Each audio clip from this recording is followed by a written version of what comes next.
Okay, I'll start the stream. Fair enough. Hold on. Let me get things in order. You caught me when I was just about to start the stream. Thank you for the raid, BeginBot. How are you today?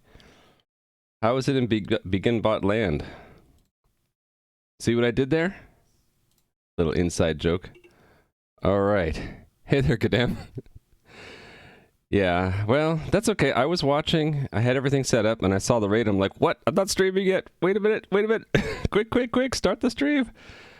Hey there. What's in my OP sec? How are you today? And then Gadam, how are you? And again, thank you for the raid. That's never actually happened to me. Did I finish lunch? No, I just ate breakfast. Unless you're talking to someone else. How are you today, SPFAR? Thank you for the follow. I am just 7 minutes from my planned start time. I've been working on my game, Omni-Arena, which you can read about. Actually, you can play it there, or you can watch the intro to my stream there. There's a couple links for you. And I've been working on database stuff, which has been really grueling for the last couple weeks. I decided today I was going to take a break and work on fixing some bugs. So this is my game right here. If anyone were to be logged in right now, I'd see them in the players list, but no one is playing the game. There are a couple things that are really broken right now. No, breakfast, for me, it's 9:15 a.m.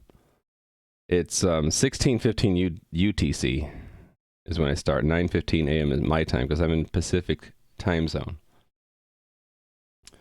I think I got everything going, though. I got the uptime counter. Hey there, 715209. Actually, in 12:15 might not be an unusual time for breakfast for me anyway, because sometimes I'd like to sleep in, you know? Especially if it's the weekend, and technically it's the weekend now, right? Hey there, Suni. You know, I'm not BeginBot. BeginBot rated me. So, it was a weird raid, though, because he raided me when I hadn't yet started. Hey there, C17R. How are you doing? And, so, because of the raid, I jumped in and started the stream, because I normally wouldn't start until 5 minutes from now. No problem, BeginBot. Hey, it's a test. It's a test to see, can Raimu actually deal with something unexpected like that? C17R, C17R is a program. That's all you need to know. No, he's a user. Tron references. Hey there, Nui. So, Nui, before the stream, I was trying to find the PR you said that you wanted me to look over, and I couldn't find it. But maybe it's just my my lack of ability to navigate GitHub. Hey there, Resubaka. So, yeah, this is my game. I'm going to be working on fixing bugs in it today. Fixing the dialogue bug today, yes. Yeah, after we fix it, Gadan. Wave emoji. Exactly. I like to wave to people who chat in my channel. I feel that we're all a community who should greet each other, and it's something different. I don't know any other streamer who actively goes and waves to everybody who chats, but I try to do it. Unless it gets out of hand, like if I get raided by, like, who was it? Soding the other day raided me with like 150 people, and that was just too much. It would have taken me plus 2 other mods to like track everybody who I needed to wave to. But anyway, I try my best. Yeah, it's with the help of stream helpers and mods, it gets a little bit easier. So anyway, today I'm going to work on a couple bugs in my game. And here's a list. So this one's not necessarily a bug, although it could be, I'm not sure. Nui had a pull request for me, and I was trying to find it, and I couldn't find it. So I have many different Git repositories, so it's in one of them. And we'll try to figure out where it is. Maybe Nui will tell me. Or maybe it'll be a scavenger hunt for Raimu. Who knows? Well, thank you, Suni. So these are the big bugs. Well, the big bugs are listed first, and then there's some small bugs, because I'm hopeful. I'm always hopeful and optimistic that I'll get through the difficult ones, and then I'll run out of things to do, and it'll be like, what do we do now? Play fork knife or something? So anyway, I have extra things that will tide me over if I run out of things to do. Oh, there you go. Thank you. Try in GitHub header pull request yours. Okay, so we'll do that. I was looking at, well, I could show you this window if I go over here, right? When I log in, what do I see? I guess that's what I see. Up. Good damn, you didn't have to do that, but thank you very much. That's what, 10 gifted subs? BeginBot was overwhelmed by the many gifts. Did you gift subs to people in BeginBot's channel too? Wow. Man, Gadam is just so generous. I'm actually going to be developing a YouTube series because of what Gadam has asked me to do. And it's in my to-do planning. So this will be a YouTube series that Gadam said would be very useful for them, and I think it'll be useful for other people too. It's going to cover sockets and how to make a library in C++ that uses sockets and makes sockets easier to use in C++. So it's going to cover the basics, intro to networking and sockets, and then get into designing an interface for... oh, there's more gifted subs. Oh my goodness, 5 more! I think your Stream Elements is going to blow a gasket soon. Anyway, interfaces for both server and client sides of a socket, and then the data input-output for a socket in general, and then I'm going to implement them and kind of have code walkthroughs of them. So that's coming soon, and that's, I guess you could say it's sponsored by Gadam because of all the gifted subs. Anyway, today, the bugs. The bugs, they're going to overwhelm me. We're going to first go to my GitHub, and Nui said what? I want to learn how to do this properly. I'm fine. I'm looking for where Nui told me. Go try and GitHub header, pull requests yours. So I go to pull requests. Where do I find yours? I'm looking for it. Scroll down in chat. What did Nui also say? Oh, I just have to say user mine. Not author mine. There we go. I don't know how to get that without having to type the word user. Hey there, Mudribbit. Okay, so Nui wrote a pull request for my web server client library. Test don't write to unused local variable on destruction. Let's review it. Okay, so connection destroyed, aren't used, and thus can be removed. Also, connection on destruction lambda will get executed when connection gets out of scope, which is at the end of the function. This makes the address sanitizer to complain about invalid memory. Okay, fair enough. It's an add-on you use. Okay, no problem. I figured it out. All right, so this is something that Nui's been wanting me to do, and it's been on my list forever, is to get familiar with address sanitizers and other tools to detect bad memory accesses, and I still haven't done it. But Nui uses them and is adept at using them, and has used them in my library to find this issue. So, I have rarely ever worked with pull requests, so it's going to be a little bit slow for me. You've also got notifications. I got notifications where? Oh, is it something I can set up? On GitHub, you mean the blue thing at the top? Oh.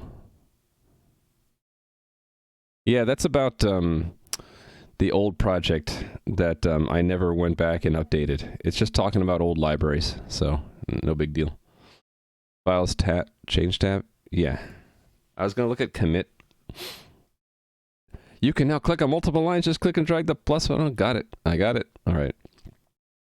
I sort of want to see this in context, so let me put this side by side. Let's change the current task.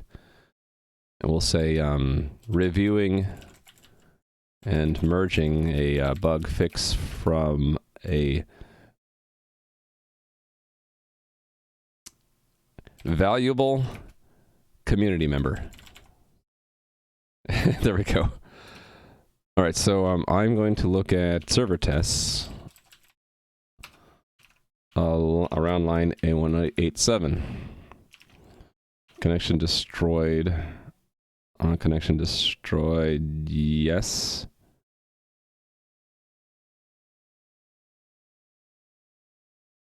What's wrong with this? Why are we removing those lines?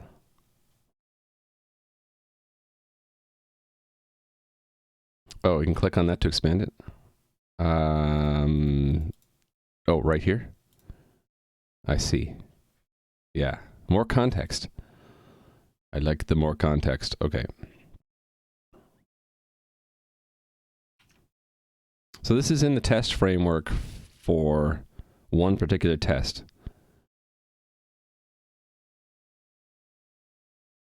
Connection to... Okay, that's a local variable. I think that's the problem, right? So you're proposing I remove it completely? Then, hold on. Don't we use this variable? Oh, we never do. That must have been, oh no, yeah, okay. There's where we use it in one test.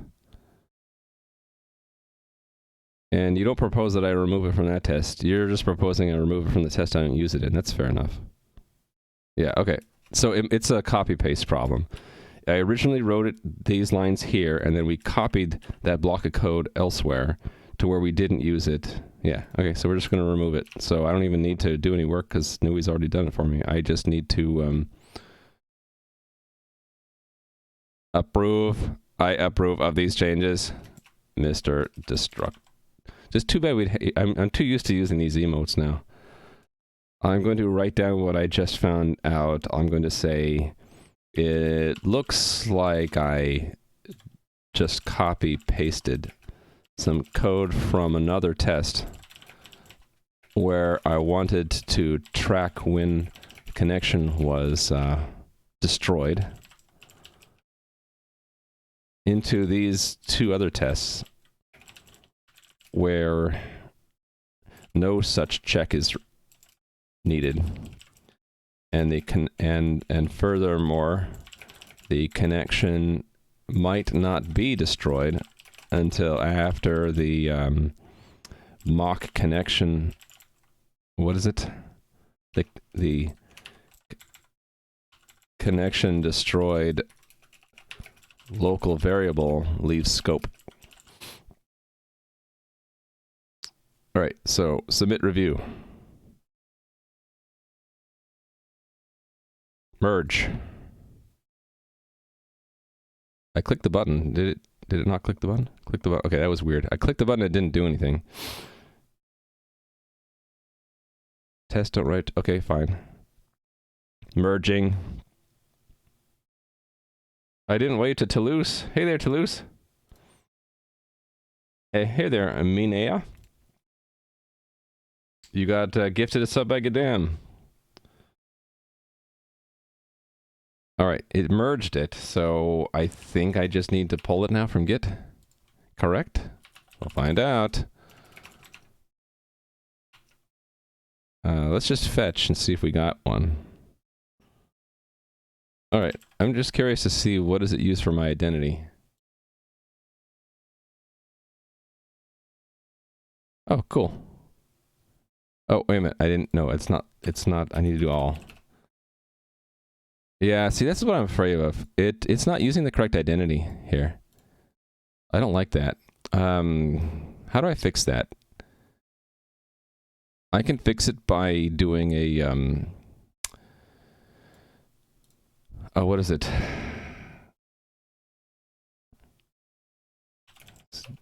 Do this trick here where I amend it and, no, that's not right.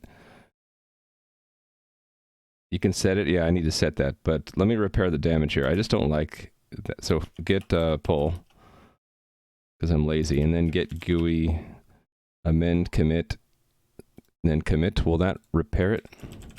Reapply the identity? No, it didn't do it. Shoot.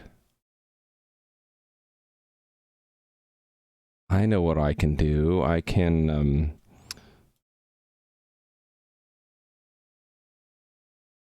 reset to here. Hard. Then cherry pick that commit up there. It won't let me cherry pick a merge.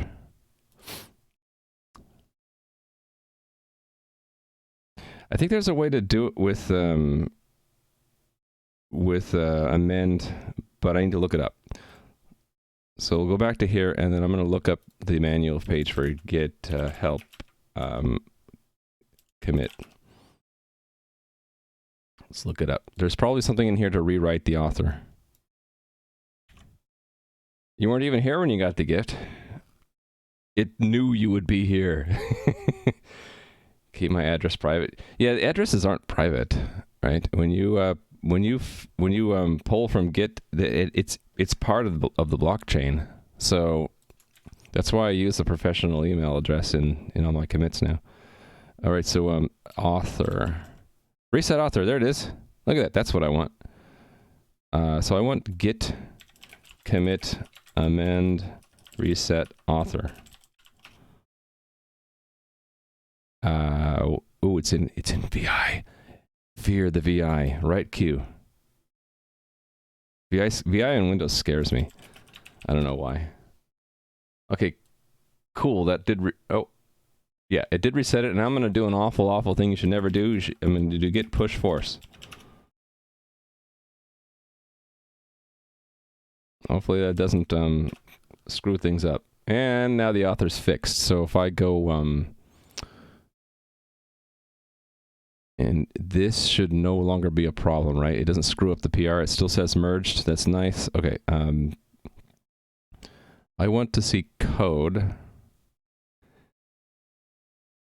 Commit. Make sure that it's... Yeah, so it didn't screw up. Okay, so let me fix the identity thing. I probably don't want to show this on stream, right? My whole settings with my email and stuff like that. Let's go to settings.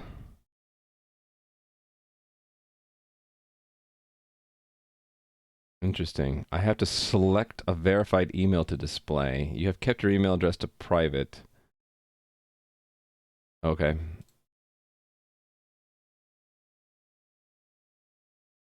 Yeah.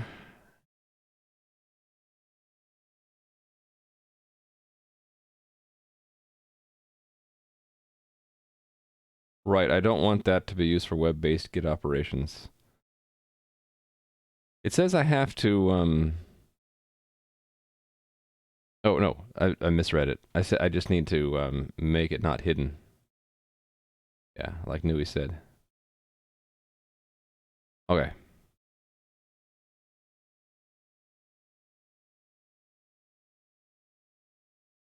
With GitHub, you can use an email address that they provide to keep your email anonymous. Yeah, but it shows up in the Git log, right? If anyone clones my repository and does a Git log, they'll see my email address. So I just use the professional one that I have. Yeah.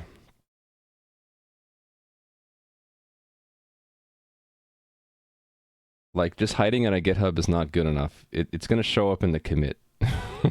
So.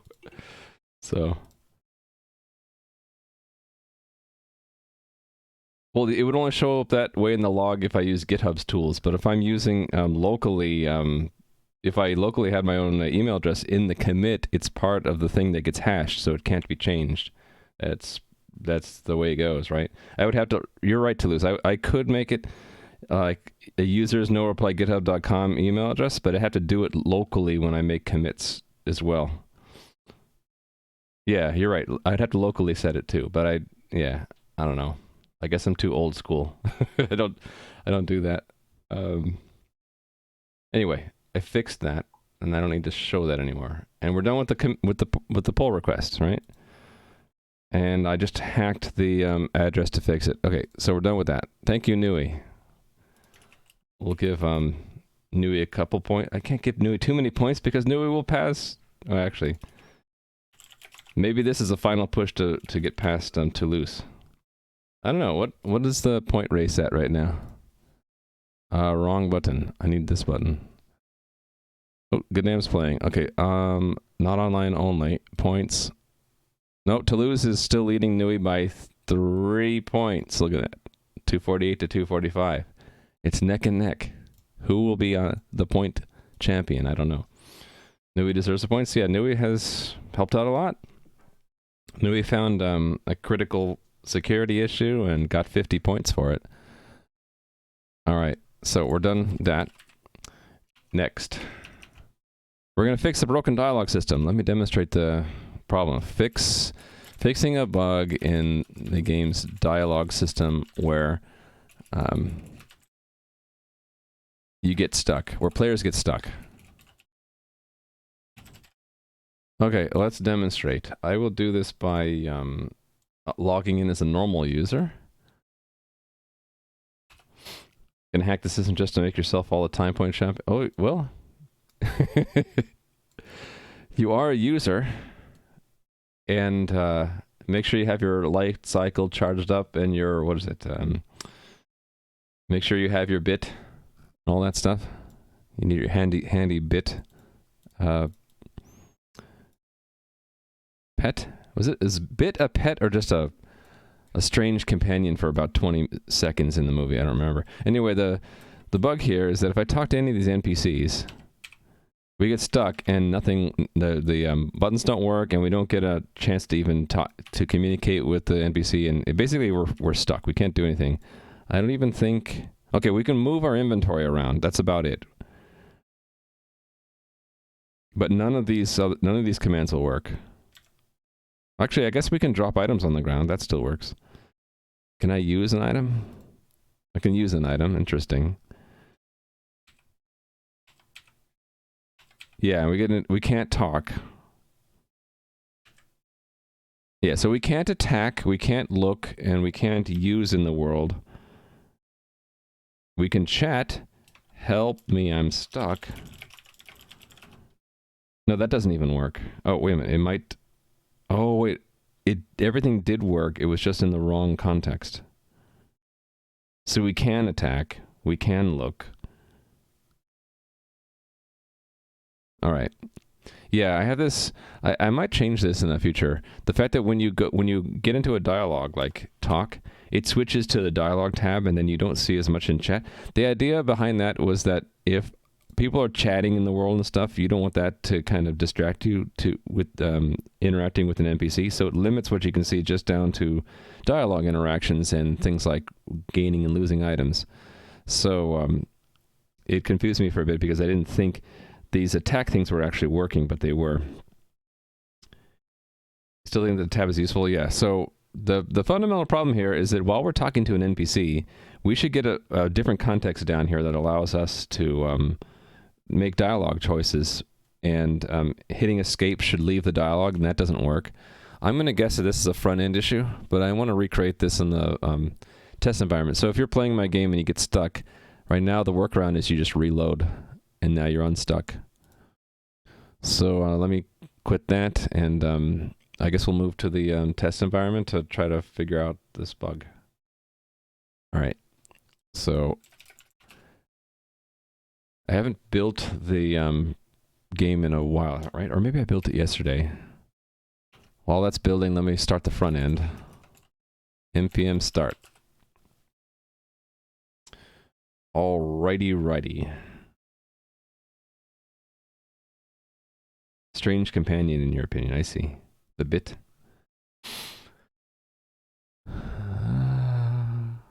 Can I use light is outdated? Oh no! What are we gonna do? It's outdated. Okay. I can now view it in the browser. Wonderful. Local host. And it won't actually log into the game until I actually run the game, and I can't run the game until it's done building, so what am I gonna do while I'm waiting? I can make a wild stab at where I think the bug might be. I'm gonna guess, really wild out there guess, that it's in the game. No, server messages. There's something wrong in the server messages when the game tells us to enter a dialogue. Dialogue enter. There's something wrong with dialogue enter. Code coloring of this JS file has been updated as the theme Dark Plus has semantic highlighting enabled. I think that's a good thing. Okay, reflect dialogue entered. Where does that happen? Game interaction. Alrighty. It's not a modal, so it should go into here. Right, so it selects the dialogue tab. That's correct. And then set chat tab to select on dialogue exit that. But that's it. Okay, I think that's the problem. It never entered dialogue mode. Where did that used to be here? Wait a minute.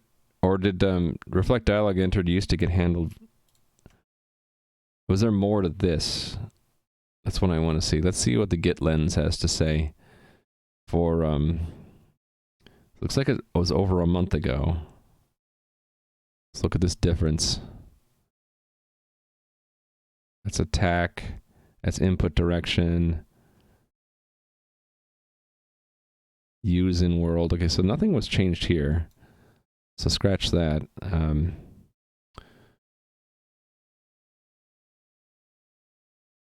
Yeah, I hate it when it closes the file on, like that on me. I should just pin the file. Pin both of these files. Okay. Did something change in this file? Show OAuth tokens. That's completely unrelated. I don't need to see line history. Let's close these. All right. This is OAuth token related.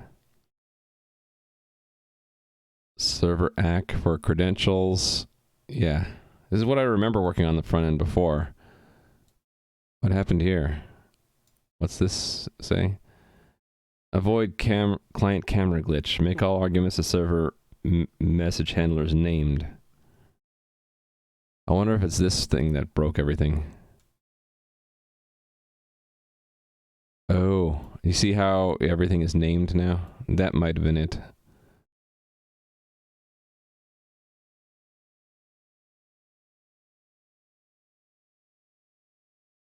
No, that shouldn't have broken anything. It just so the change down here was it name. It should have added a name. Right, it put it in brackets.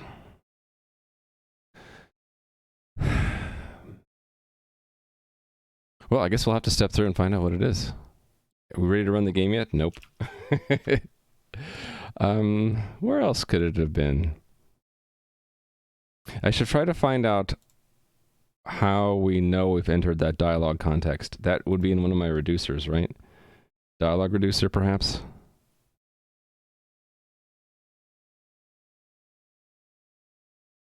No, this is for the dialog editor. Yeah, this is not for players.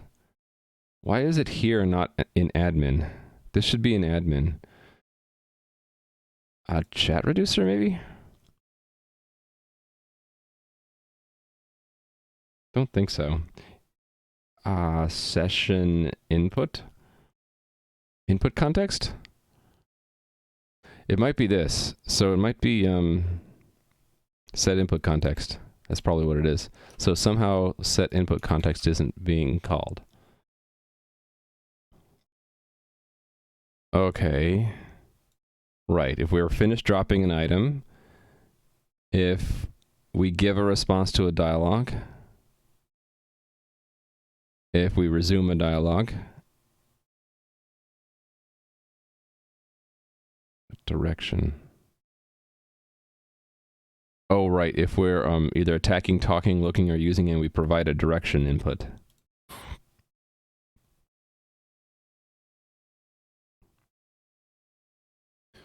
If we get chucked out of a dialogue,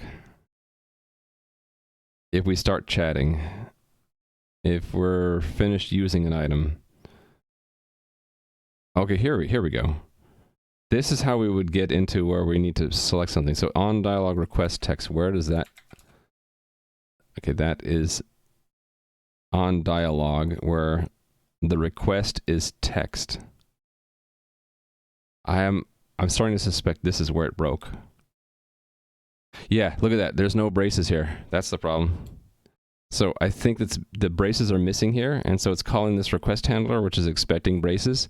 And so this dispatch is not valid, and so it's not dispatching that action. That's what it is. I found it.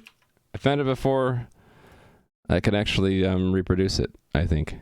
So this should be easy then. Now that I think I know where it is, I can just reproduce it and quickly fix it. All right. So it did have to do with that massive change. That braces were added around all the arguments. I'll thank you, Goddamn, for the 100 bits. I appreciate it. Okay, back to my shell. Update RVS and serve. I suppose I should also make a Linux build and fix it in production, because this is a critical one. Okay, cloud up to cluster, so If I reload here, it should be good. But what I really need is a incognito window to log in there and yeah, remember me. Log in with username and password. It's Tiger Brush, right?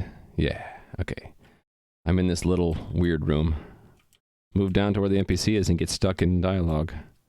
Where was that George NPC? Here he is. Hey there, George. Oh, I'm stuck.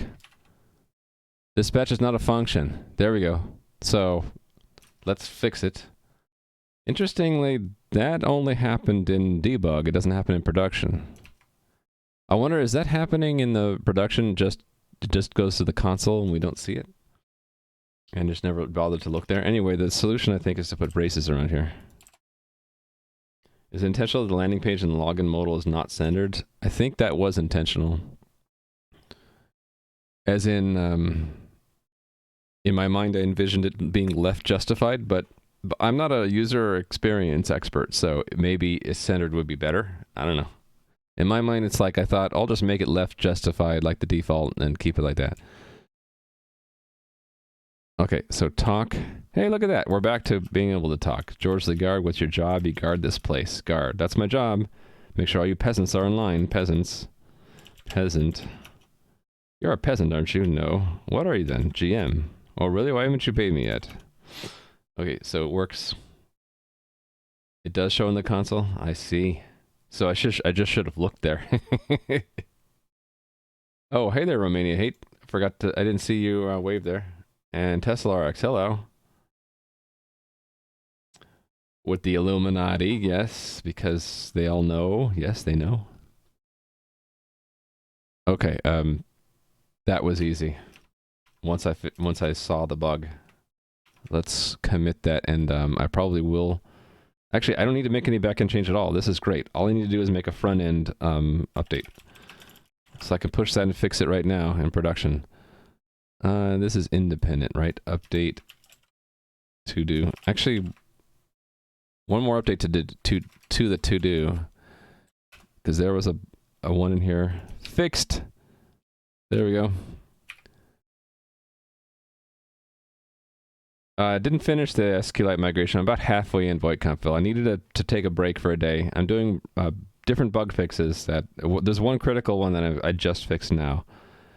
In fact, I'm not going to say update to do. I'm going to say fix bug in dialogue system where front end would get stuck. Okay, and I'm just pulling in this line and that line to mark that it's been fixed, and that's the bug fix, is to put it in braces and brackets.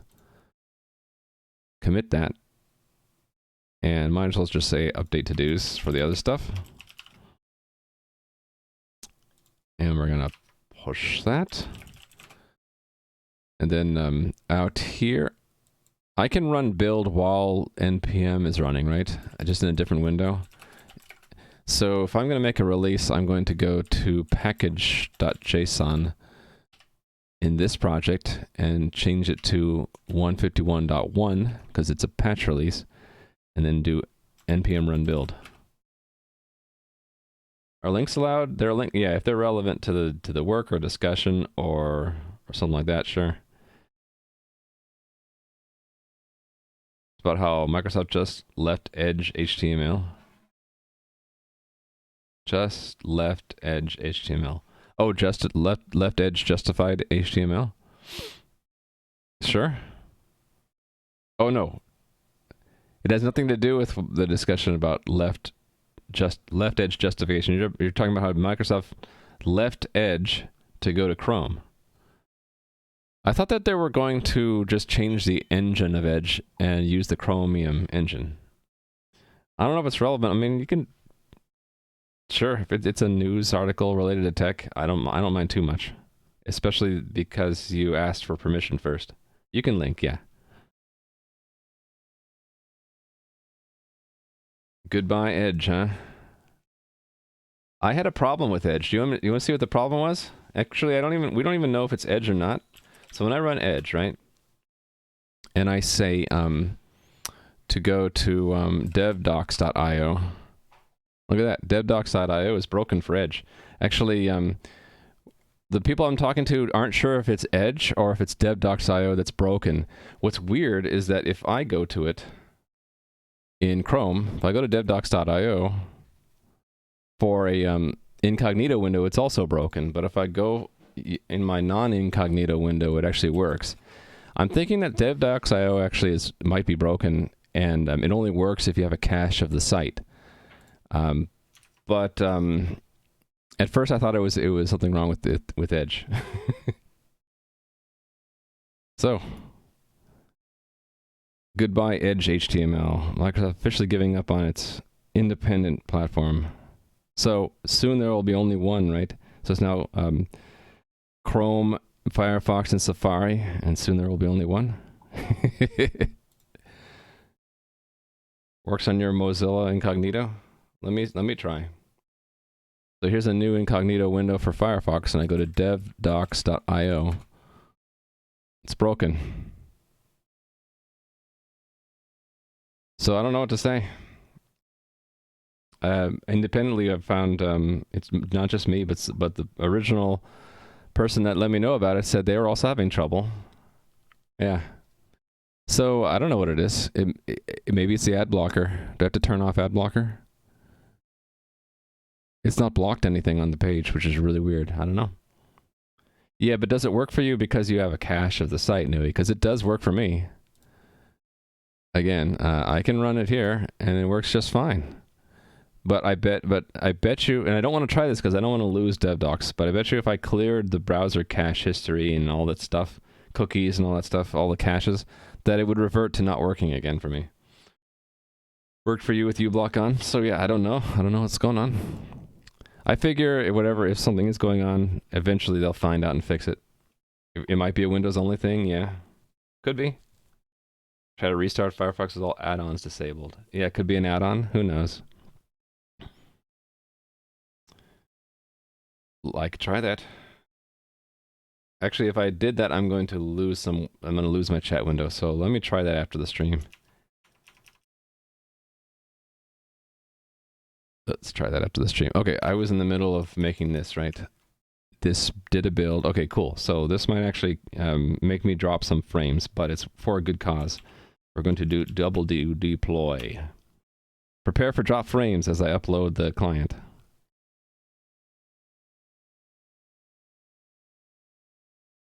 And we dropped 81 frames.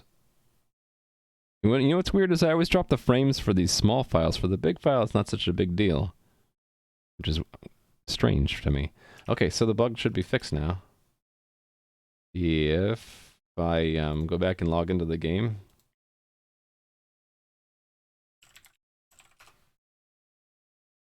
Here I am. Let's talk to an NPC. Hey, look, it's fixed. What's your name? My name's Chris. Job? I train. Train. You need some practice. Come and go away. Come back later, he says. All right. And then I can hit escape and leave the dialogue. Cool. You love frame drops? Sorry, it's about profiles. Oh, yeah. I'll do that later. But thank you for the correction. Yeah, so something weird with devdocs.io. Anyway, we're going to check this in.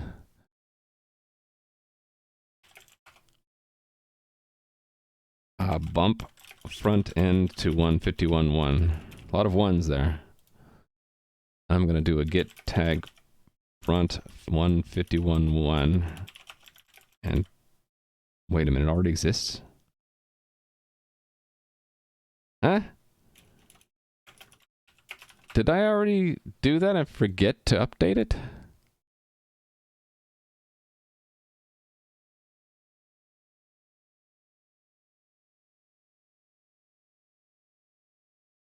Wait a minute.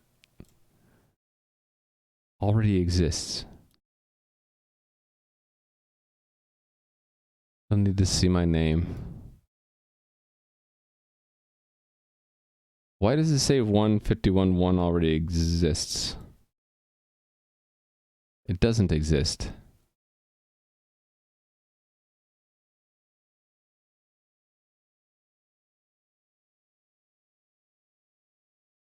Or does it? There's 151.0.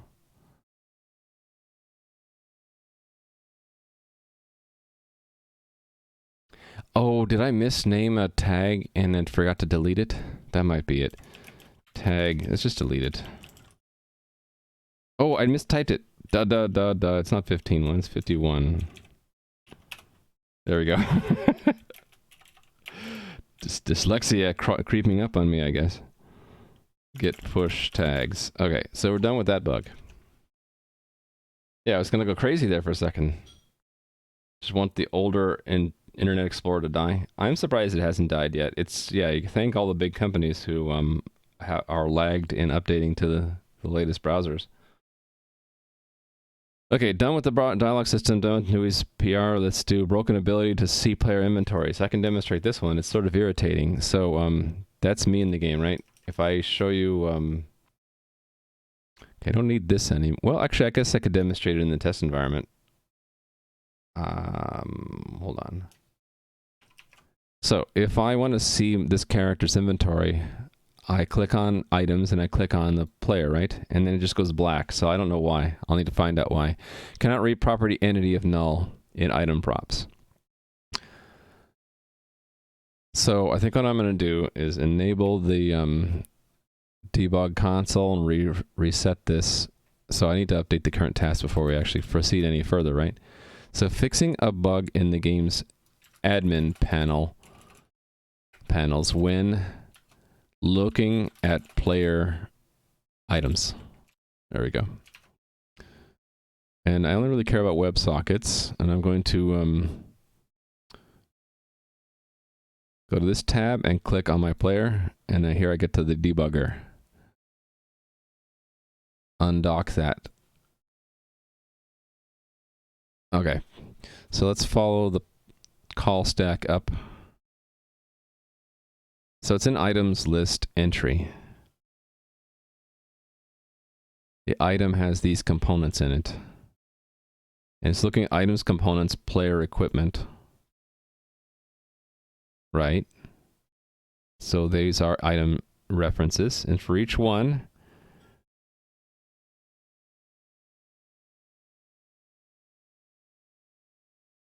what's this equipment details?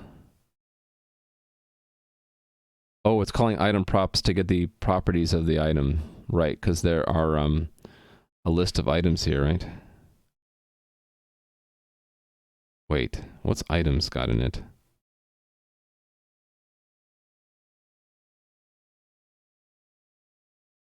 Oh, that's the items holder. I got it. Okay. Hey there, Anakin Luke. And Atomic Nibble, hello as well. I didn't acknowledge some people in chat. Let me get back to that. Atomic Nibble. I didn't say hi to Virus Firefly. We were talking about Edge, Chromium, and Firefox. And VoidConf Phil. Sorry, I didn't say hi. You did ask me, and I did answer about the SQLite migration. We're on pause for database migration today because I'm fixing bugs.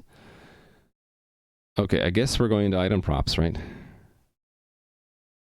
Items find where item entity. Yeah, what's the item? Undefined. Because we can't do a find because it's an array? No, it's null. Hold on, why is it null? Oh, because the index, no, the index is 0. Oh, it's null. Ooh, interesting. How do we get into here if items, wait, items there is an array of size, oh no, it's an array of size 1, but the thing is null. Look at all those waves left and right with the cactus in there. It's like I'm dancing.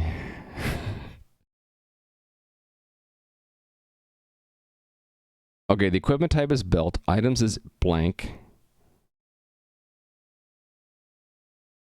Okay, cool. I understand that much. Why does it think that there's an entity there? This is not right. This is broken somehow.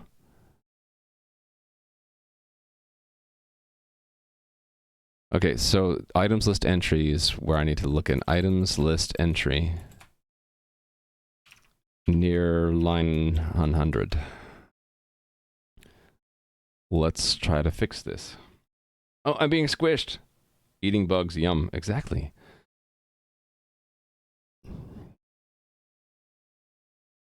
So items list entry is one item, and it says or one item or item holder. So if the thing is a player, then we want to show the player's equipment slots and inventory.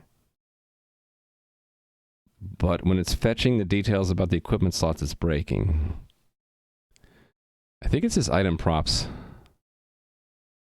So it works up here, right, for a container?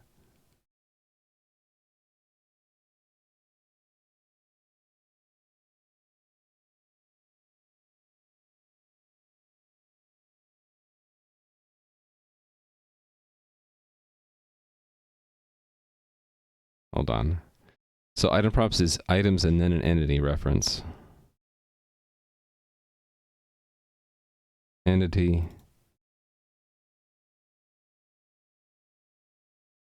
Well, wait a minute. Why is there an item dot entity there?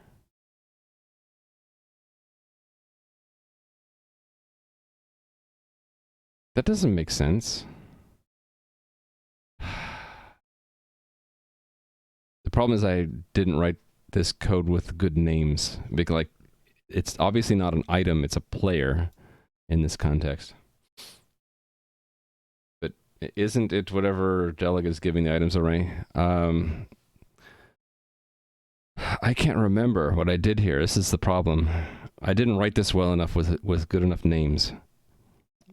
And the substitute would have been to write comments, which I didn't do either, so... what I don't understand is why it's expecting there to be an entity there. It's expecting both an entity and a component. It's like only... That's if it's loaded, right? Oh, wait. It might not be loaded. It might be nullish. Okay, the problem is this was moved here before we did the item check. I bet you if I looked at the git lens for this, we'll see it. I actually I want to pin this first so I don't lose it, and then click on that. Oh, it got moved here from somewhere else. Okay, so we're not going to be able to see that difference. Filtered item list and from items panel. So if I go back to items panel and I look at this diff here.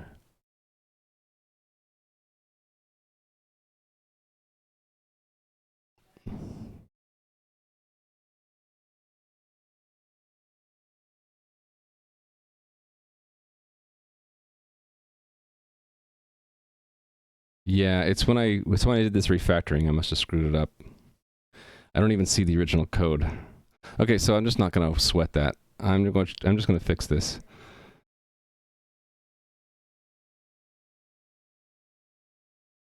Oh, wait a minute. No, that's a different variable from... Okay, I'm confused. Don't listen to me. First, it finds the item in the items array, and it expects the elements of the array to have entity and components in it. I think that's the problem. This one is using items item props when it shouldn't. Where are we using item props? Everywhere. Okay, 3 places.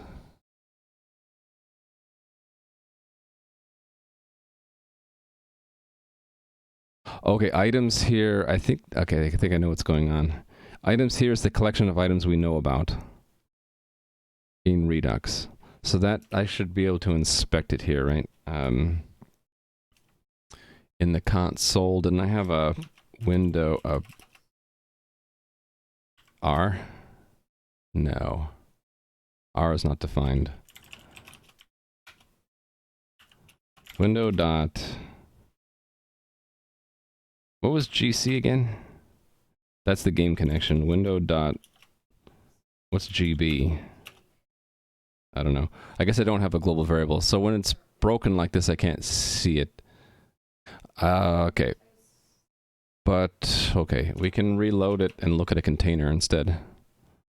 Containers aren't broken, right? It's just looking at players. So now I can look at Redux and see what the store looks like.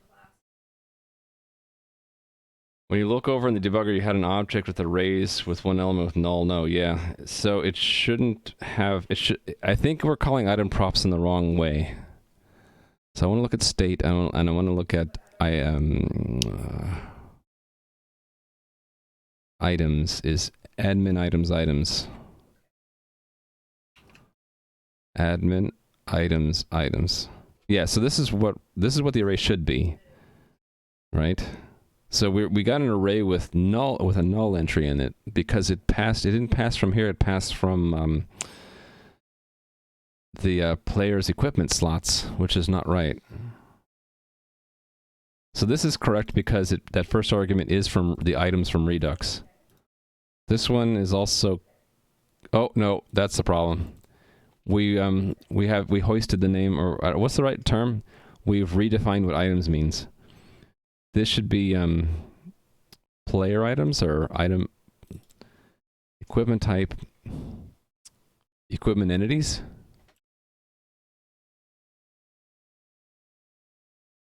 Yeah. That's what it should be, I think. And possibly down, no, here is correct. Okay, so I think that's what the problem was. So basically items was two different variables.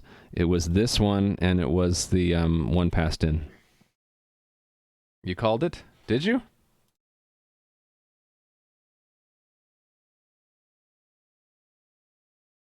You didn't specifically say I had two variables named items, but sure. Shadowing, yeah. So that was a shadowing problem. You know, I would have expected the oh wait. I was gonna say I would have expected the TypeScript check to warn me about it, but in this project I'm not yet using TypeScript. I'm only using it in the Minesweeper clone. So I bet you if I enabled TypeScript, it would have warned me that I shadowed items. Anyway, let's test it and see. If I click here now. Oh, it's fixed. So that was it. So that's again a front-end issue.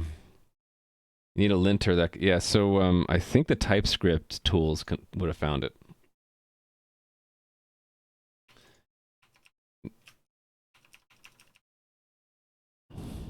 These bugs don't happen too often, so it's not like I'm urgently looking to put in a linter. But maybe I can introduce the TypeScript check at least. You can add ESLint, VS Code will warn you as well. Yeah, that's also on my list to do, to add ESLint. Okay, so this is fix shadowing bug.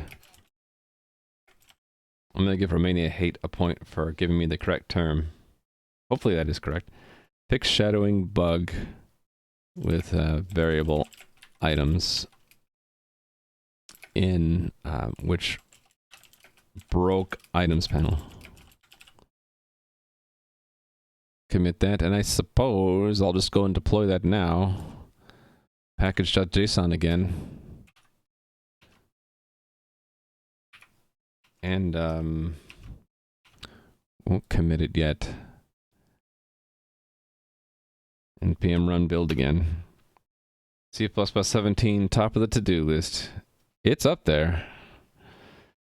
But maybe I need to get better at JS and use TypeScript and ESLint and all that stuff. The two critical bugs that we're fixing right now are both JavaScript. They're nothing to do with C++. Bonfire, by the way, hello. Forgot to say hi. How rude of me. All right, well that's going, oh, it's already done. Ship it. We're gonna drop some frames, my friends. Dropping frames, dropped about 50 frames. About 2 or 3 seconds worth of frames there. All right, so now if I reload the production environment, it should be fixed, right?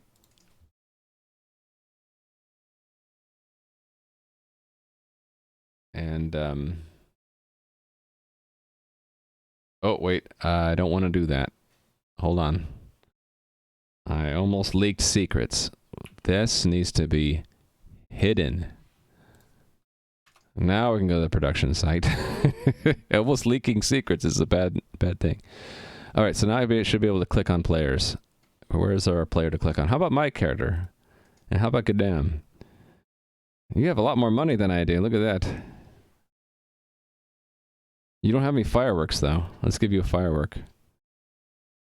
And let's make it 10 fireworks there. Load. I got you. I got you, fam. You got 10 fireworks now.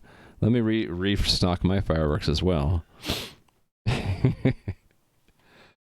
All right. Make sure this is all working. I can still close them. Yeah. Yeah. Fireworks for the win. It's. I don't know if Gadam's going to use them, but I'll show you guys what the fireworks actually do. Wait a minute. This is the wrong window. Here we go. Use fireworks. Whoosh. Boom. All right. Let's check it in. The tag. Bump front end to 151.2. Stage commit quit tag 151.2. I was careful that time. Push tags.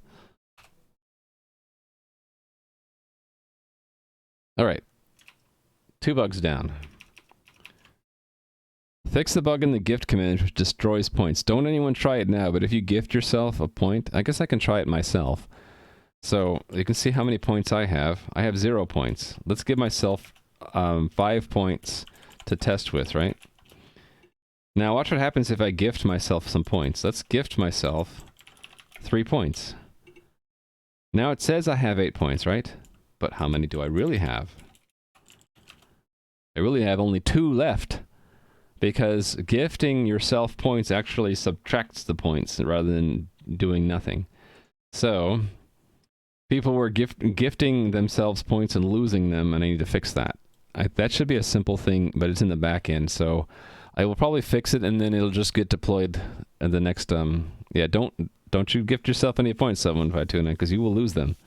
It turns out to be not a race condition, but 2 operations that are combined. Basically, what the chatbot does is it says there is a sender and then there's a receiver, right? So it says, and then there's a number of points. So it does, in a you can think of it as a transaction in a database. So begin transaction, end transaction, right? So the first one is,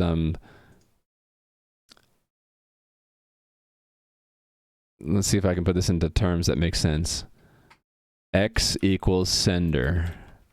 Or X equals receiver, right?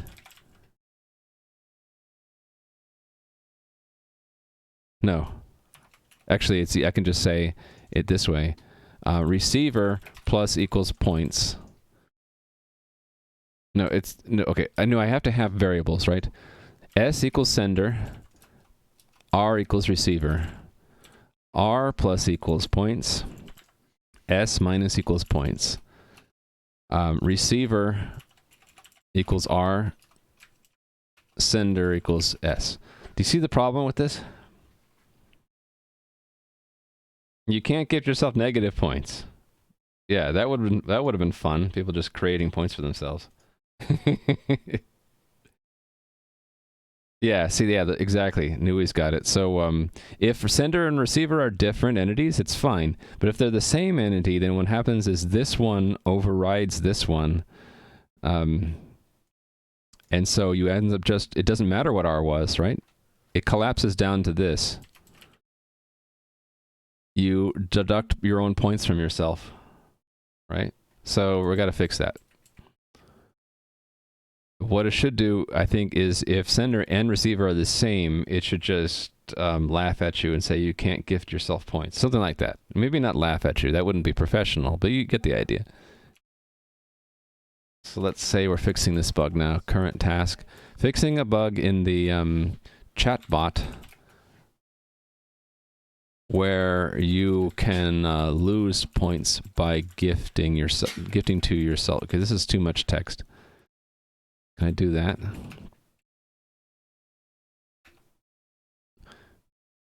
Where you lose points by gifting to yourself. There we go.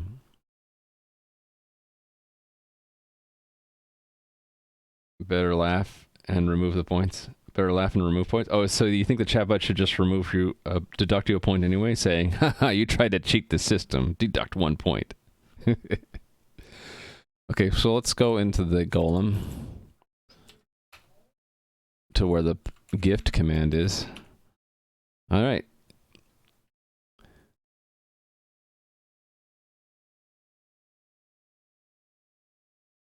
Oh, it's not in the golem at all. It's in the it's an actual command. Gift points command. So it must be in the executor. I thought it would be here in the chatbot, but it's technically in a game command. What am I programming? I am programming this game. It is called Omni Arena, which is also the name of my chatbot. You could play the game here. It kind of looks like this. If you're a normal player, you can't see through walls. It looks more like this, right? And let me show you what you would look like. You have an avatar, and it's always in the center. You move around in this game world. You can interact with the NPCs or the players. Here, Gadam is an actual player who's also in chat, who's been gifting a lot of subs recently. Thank you, Gadam. And then these are NPCs. And it's inspired by Ultima 4, Ultima 5, some really old games from the 1980s. And I've been working today on fixing some bugs that have been found recently.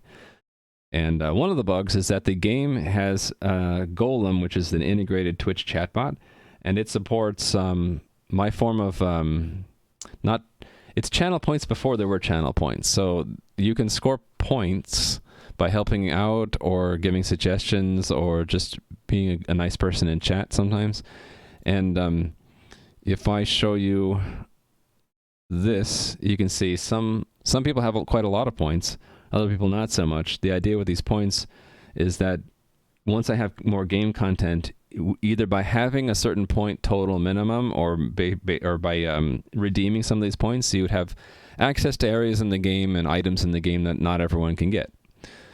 So working on bugs today, and the bug we're looking at right now is that there are chatbot commands to gift points from one player to another, and it's if you were to do the command and gift yourself a point, you actually lose a point rather than having it do nothing. The game's goal is to explore, to solve problems, quests, search and find things, advance your character in skill and level, and advance the story. There's going to be some story elements in there. So just what you'd expect for a role-playing game. You are playing either maybe a warrior or a wizard or a rogue, and solving problems and exploring and advancing your character's power is going to be the goal. But this is all a custom game engine. So what I'm doing here on Twitch mostly is trying to do two things. I'm trying to fulfill a lifelong goal of making my own role-playing game. That's number one. And number two is I'm showing how it's done by doing it live and interacting with other people while I'm doing it. So you could consider me a newbie indie game developer. So I've never done this before. I've worked on a lot of projects that were not game related, and this is the first time I'm trying to use the skills I've learned in other places to make a game. And so you'll see me fail a lot, and you'll see me have to go back to the drawing board for things. For example, all of my game's state right now is in one huge JSON file, which is really slow to load and to save, and I've been working the last few weeks to move it to a proper database. And I've learned that I should have designed in a database from day one. Yeah, I consider making mistakes as an opportunity to improve. So I don't mind making mistakes as long as I learn better. Yes, exactly. They are learning curves. So yeah, working on bugs today. And this is what happens when someone runs the gift command. It strips out the @ sign if you had them after the name, but it expects that the basically the second token on the line will be the target login or name, and it assembles a command. It knows who the sender is, and it knows what you typed for the target and how many points you asked. So that's the third argument, is it translates that, it parses it as an integer. If it parses correctly as an integer and it's greater than 0, this is why when people tried plus minus 0 or minus 1, that it won't work. it has to actually be a positive number. Then it will be put into a game command and executed. So this is where there's a little bit of disconnect, because we're actually not transferring points here or transferring points in another part of the game system. So I like to look at this chart every once in a while. The bot lives in the coordinator. It's part of the coordinator. The coordinator is a part of the game which is responding to... it's not shown here, but in addition to responding to WebSocket messages, it also responds to chat messages with Twitch. So coordinator connects to WebSockets and it also connects to Twitch IRC chat. So it'll get the gift command, and it does this initial check to make sure that the points are positive and that you actually... actually, that's the only check it does. This could be an empty string or garbage, but it takes the input after it's validated the points and it puts it into a command. That command goes into the Raft server component of the game, and this replicates that command across the entire game cluster. So we do this for fault tolerance, so that if one server were to crash, another server would take over, right?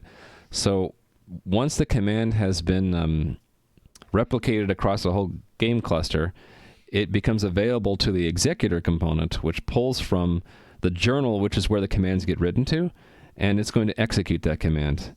Points live in the entity component system, so the executor is going to take this gift points command that we were assembled here, and use it to change the part of the entity component system where points are stored.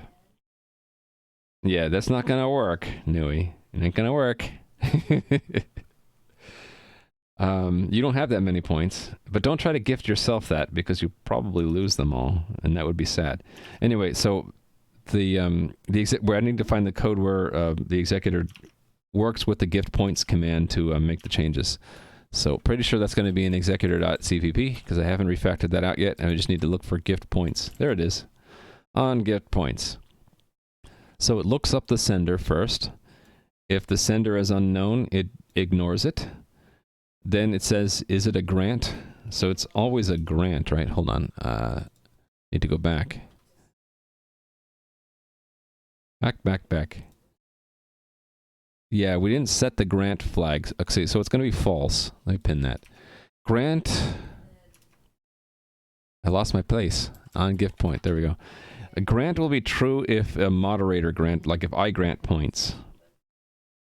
So if it's a grant and you're not a moderator, then it ignores the command. So then the receiver, here's where it finds out who the receiver is, looks them up. How long have I worked on this game? It's been about 2 years that I've been streaming, but only about 1.5 years I've been working on the game. Before that, I was working on making my own web server and other stuff. How close am I to finishing? Probably another... Every time someone asks me that, I say like another half a year. I don't really know. It depends on how much content I need to do and how much help I get. So I think I am like 3/4 of the way done with the engine, but I'm nowhere near the finishing the content yet. I've barely begun. So possibly by the end of the year, the engine will be complete and I'll be working on game content. And then I expect the game content to be at least 1 year, if not longer. It'll be longer if it gets popular and people want to play it. If no one wants to play the game, I'll put in a bit of content and then probably go sulk and cry in a corner.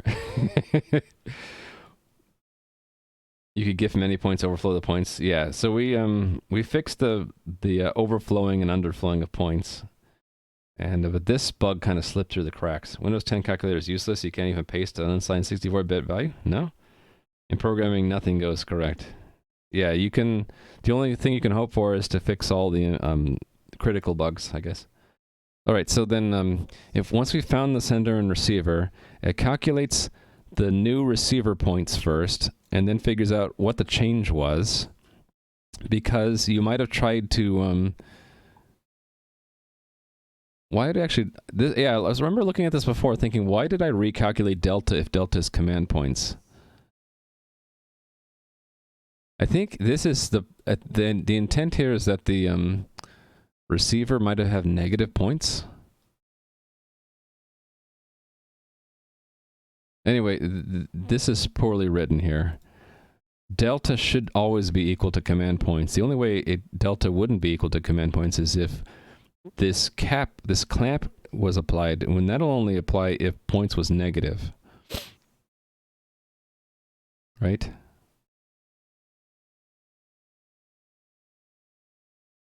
Yeah, this will lift up the receiver to the delta could be more than the command points if the receiver points was negative before. You guys trying to hack in the Windows 7 calculator? Didn't one of the calculator source code get released by Microsoft? Which one was that? Yeah, I thought that was open sourced. Microsoft open source calculator. Yeah. You could go on GitHub and find it. There we go. There. I found it for you. There you go. You can go fix it. Make it work with like the Windows 7 one there. Yeah, the open source I guess the Windows 10 calculator. So you can go fix it, Nui, to work with 64-bit values. Okay, anyway, it's not a grant. So the new receiver points. What does this do? Oh, this means it can never go down.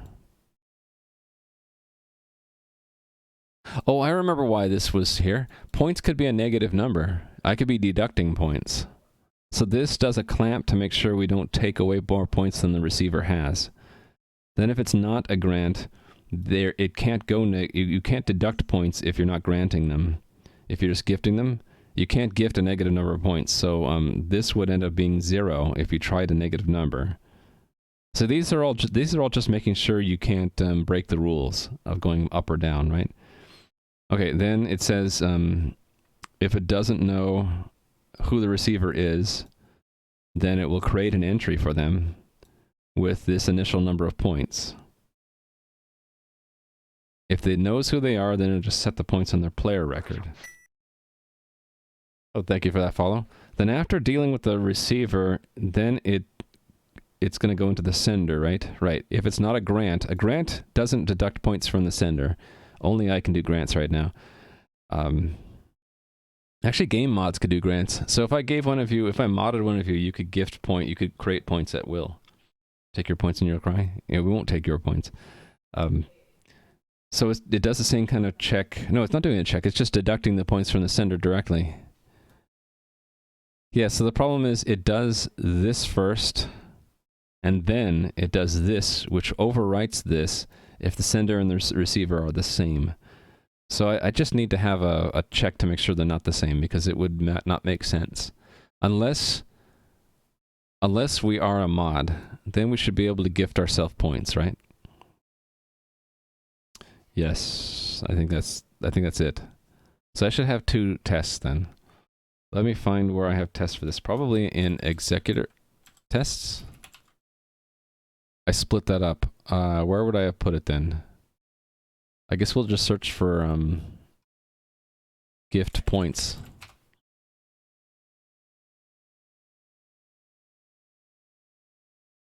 That's the command. Is this the test? And that's the source code for the command. I think this is it. This is making sure the gift points command gets created.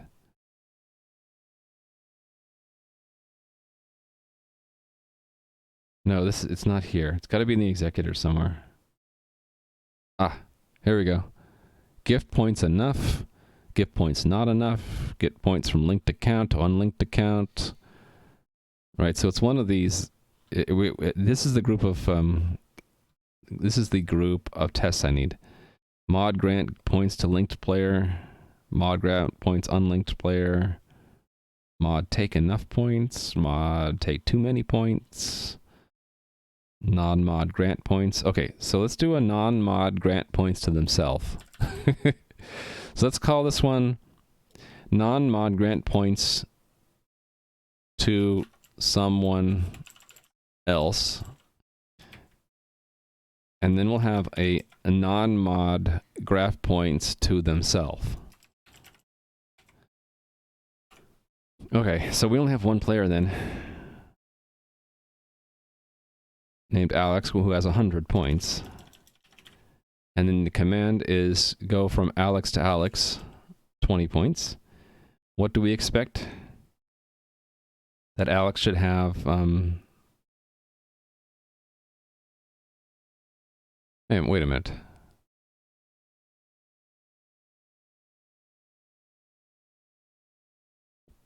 Oh, right. The test used to say, like, if a non-mod tries to grant points to someone else, right, grant is true. Okay, then I didn't do this right. It should be gift points. So forget that. Delete that. Grant and gift mean something different. So I need to find the gift points one, not grant. So scroll up. I think it's up here at the top. Right. Gift points between accounts, right?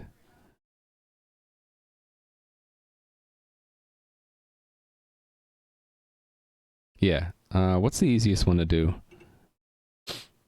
Can you test the changes for granting or gifting points on you, just not to remove the points? Well, if I accidentally do, then I just gift them back, right? I'm trying to pick which variety we want, or do I want to have a variant of all of these? I'll just do this one. Between different linked accounts. And then I'll have one for a same linked account. Gift points, same linked account. Okay, so there's only one user, only one player. Named Alex. Alex tries to give themselves some points. Alex tries to give themselves 20 points. Then when we get Alex back, they should have still 100 points.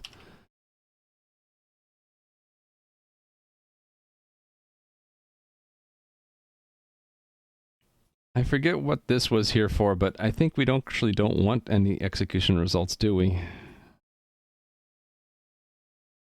Oh, this is so that the chatbot will respond. Do we want to have it say something? No, actually, it doesn't matter. I should have the executor not do it, and then in the golem it should just reject it out of hand. So I'll have two tests. This one will make sure that the number of points doesn't change. So this one's going to fail now because it's going to change. And then I'll fix that, and then I'll put something in the chatbot to not even try to do the command at all in the first place. Run the test. It's going to fail. Yeah, lost 20 points. So I've reproduced the bug in the test framework, right? So then the fix would be just at the top here to make sure that they're not the same entity, I think. Yeah, so if sender equals receiver... Oh, but I do want to be able to grant points to myself, right? So I need to have two tests. So hold on. We'll put this in here right now to make the test pass. But then I'll make another test where an admin tries to gift themselves points, and that should actually work. Okay, it's .entity. I messed that up. There we go.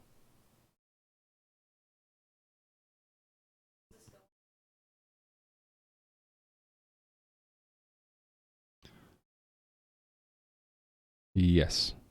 Okay. Run the test, it should pass, but I need to have, so this is gift points, same linked account, non-mod, and then we'll have a mod version. Moderators can invent points. That's what and it's not moderators in the Twitch chat, it's moderators in the game. So right now it's just me. I should be able to give points to myself. Like this. Points. 1,000. Why did it not accept that?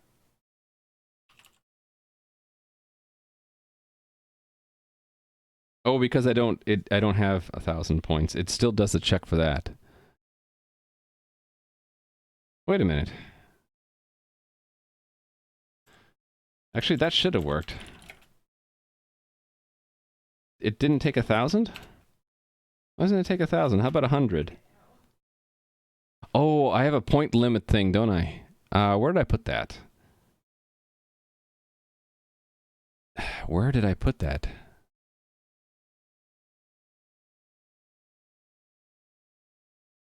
It's not here. Would it be in the executor then? Do I have a maximum here somewhere? No. Oh, okay, that's odd.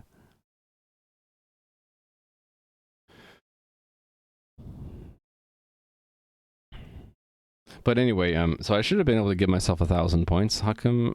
Okay, that's a different problem. I'm gonna ignore that problem for now. But yeah, see, I should be able to get both gift and deduct points from myself. Oh, that's interesting. I can't do over 100.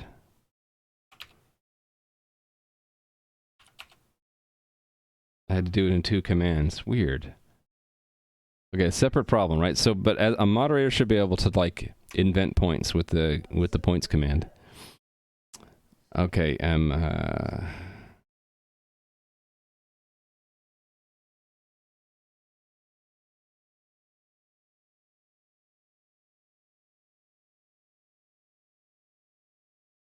actually, it's not.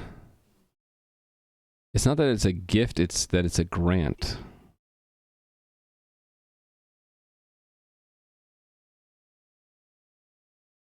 Actually, right. A gift shouldn't matter. It should still deduct points. So I'm getting gift and grant confused again. Let me,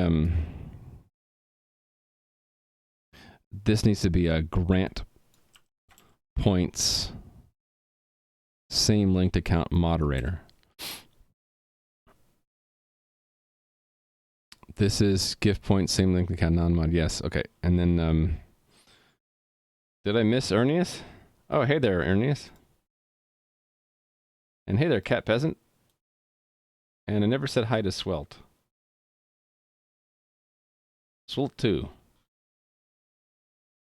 Hello, friends. Okay. Gift point, same account, same linked account, non-mod, should not change the number of points. Grant points, same linked account, mod, should. Actually, I could recreate it here, trying with 1,000 points. Yeah, 1,000.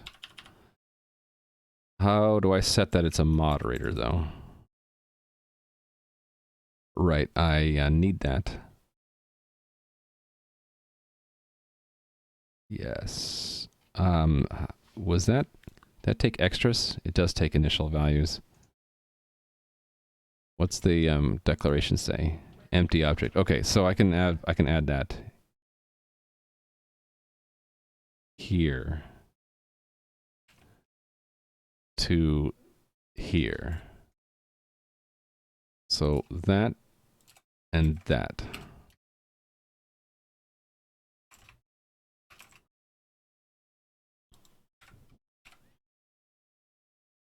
So I should get 1,100 at the end. Oh, I need to say that it's a grant. Command is grant is true. There we go. I'm glad you're okay with pronunciation because I'm terrible at it and I don't like that I mispronounce people's names. Okay, so this is weird. Oh wait, no, that might have been because of the change I made. Where was that again? Down here? Right here. So this should only be true if they're not a mod, right? If it's not a grant. Yes. If it's not a grant and the sender is the receiver, then we ignore it. But if it's a grant, it should work. And you can never get to that point if it's a grant unless you're a mod of the game. Yeah, okay. So then run that again. Okay, so I wonder if it's because of the number of points. I'm wondering if I have a point limit somewhere else. No, it's just not working at all. Okay.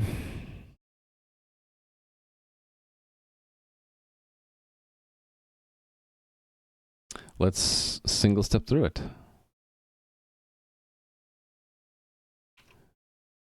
And debug.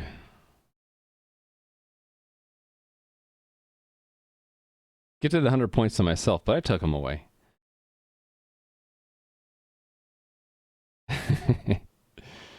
Alright, we don't need that window. Wait a minute, this didn't work? I thought I set that. Did I not set that? Wait, why is it type string? OD. Okay, I messed that up. Go back. Wait, why is player component OD?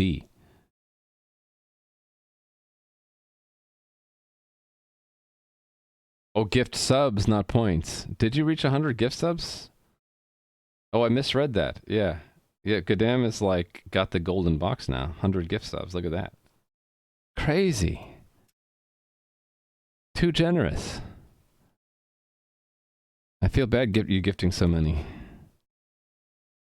I'll try to do a good job on the socket videos. Sponsored by Goddamn. All right, I'm gonna debug this again. This is confusing me that it's working strangely. They are a part of the font. A null const pointer. Settings. The font I use, Sphere Code, has font ligatures. If you enable them in VS Code, you get the arrows. So if I turn off the font ligatures, they just go back to minus greater than. Turn on the font ligatures and they become nifty looking arrows. So you have to have a font that has ligatures in it, and then you have to enable it in your editor. Yeah, pretty cool. I didn't know about it until I watched another Twitch streamer who had those on. I'm like, how did you get those arrows to show up? And he said, well, just font ligatures. You turn them on. Well, thank you for your support, Goddamn. Yeah, so we're sort of a tiny niche, this science and tech part of Twitch, right? That is true. Okay, let me step through this. Why? This sender player component all scrambled. The string value is OD for some reason. Why is it OD?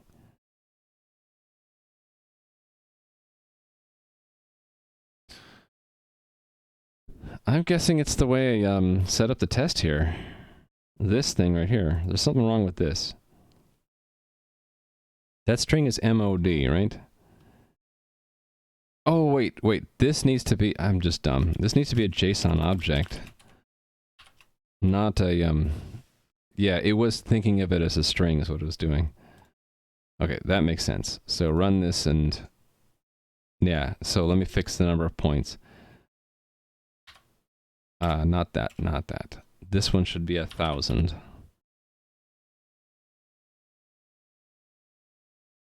Okay, so it does work. I don't know why I can't give myself 1,000 points. Oh, no problem. Null const pointer. I should give you a wave, too. I like to wave to everybody who chats. Also, Red Sky 1 came in a little bit ago and never said hi. Hello, Red Sky 1. Hope you guys don't mind that sometimes the highs are delayed. Sometimes it happens when I'm working and I miss... I don't immediately recognize that someone is new in chat, and it just... And I'm kind of focused on the work. Sorry about that. Okay, yeah, so I can't gift myself points for some reason. Oh, wait. The points command is different from the gift command. I should look at that, right? Points. I might have a maximum in here somewhere. Yep, there it is. Max point delta. That's probably 100. Okay, so I had a... Did I put that in at one point to prevent people from overflowing the point number. And it looks like you can have no more than 1,000,000 points. Bummer. Where do we use these?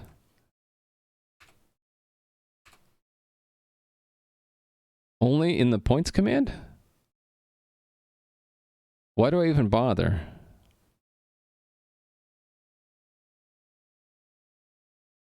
Why did I do that? Anybody remember? For some reason, I have a limit to the number of points I can give someone to 100. I can't give more than 100 points at a time. That must have been when we were playing around with underflow, overflow. Right, Nui? Yeah, this is part of my chat bot, yeah. Yeah, that's probably what it was, Toulouse. It was before the gift command. So I think I should just remove this. So the proper test would be what? In the golem, where was that? I can't remember. Would it be in golem.cpp tests? Yeah, here we go. Points granted, grant points. Is there a limit here? Points lost, lost no points. It's going to be whenever the points command is used, right? This is grant points, and here we're only granting 100 points. Query own points. Query own points, new account. Yeah, a lot of these are queries, not assignment. Okay, here's one where it assigns. Okay, we're back at the beginning. Okay, so let me just make another test here that make sure we remove that cap. Because I don't think I need that cap anymore. So grant points, no arbitrary cap. So I'm just going to have it add 1,000,000,000 points. 1, 2, 3, 4, 5, 6. No, I'm going to grant myself 1,000,000,000 points. How many points do we start with? It doesn't matter because it just goes into the command, right? 1,000,000,000 points. There we go.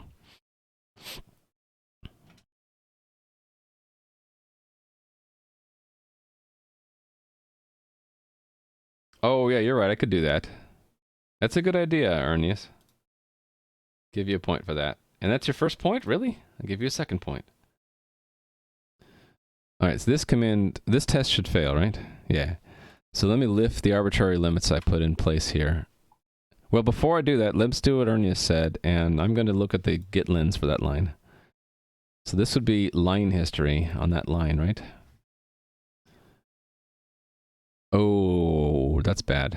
I moved the code around. Oh, no, the commit says limit points delta to plus minus 100, limit max points to 1,000,000. Fix integer underflow overflow. But this was like May 30 last year. I think I did it because I was worried about underflow and overflow.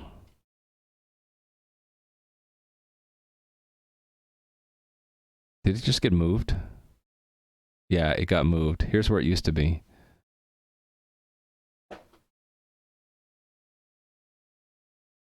Yeah, it's just old code. Praise the heavens. Oh noes. All right, I'm just going to remove it. Yoink, it's gone. And then there was a max points, right? Did the game crash? No, he didn't crash. Did you lose your connection to it?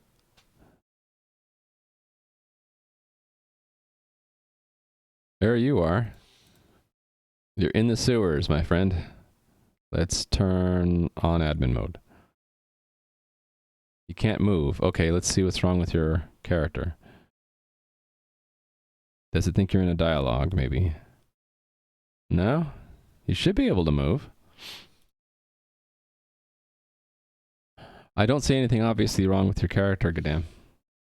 Don't know why you wouldn't be able to move. Can you see my avatar moving around you, though? That's the question.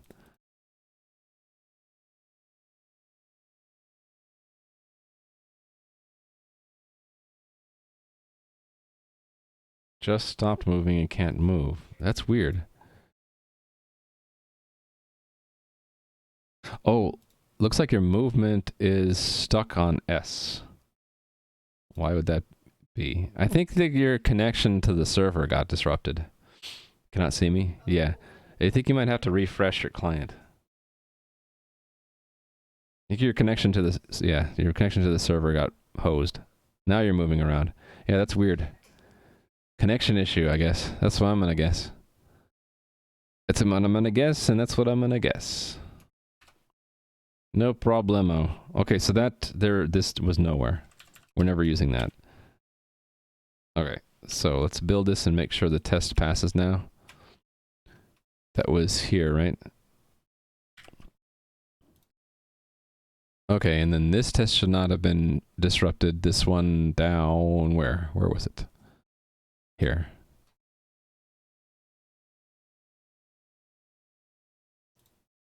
Okay, so now you won't lose points if you try to gift to yourself. Oh, but we want to have the chatbot respond appropriately, right? So let's look for gift to yourself. Gift points via chat, gift points via whisper. Yeah, did you know you can gift points via a whisper? It's true. It should work. I should go while I have the opportunity here to convert it to upper snake case. Shouldn't I? And do the same thing here. Alright, and then I need to make a variant of this where we try to gift to yourself. Gift points to self.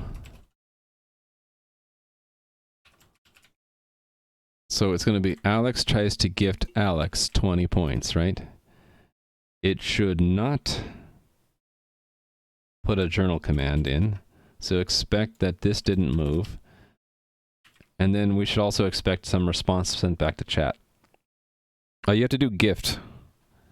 So I made a distinction between the points command. Points is for getting your total and for granting, creating new points. Maybe it's not the most intuitive. Gift is a special command to transfer points that you own. So you lose some and someone else gives them. There you go. But you mistyped the 1. You have a little backtick in it, so it didn't work. And drop the word points. It's just, so it would be like gift Goddamn 1. Now, I can't do that because I don't have any points. But if I had one, then you would now have an extra one. I know, my commands are not intuitive. I need a user experience expert, dang it. Alright, anyway, I want to have it reply with something in chat, right? So let me find where I've done this. Ah, here we go. Response and then an expect. There we go. So there should be a response, and we should get a message. It should say, at Alex, you cannot give you cannot give gift points to yourself.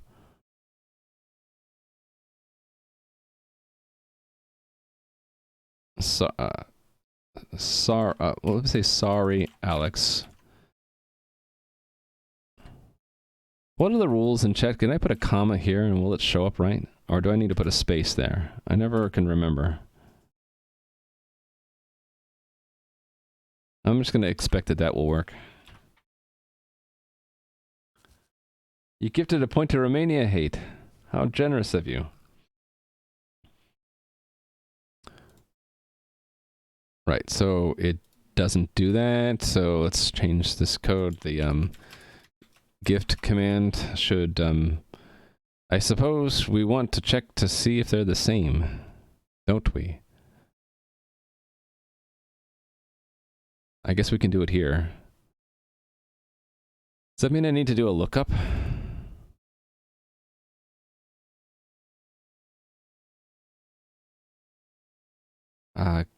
Okay, where do I do lookups? Lookup user? What does lookup user actually do?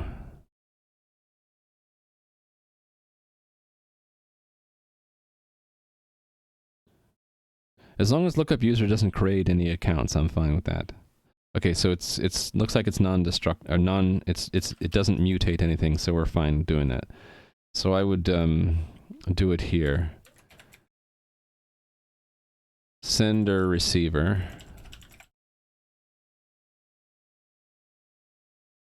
Do we know the Twitch ID of the sender?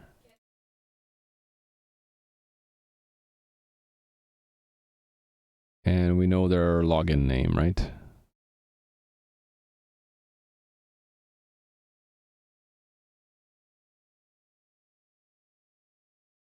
Oh, yeah. Well, I didn't think about it. I should have just done that myself. Thank you, Nui. Thank you for that.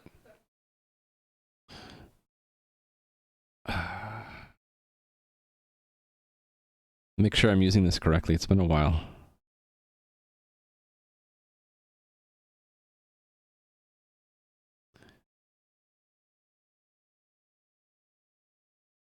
Yeah, that's what I would use. All three arguments, login and name. Correct. Yes. So then if sender equals receiver, we want to send something back. That's respond. Respond? Yeah, one of these. With a formatted message. Sorry at whoever you are. And I'm going to copy from the test here. You cannot give points to yourself. So this would be name.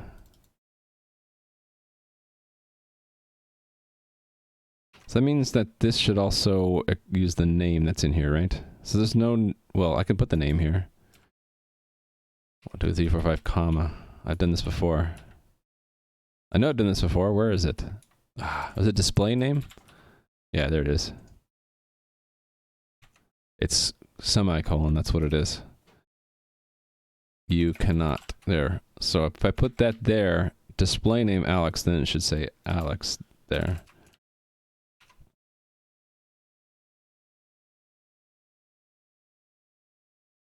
Oh, those are structures. So I should have dot entity.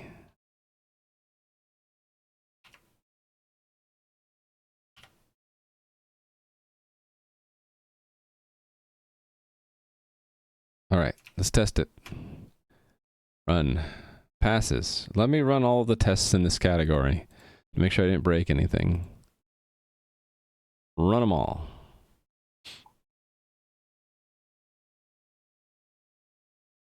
Did you just subtract a point from yourself? No, you added a point to an empty stringed user. How are we going to get that point back? Is that another bug? Oh, yeah. It's just going to make it an empty. What if I do points at 0 points? Wait a minute. I thought you just gifted 1 to empty string. We should probably not allow that, right? Here, we'll give you your point back. Thank you for finding a bug. I'll give you another point for finding another bug. We should probably not allow the empty string, right? So let's throw that in here at the same time. Oh, I broke something. Look at that. Something failed. Gift points via chat didn't work. Is it because it gifted a point to... No, it gifted a point to Bob. Why didn't it work? I guess we'll step through and find out. Let's go to here. Debug that one. Sender entity is 0, receiver entity is also 0. Okay, so it didn't know who they were.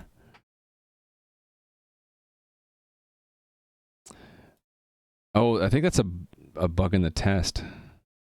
Okay, but if someone who's unknown tries to gift themselves points... Yeah, okay, so we shouldn't... This is a bogus check here. I think we'll just do the 2 lower check. Now, what if they gift to themselves with their own name, though?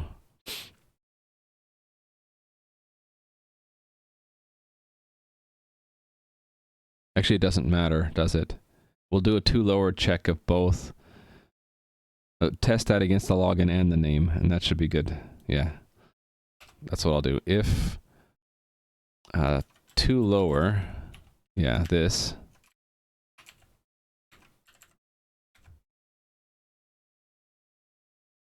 Twitch login. I want to capture these separately. Const auto, target, login, or name lower is that. And I want to do it 2 more times. Sender or Twitch login lower and Twitch name lower. Okay, so if Twitch login lower is target login name or login lower, or the name lower to lowercase is matches that, then it's got to be the same person. No, even if we don't have a lookup. So actually, I don't need to do the lookup, do I? I don't need to do that. Just go by name alone.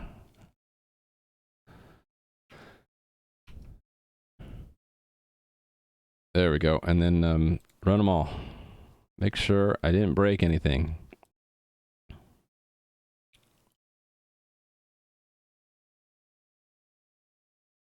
Kind of runs them in, or I think it runs it in order, and they're listed in the file or something like that. And here it's displaying them in alphabetical order.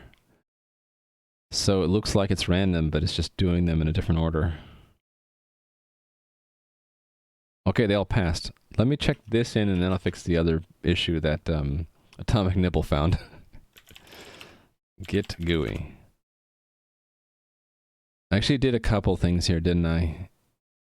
Let me do one at a time. This is the point maximum thing. Let's do that one first. So stage those along with removing the limits and definitions. And it's different. This test, right? This hunk.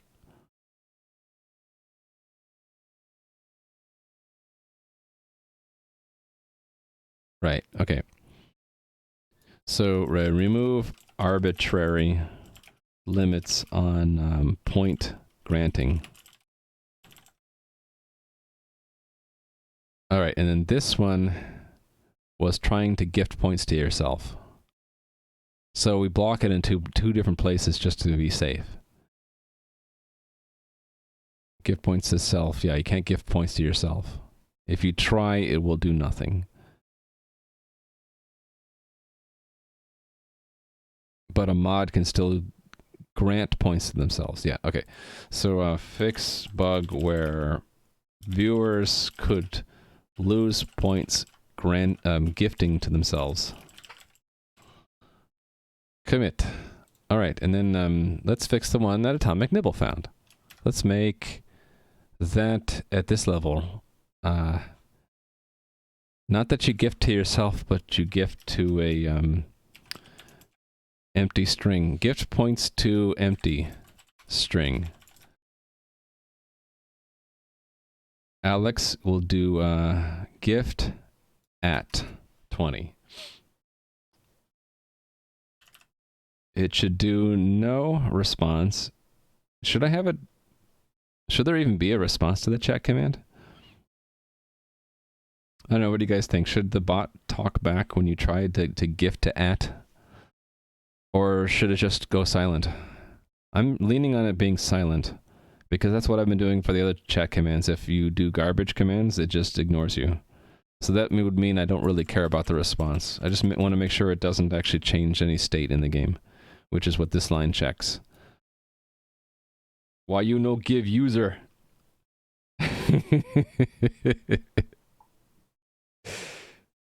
Some might do that as a typo. You mean leave the name completely off like that? If they do a typo, and I would expect the name would just be misspelled and they would see that they gave it to the wrong person. You're trying to use autocomplete. Yeah. I know people are going to start giving to Kappa now. It's going to be hilarious. Anyway, we should at least block it, right? I think that's as easy as checking to make sure it's not empty here. If target log name is empty, return. There we go.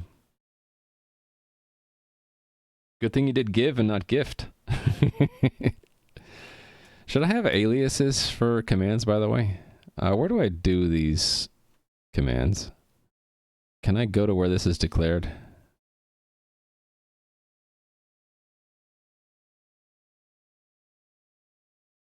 Wait a minute. Does that mean I have a table somewhere for this?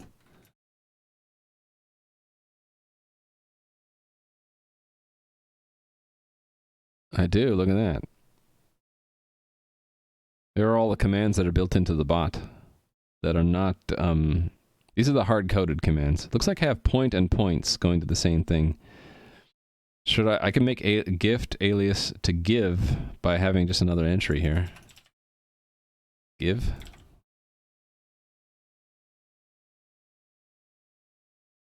Yeah, that's not going to work because you didn't type a number. While I'm here, are there any other aliases that I kind of would like to have?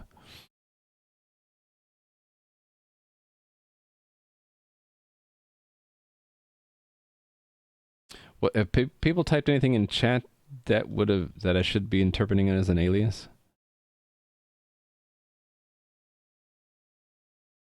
Right, so Gadam did gift, so we'll make, yeah, that was the normal command. You had gift points, so I could have it like ignore, well no, there might be a user named points for all we know.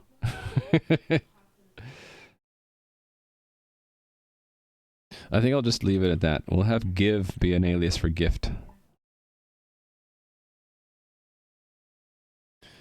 Alright, so anyway, handle gift. I should probably make a test to match this too. Yeah, let's do it.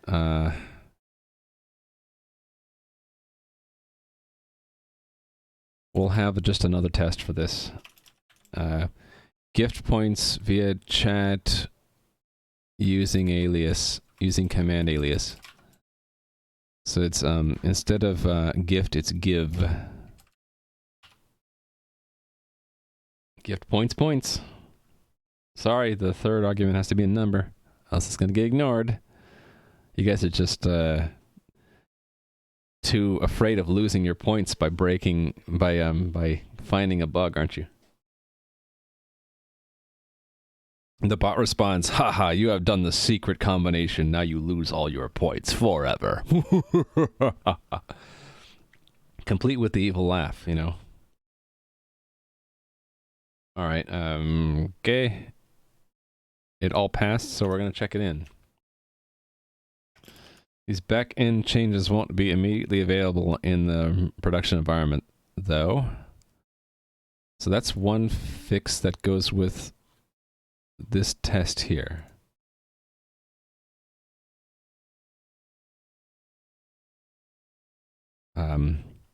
Prevent point gifts to empty string username. And this is make give an alias to gift. We pass a Lua script instead of a number if you prefix it with Lua. That would be interesting, but sorry, no. You would totally break my server, I'm sure, if I allowed you to do that. What's next on my list, by the way? Okay, we had two more things to work on today. I should probably take a break.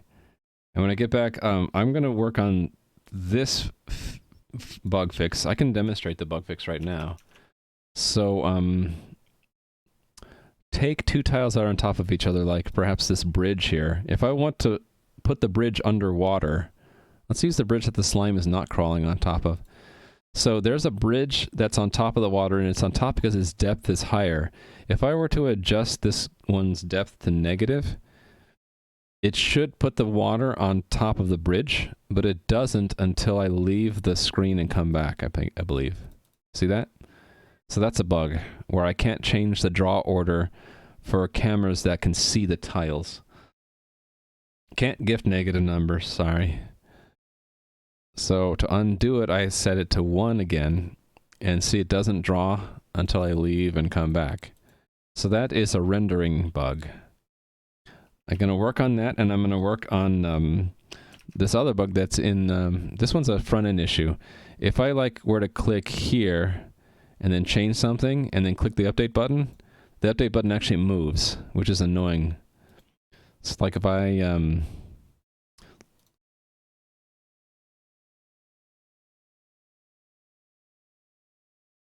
so if I just remove that period and I hit update, see how it moved as I clicked it and didn't actually take the click? I'm going to fix that too.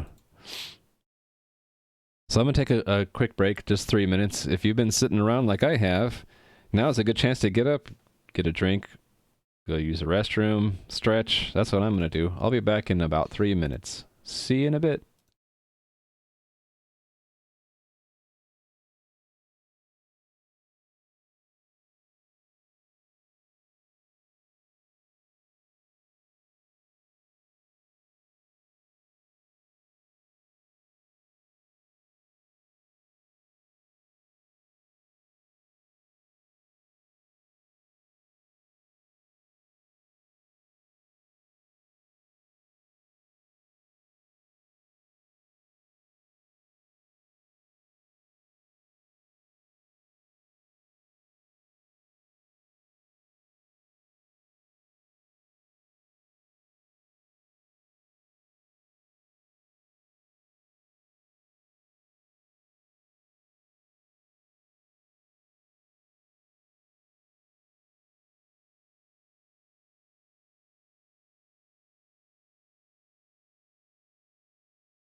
I'm back a little early. What is that emote, Mudribbit?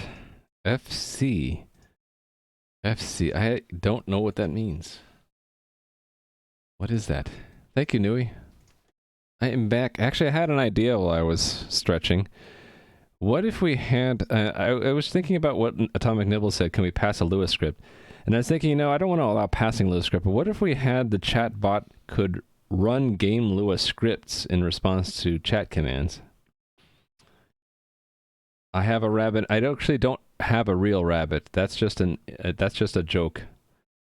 The origin of the rabbit is that years ago I wanted to pick an avatar that wasn't a face reveal, and so I just looked through my images folder at one point, and I found an old picture of a bunny that I had used to make. I had photoshopped it in to look like there was the Easter bunny in the backyard. Don't tell the kids I did this. And so that image was hanging around, and I'm like, okay, I'll just use the bunny as my avatar. And then that ended up, I used that here and there, and I'm like, whenever I want to have an avatar that's not my face, then I'll pick that bunny. So that's the only reason for that. But the cat is real. Flower crown, I see. So now there's not just a sombrero, but a flower crown on it too. I've been thinking of ditching the rabbit avatar for my stream, actually, because I have the face cam now. I've had it for a long time. I might as well just put my my nice professional face image up there, right? Need a bunny, but the bunny is not really a thing in my stream so much. It's just a placeholder image. I do have 2 open emote slots, though, if you guys have any idea of what you would like for emotes. Especially if you have something that's relevant to my stream. Let's make it a thing. Make the bunny thing command. Make the bunny a thing. Yeah, we could. Make the beast be my avatar. Oh, that's a good idea. I kind of like that. I can actually get him to pose for an imposing picture. Get a close-up of his face. Keep the bunny. You guys all used to that now? It's really not connected to me or the content of my stream directly, though. That's the problem.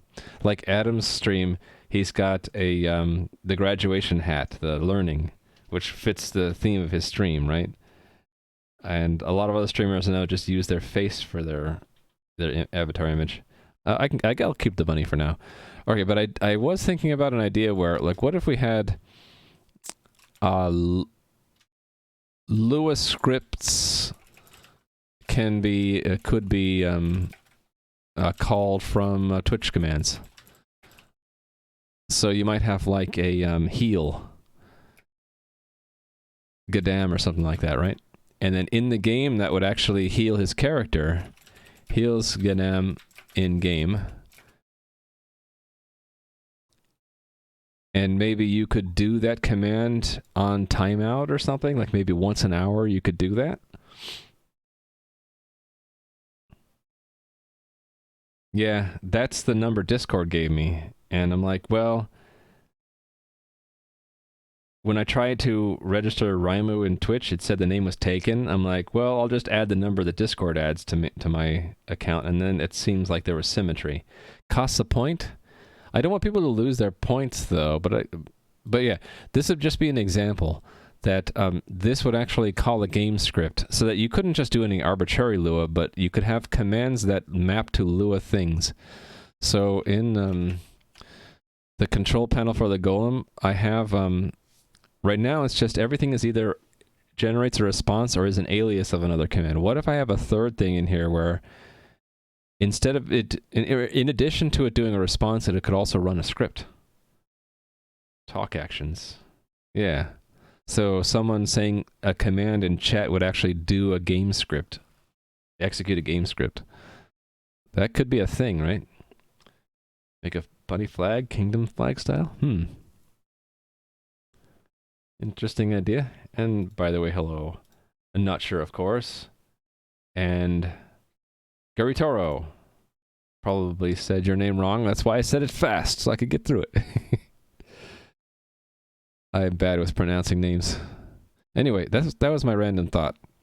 Let me get back to the work today, and if I have extra time, maybe we'll look into that stuff. So I want to fix that bug where if I change the depth of a tile, it doesn't draw it. So just to recap, that bridge on top of the water is depth 1 on top of depth 0. If I were to, though, change it to be depth -1, it still appears on top of the water unless I move the camera off and then back. And now it's under the water, right? So, and then opposite problem, if I put it on top of the water, it doesn't show up as on top of the water until I move the camera off and then back on. So I'm going to set up a unit test to capture that and then try to recreate that and then try to fix it. So I need to find where my unit tests are for the camera stuff. That would be rendering, right? Yeah, here we go. Found it. This is a big test suite. It's got 4,300 lines. Let's just grab one of these. And we'll say for this test, changing depth, well, swapping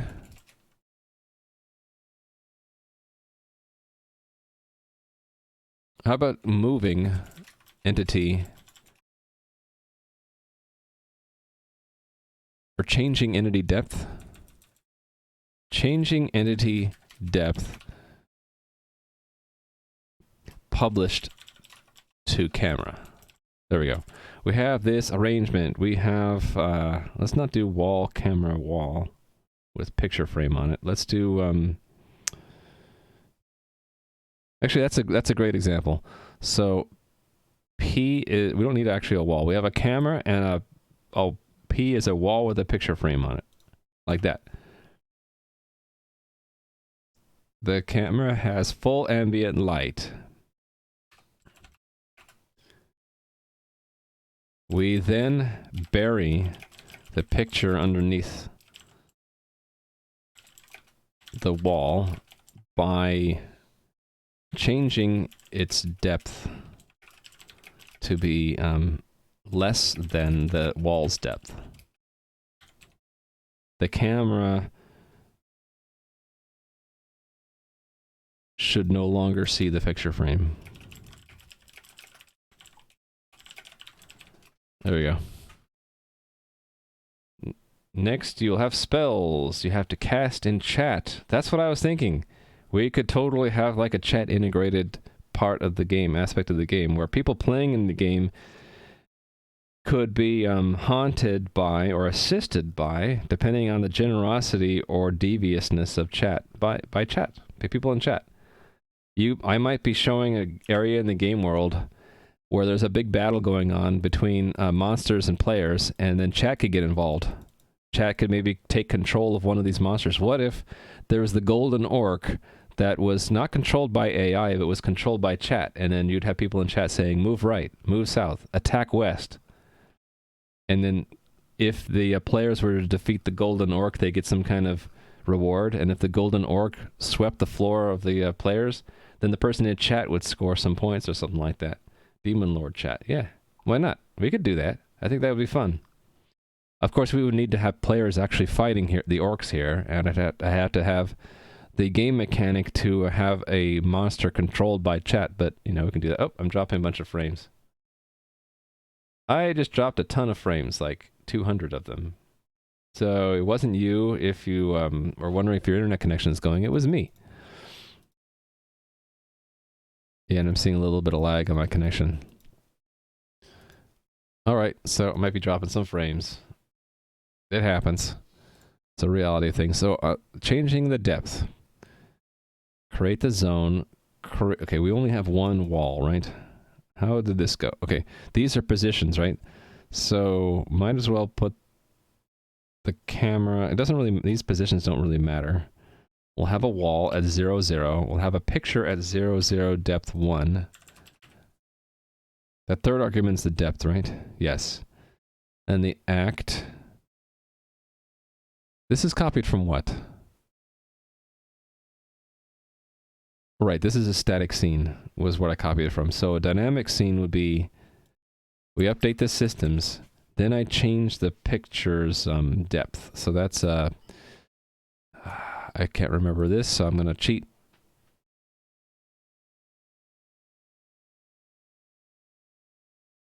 It's components set component type, right? Components set entity component of type. Is it position? I think it's position of the picture. And just rewrite its position. Actually, I can just get its position and then change it, right? So I can say auto picture position is components get entity component of type position picture. And then this we can place here, and I can simply say that this key position depth is -1, so it's underneath the wall. What I should get Actually, I need to reset the receiver here. How do I do that? I forget. Let me scroll up one of these tests to find out. Oh, feedback's clear. There we go. That's what I want. We want to clear the initial feedback, put the picture underneath the wall, and update the game systems again. We should not receive... what we expect to do is get our sprites removed, right? I think I have a helper for that. Expect sprites update received with remove. There we go. So we need a sprite report group for the sprites removed. I'm going to guess that I can just say picture. And then delta x, delta y. Yeah, all that's... Okay, so then I just need to make sure I get this correct. I don't know how the sprite group thing works because it's been several months since I worked on this. Let me find where I've done this before. Oh, that's easy. It's that inside of one of... It's just two sets of braces. Easy. Oh, it didn't like that. Why didn't it like that? It couldn't convert it. Why not? Oh, there are two things in it. Okay. I need to refresh my memory. What's a sprite report group again? It's a map from entity to JSON value. Oh, but then in this case, right. In this case, it's just repeated. Right, okay, so then, it's picture, picture. Picture, picture.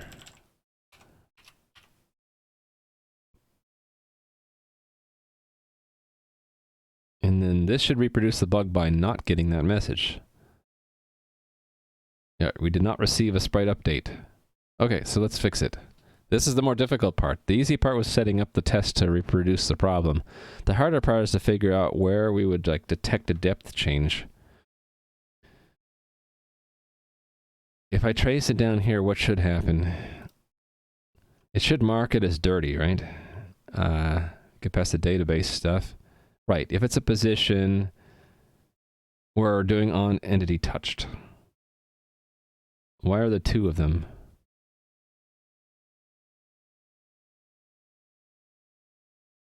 Oh, it's the position before and the position after. Because we might want to touch two positions if it moved. Okay, so it'll just touch the same position twice. What is this doing? With entity component type tile. Oh, it's seeing if the entity has a tile, then we write that it has a tile and we touch the entity. If it doesn't have a tile, we just mark the entity as dirty. In this case, it does have a tile, so it should be going into an entity touched.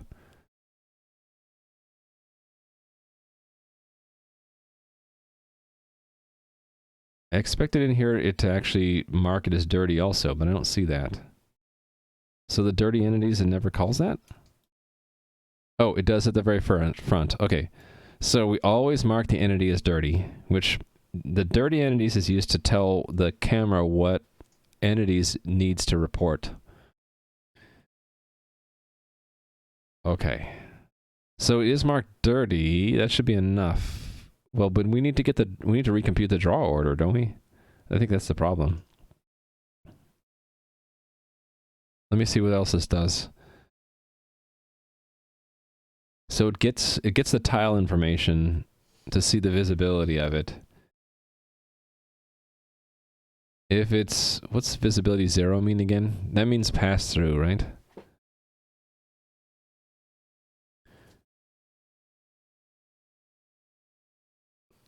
Is that right? Yeah, if it's non-zero, it reflects that the tile is opaque and can only be seen. Right, so if it's 0, that means... let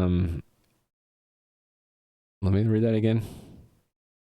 It means it's transparent. So if the tile is transparent, it does this stuff. It looks up the position, looks up all the entities at that position. Oh, I see. This is to detect if something becomes transparent, and then we would have to recalculate the lighting. So I think I want to do the same thing for if its depth changes. Right? Well, that's always set to true. Hold on.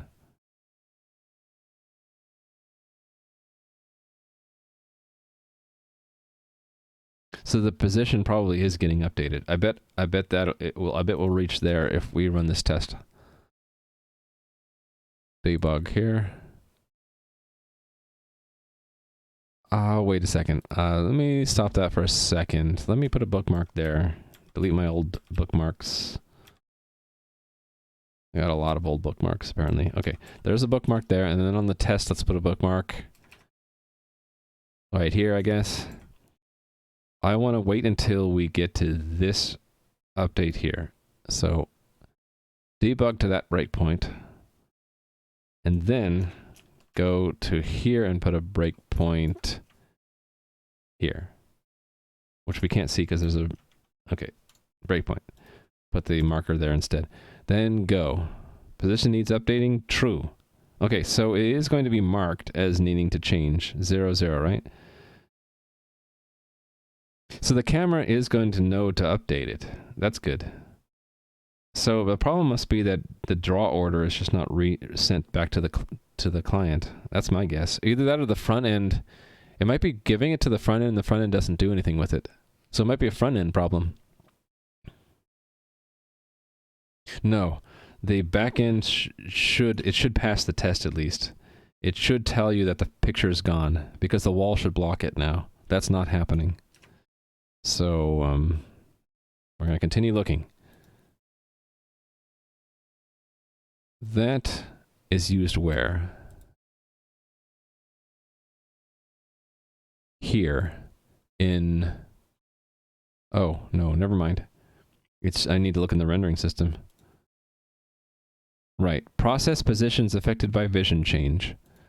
That's what I need to look at. So go to there. All right, here we go. Positions should be 0, 0. Yep. Okay, so it says 0, 0 is a position that needs to be updated. Now we're going to go. It's 0, 0, and it's going to look through all cameras. And basically, if the camera has seen that position, it marks camera refresh vision true.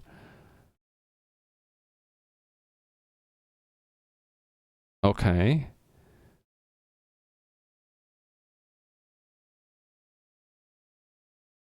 Find all lights that were lighting this position and mark them as needing... Okay, this doesn't matter. There are no lights. Okay, and then we exit back out of there. Detect new and remove cameras doesn't matter. Update camera component caches? I don't think this matters.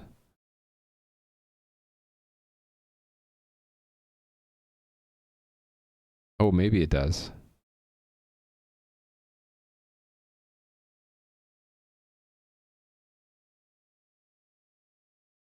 What is this doing?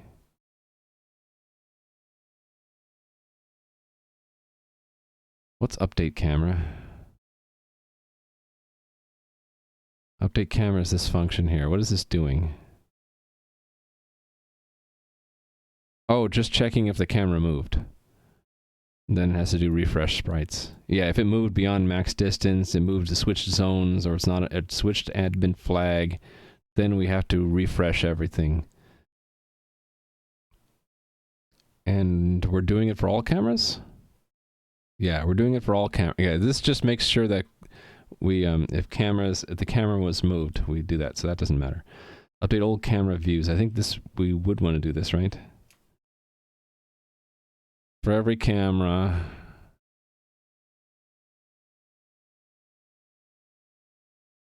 If the camera moved, shift it. If we're refreshing vision, then we want to calculate the camera light and go through the vision list.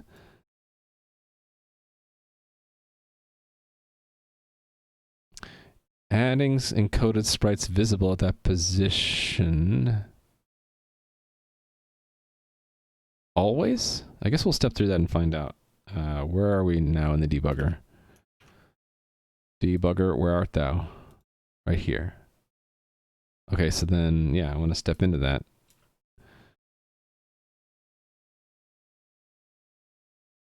Camera didn't shift. Refresh vision is set, so we calculate the lighting. For every vision entry, we're getting a position, so this should be, oh. It's going to be every position we could see. So I kind of want to go until I get to, position 0, 0, don't I? Right, so there's nothing else in the universe in this test, so there won't be any entities until we get to 0, 0. So I can put a breakpoint there and just hit go. And then it should be 0, 0. Yep, okay. Okay, cool, and then we get...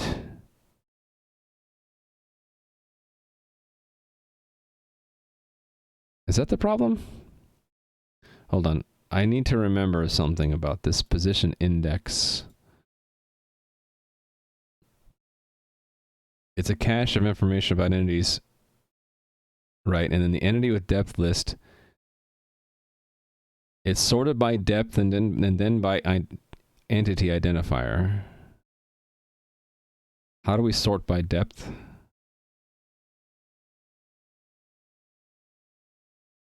If one is greater than the other, then sort it first, I think.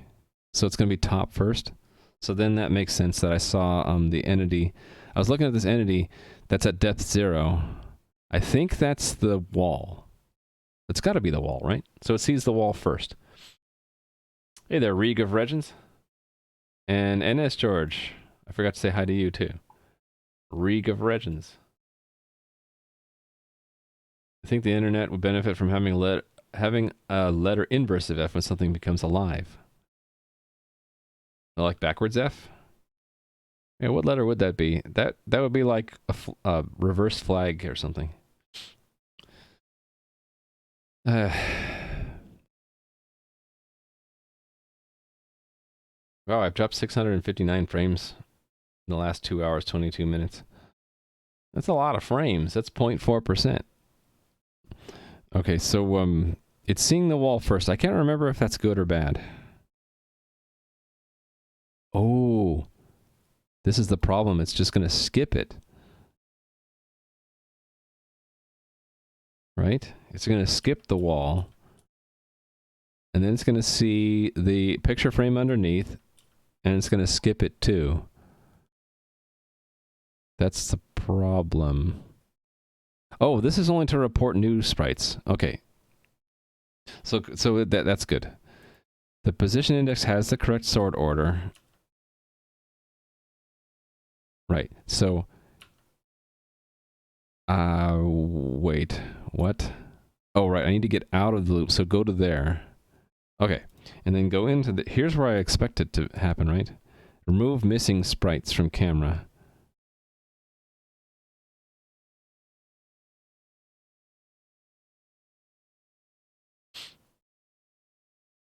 That's a pretty good one. The Old Norse, yeah. That's okay, except for it's swinging the wrong way. You need to have it swing the other way. It's gonna be hard to spread that. Yeah. Yeah, but it'll catch on. Look, Mudribbit's found it. There we go. Let's copy that character. It's an important character, and we'll all say that. Oh, I've just dropped. Saying that in chat just made me drop 50 frames, Mudribbit. That's dangerous. Let's see if it happens again. No, that time it didn't work, so it's not a bad karma character, but I like that character. I'm going to use that now in chat. Whenever someone starts doing F, I'm going to do that character. And we'll see if it spreads. I'm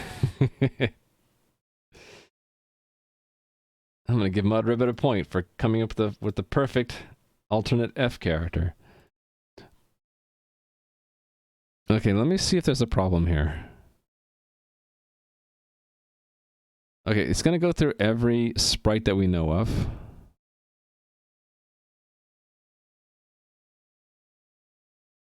So this is, which sprite is this? Oh, it says 2 of them. 3 and 4, right. And it gets the entity list, it gets the position, it gets the vision entry. Right, that it sees what? What's this 10? Oh, that's how much vision it has. Like, Ambient vision. Determine quadrants, if it's lit.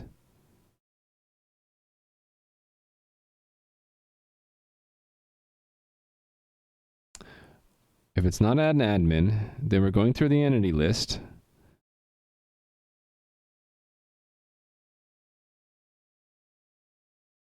Okay, it is marked as dirty. Which entity is marked as dirty? 4 is marked as dirty. I don't remember which entity's which. Let me go back to the main program, see which one's which. Which one's the picture? Picture is 4. Okay, it says the picture is dirty, and it's considering what to do with the picture. Go away, window.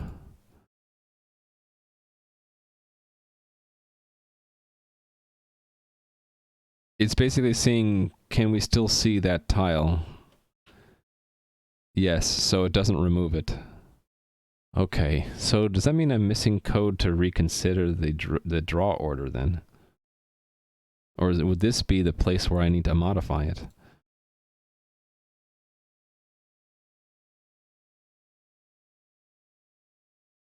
Actually, in that entity list it's in the wrong order, isn't it? Where do we get that entity list? It's the sprites by position entry, and that is what? Sprites by position entity list. Okay, so this is irrespective of depth. Okay, so this doesn't count depth. Have I ever discussed it? I have occasionally. I have a command for it. It doesn't come up too often, but when someone asks me why do I have an impl class that's separate from the interface class, I talk about interface segregation. It being basically one of the solid principles, right? So that pointer implementation technique is one way you can do interface segregation, or is it the D, dependency injection? There's kind of a gray area there. That's how in C++ you can achieve a separation between your interface and your implementation. But there are other ways too, of course. Okay, so this is not the function that would remove it if the depth order changed. I think the code would need to go here, right? So not only does it need to be lit, but it needs to be not obscured, right? So how would I do that without, I'd have to reevaluate all entities at that position, wouldn't I?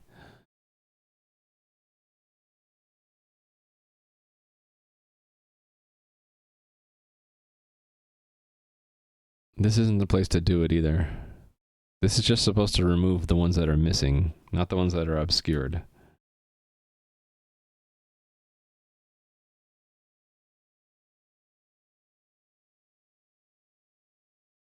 Oh, it marked 3 as dirty too.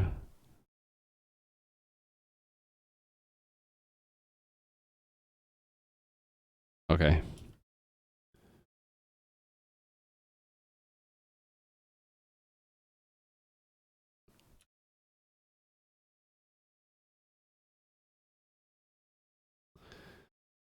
Announce sprites or sprite updates to camera. So at this point we can't make any other changes, right? Okay, so yeah, I think there's just no code that catches this right now. Yeah. So let me look all the places where we do the sprites removed and we change that. Because it's possible there's one place we should be doing it. This is, if it's regarded as missing, this is where what happens? Oh, this is probably where we should be hitting it. Update sprite for cameras.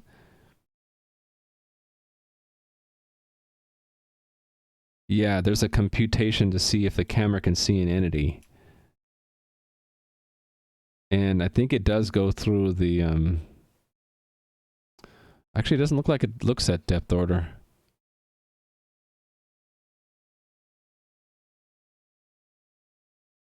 Not invisible, same zone, in light of sight, lit. But that's not considering obscurity on the same tile.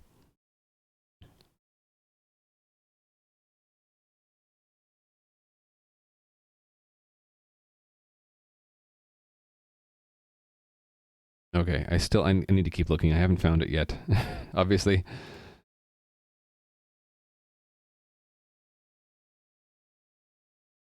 Okay, update and remove sprites.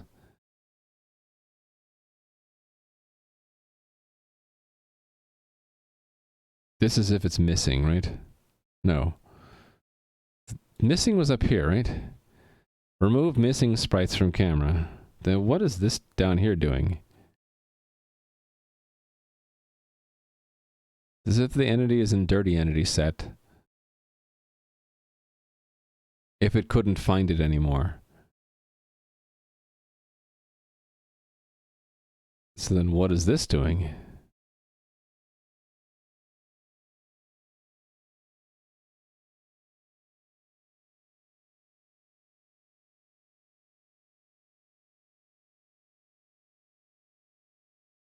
I don't remember. What's the difference between these two? Remove missing sprites from camera and the other one.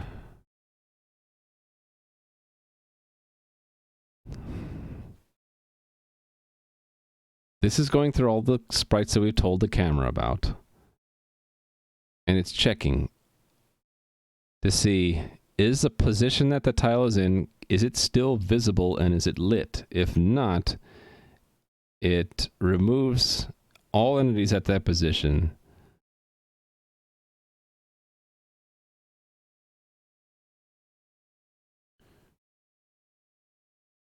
What's this mean?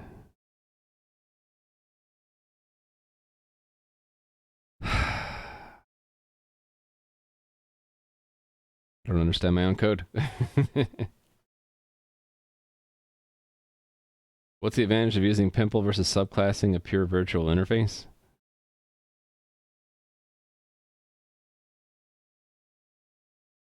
They're for different applications. Pimple is in order to hide the implementation so that when you are using its interface, you don't have to be dependent on its implementation.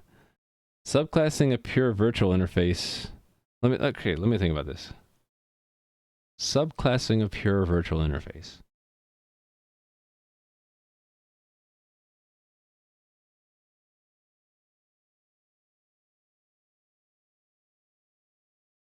One advantage would be that the subclass, something still needs to create the instance of the subclass, right? Whatever is creating that instance of the subclass will, unless you're using the pimple pattern, it'll still be dependent on the implementation. But with the pimple pattern, you can construct an object without knowing its implementation because its implementation is opaque. Does that make sense? So I tend to use these for different purposes, right? I'll use the pimple pattern when I want one piece of code to create a class, but not be dependent on that class's implementation. That's pimple. For subclassing a pure virtual interface, I'll use that whenever I intend to inject that object. After creating, I intend to inject it into something else which doesn't even need to know how to create it in the first place, or doesn't even know what implementation. So they do kind of overlap in that they both obscure, but they're obscuring for different reasons. So Pimple is obscuring because I want the creator of the object not to be tied to the implementation. I'm using pure virtual interfaces when I want to substitute any number of possible implementations, right, for dependency injection. So does that make sense? They're for slightly different reasons, but they both kind of overlap in what they do.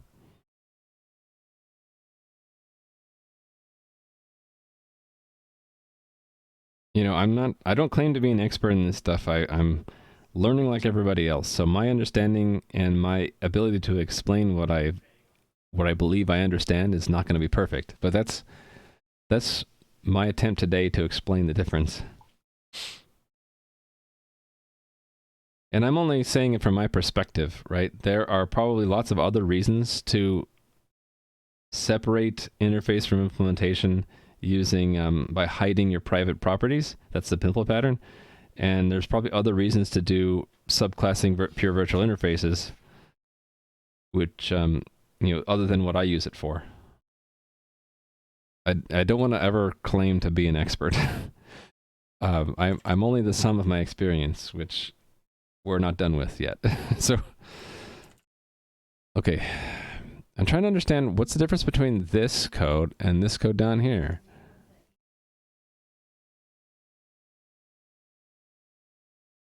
I believe this code is if something just disappears from the game. If something is removed from the game, it won't have a position or a tile. It won't be found, right?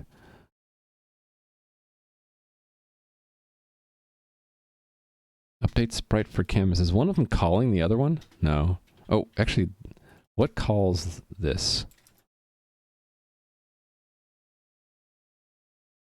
Shift camera calls it.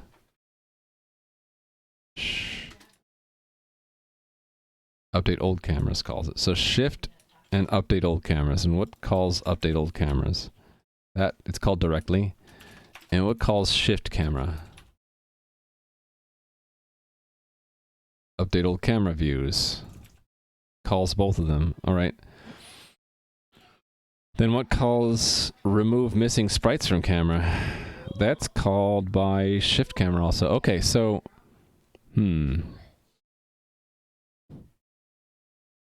No, wait a minute. It's what calls update and remove sprites for cameras. Oh, the top level does that. I sense a little bit of redundancy here, actually.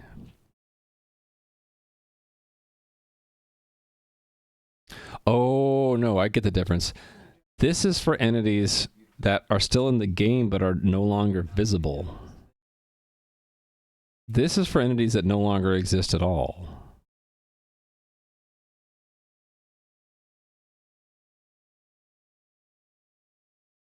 Yeah. Okay. So this would be the more appropriate place, right?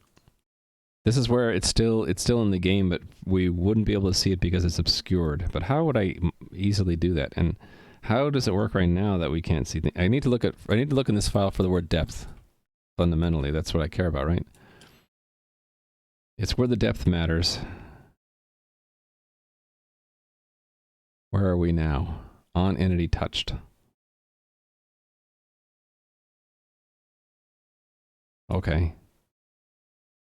But how are tiles obscured now? Is that here?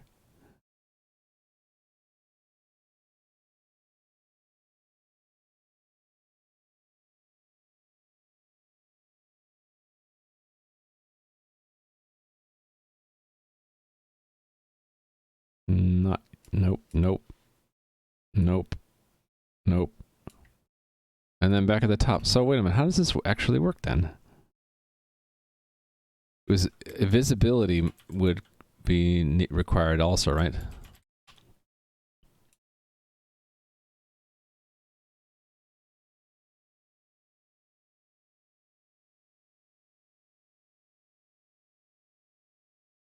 I wonder if it's actually sending both all the time to the client.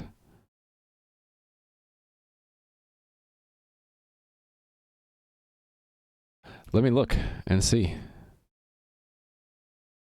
What happens if we start with the picture underneath? Actually, I ought to have a test for that anyway. In addition to it, so this is changing entity depth. Changing. Let's just say hiding tile underneath another. Publish to camera, and then I'll have the opposite where we reveal tile previously underneath. These names are too long. Hiding tile underneath another. Revealing tile previously hidden. Okay, so we have this arrangement. wall with the picture frame underneath it. We then lift the picture on top of the wall by changing its depth to be greater than the wall's depth. The camera should now see the picture frame. Okay. So then we start it at depth -1 and change it to +1. And we would expect sprites update proceed with add, right? And which is the picture should show up. Whoops. The moment you take a 30-minute break and it turns into 2 hours? Uh-oh. Time flies when you're having fun. Yeah, there you go. I guess that's what happened. Oh, okay, so we see a full description of it when it gets revealed.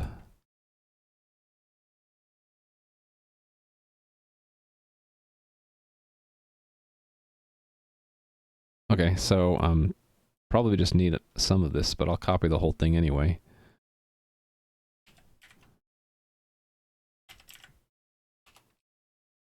Paste. All right, and then combine that there, and combine these two there. Done. I don't need the light, it's just the picture, right? ID picture. X -1, 0. It's relative to the camera, which is at 0, 0. That's why we do that. The tile is what? Tile picture. In the tile set, depth is 1. See what we get here. My guess is that we get nothing. But I'm more interested in what the feedback is initially. Right now. Yeah, we don't get a sprite update. Okay, so then what do we get here? Debug to here and show me the feedback. I don't need to see that. Right. What does the feedback look like? We have a bunch of ads. This common feedbacks. Why are there so many ads? What are these ads actually?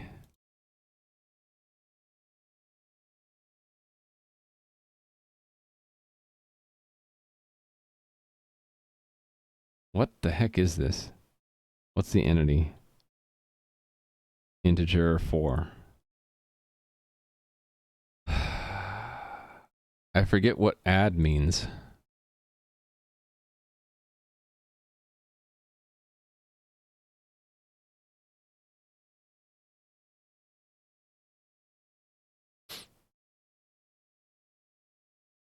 Balding hippie. Let me just look at the last message. That's probably the important one. Right, message. Oh, I think the ads are internal entity component system debugging stuff. Okay, so yeah, so here's the sprites list. This is an array, and the array has 2 things. Okay, so it does tell you about the obscured thing. Interesting. I didn't think that I did that, but I guess I did. That's bad, isn't it? That means that hidden objects are told to the front end. So I can't hide using depth order. I need to hide a different way.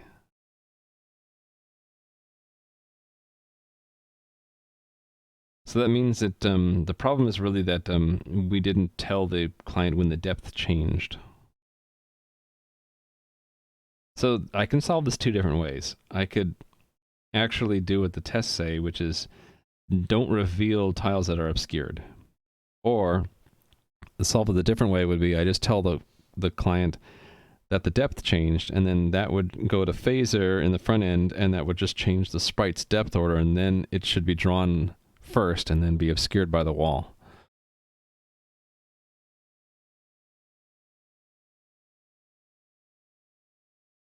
I would need to, actually, I think I prefer to change it so that we never tell the client about something that's obscured.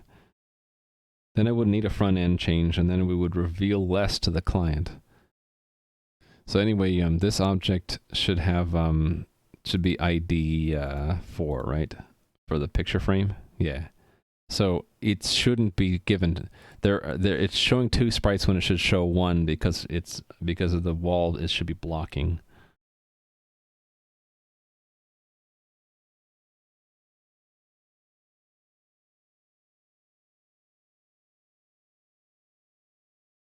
Or am I thinking about this wrong?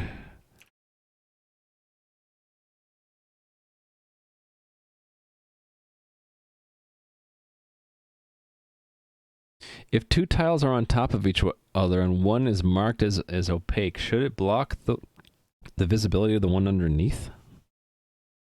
Or not? I think right now it's not, but maybe it should.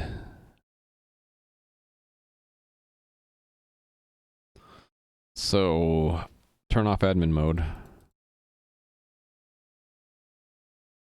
Like, for example, oh wait, no, there's a reason why I still need to show it. I can demonstrate this. If I go to the starter town, right? Yeah, the fact that we can see the door, the wall behind the closed door frame. Yeah, if we hid the wall completely, like if I remove the wall, let's just move the wall somewhere else. I can do that with what was it? Shift click? Yeah. See the problem? The wall disappeared. This is what would happen if the closed door blocks vision from, you would just not see the wall behind it. So we can't obscure the tile. So then I have to use a solution where we tell the client about the depth order change, and we rely on the client knowing, the client needs to know about the tile even if it shouldn't draw it. Or it'll draw it but then overdraw it with the wall. Yeah, put the wall back. Gadam's like, where'd that wall come from? And where did it go to? All right, so then I need to change my unit tests. These are wrong. Back to the tests we go. It's not that they will be removed, it's that we will get an update with a different depth order. Right? So I don't need multiple tests then. It's just we need to remember what depth we told the client before, and we need to tell them a new depth. So this should just be depth changed. Depth change published to camera. We have this arrangement. The camera should be told that the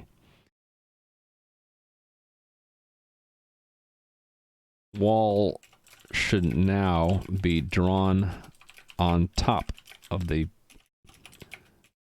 picture frame rather than vice versa. Yes. Okay, so then it's not a remove, it's an update, right? With update. And I need to see how that's programmed. Right. One of these. I can just pick any one of these I want. Yeah, sure. I'll just pick this one. Bracketed list. So the entity that changed was the picture, right? Its tile is tile picture. Its tile set is tile set. Its depth became -1, and it has no special. There we go. There's the test.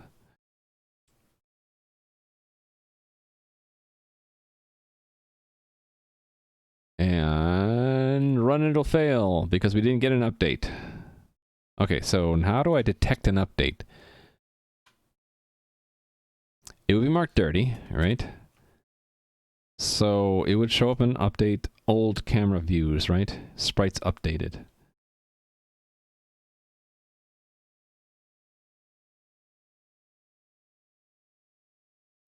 Is this the right place actually? This might not be the right one. It might be this one, update and remove sprites for cameras.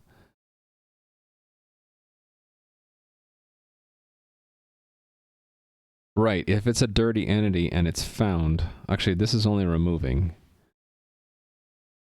Oh, no, here it is. The updates are in here. Right. So if it's marked dirty and it has a tile and a position, then we go into here, right? Here we go. Tile changed. Found it.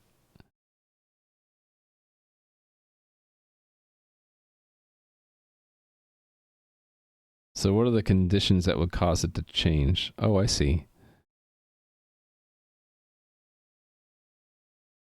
Yeah, I don't think we're ever looking at and see if the depth changed. How would I record the depth? Do we record the old depth?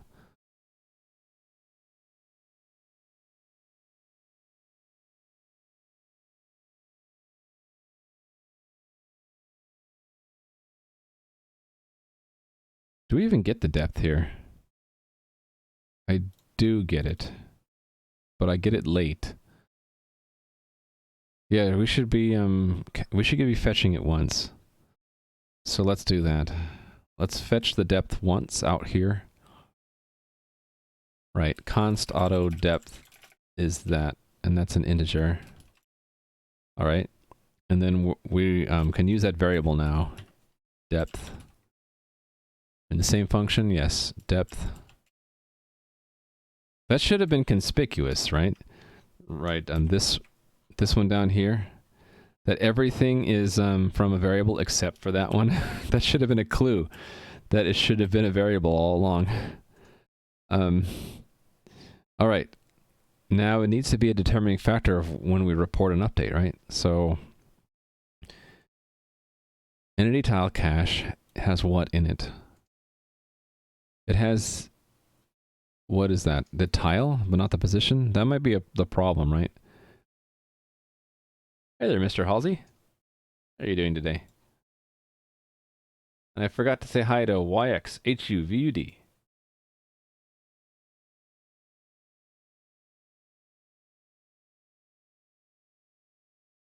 Okay, so trying to understand this old code in my game's rendering system. So, Mr. Halsey, I'm fixing a problem in the game right now where it's easy to illustrate if I go into the sewers. See how that bridge is on top of the water? If I were to change the bridge's depth to be underneath the water, underwater bridge, it doesn't actually result in a change to the front end unless I move off screen and then back on, and now it's hidden. That's the bug. The moment I change the tile's depth, it should update on camera. It shouldn't wait for me to leave and come back. Right? So I leave and come back, and now the bridge has reappeared. So I'm fixing that bug. So the bug is that the rendering system never checked to see if the depth changed, and I'm trying to find the exact right place where we need to do that comparison. So here's where it detects if the tile changed. I think the problem is this only caches the tile, not the depth of the tile. And thank you for that follow. I appreciate that. Tile direction. Right, so the direction could change whether or not we could see it right now. Right, so if we could see it and we can no longer see it, we're going to remove it. Thank you for that follow. What did Twitch do to you, A squared? Also, the Empire Strikes. The Empire Strikes that. Okay, I'm not going to say that word, but hello. That's a good name, although I feel strange saying it. What parts of OmniRain are going to remain closed source? That's a good question. Right now, the parts that are closed source are the essentially the back-end server code. This code we're looking at here is part of the closed source right now. Assistance? Yeah, it could be. But I'm considering opening even that at some point. It dropped your message and then hanged for ages before Twitch being Twitch, I guess. Yeah, I don't have commands for that. GitHub is probably the best one. Yeah, because in that GitHub commands it says, not the game, but many components used in it. And if I were to make a command and link it to open source, it would say something like, Raimu's game is not open source currently because he hopes to make money off of it. I guess I could for now, yeah. Alias com source GitHub. There we go. We did it. All right. Yeah, I hope to make money off of the game at some point. The problem with open sourcing everything is that someone could come in and just really quickly set up an alternate game and then make it free, and then how can I make money? The closed source is because of security? Not really. I don't want people to redistribute the game. Yeah. Now, let's say in the future we say, well, this isn't going to be making any money. I'll probably then open source the whole thing, because if I'm not getting any value from it, let's see if someone else can, right? But basically all of the parts that you could reuse to make new and different things, I try to open source that. Not that anyone actually uses it, but, you know, it could also be useful to see the parts of the code's smaller components, because just to understand how they work.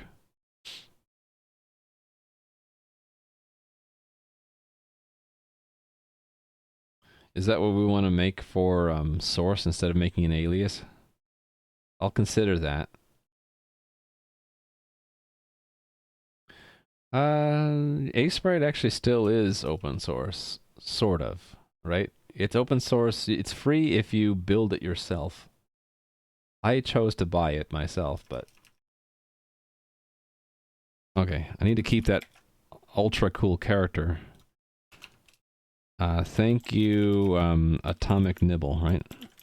For that character. Let me make sure I'm crediting the right person.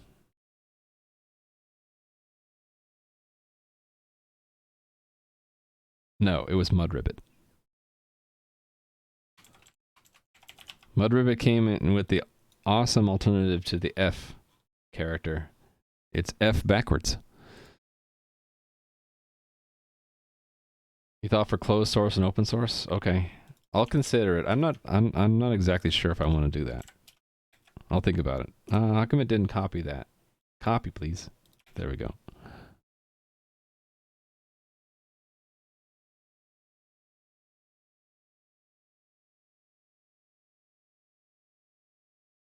Pretty sure that Asprite is still open, and that you can get its source code and build it. But maybe you mean closed source as in he's not accepting patches? I don't know. You demand credits, Anakim? I thought it was Mudribbit.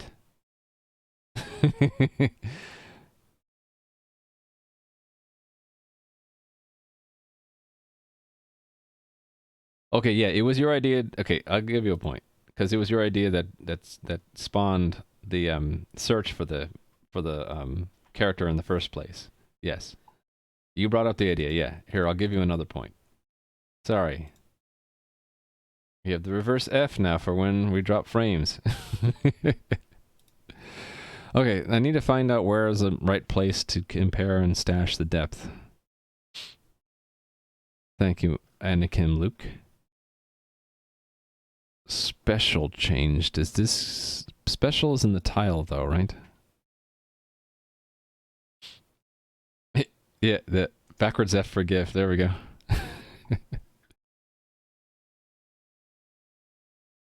How do we know the special changed? I actually have a cache of it. Do we want to do the same thing? Depths by entity, maybe? I could do that. That wouldn't be too terrible. I can just have it mirror this specials by entity. Yeah, why don't we just do that?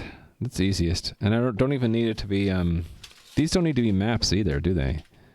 Why don't I just sneakily put in unordered map? Because I can.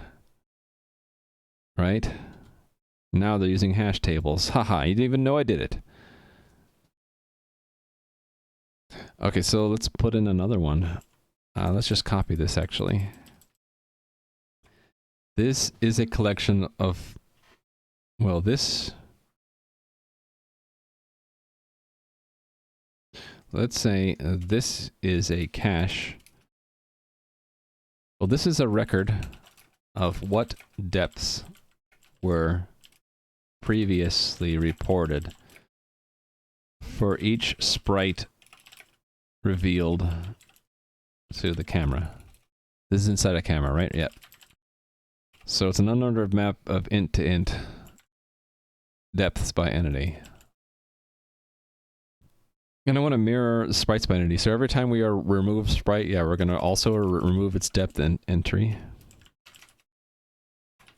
Actually, wouldn't it be smarter to just combine these two into one map? Wouldn't that be the smart thing to do? Or maybe it's because I only insert into the map if it has an entry. That might be why I did that. Oh, yeah, that's why. Okay, so this one will have an entry for every entity. This one only has an entry for an entity if it has a special marker. Ooh, so that backwards F is now pretty versatile. It's also a test character for UTF-8 for 3 bytes. I love it. That's 3 bytes. Ooh, that font. Look at that font. How it looks in that font there. It looks very elegant. Let me try to capture it without the cursor showing up. There we go. Look at... I want to point out how cool that looks in this Veracode font. Look how neat it looks. I admire a good font. 3 characters. Fancy, yeah. More like, fancy.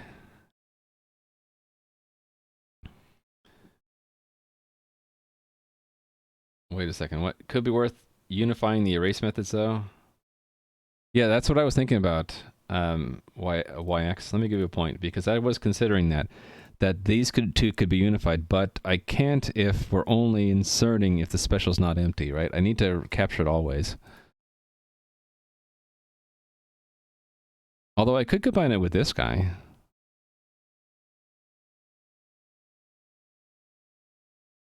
What's sprite position? What if I put it in here? Yeah.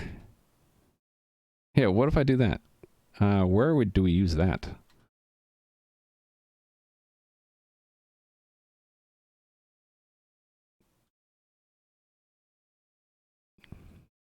Sprite positions. I guess we don't use it in that function. We could, though. Would that be appropriate? Hold on. I've totally lost track of where I was. Let me search for sprites updated.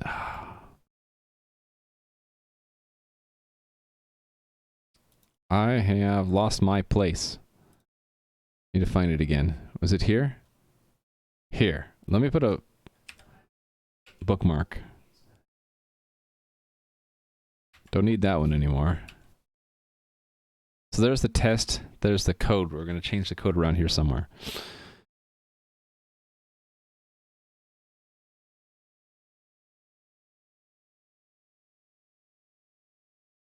I think this move sprite internally handles that. Yeah, so the move sprite internally handles it. Oh, wait a minute. We could consider a depth change a move. That would be the easiest way to do this, wouldn't it? Oh, there we go. So, YX, you had the right idea all along. I'm going to give you another point. The I don't need another map. I can just put it into sprite positions by entity. So I can remove that, and the sprite position, the depth could just be just another aspect of the sprite's position. Which makes sense because it's in the same component, right? I should have thought about this. This is the drawing order of the sprite relative to other sprites in the same coordinates. At the same coordinates. Int depth defaulted to some value. Because then I can include it in the constructor.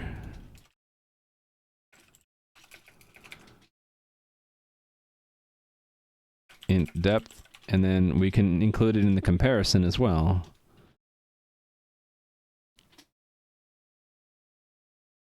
Actually, no, we don't want to compare it in the comparisons. The positions should be equivalent because we use that. I need to be careful about this. Where we use sprite position, I think we use it to see if two things are in the same spot. Let me make sure about that.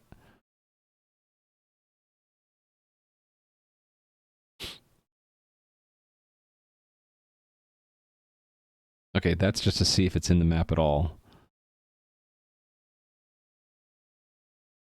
That's to add it. That's fine. Move.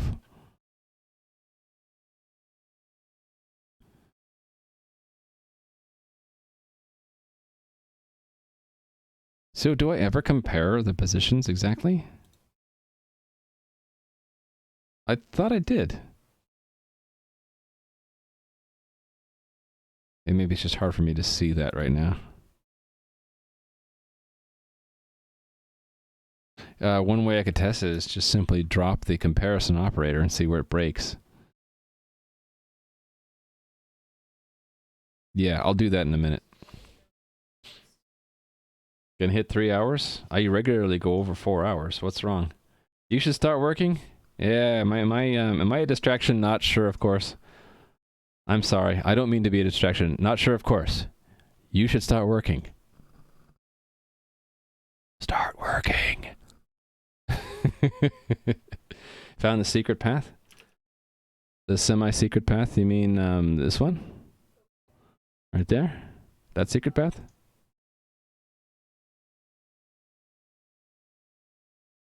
That's the secret path you meant, right? It's not so secret. I've shown that whenever I'm in admin mode, you can kind of see it there. This rotating green square marks that it's a change to the access flag for that wall so that you can actually walk through it. Yeah, that's it. That's the not so secret path. Excuse me. Hold on a second. I should drink water, stay hydrated and all that. Okay, I'm going to go on the assumption that I can actually just add the depth, and the depth doesn't affect equality. I know, it should affect equality, right? What affects equality now? X, Y, Z, and gone? And that's not even right. It should be comparing zone coordinates, too. I'm going to guess we don't actually need this. That I used to sort by sprite position, but no longer. Now it's a value instead of a key. You love the AFK scene? Yeah. I mean, our dog used to bark a lot more. And that's why I had to put that up there. Every time the kids would come home from school, the dog would bark. The kids don't have to go to school physically anymore, so the dog barks a lot less often now. Okay, so then add sprite would need to change. Go to its declaration. I need to add it here as well.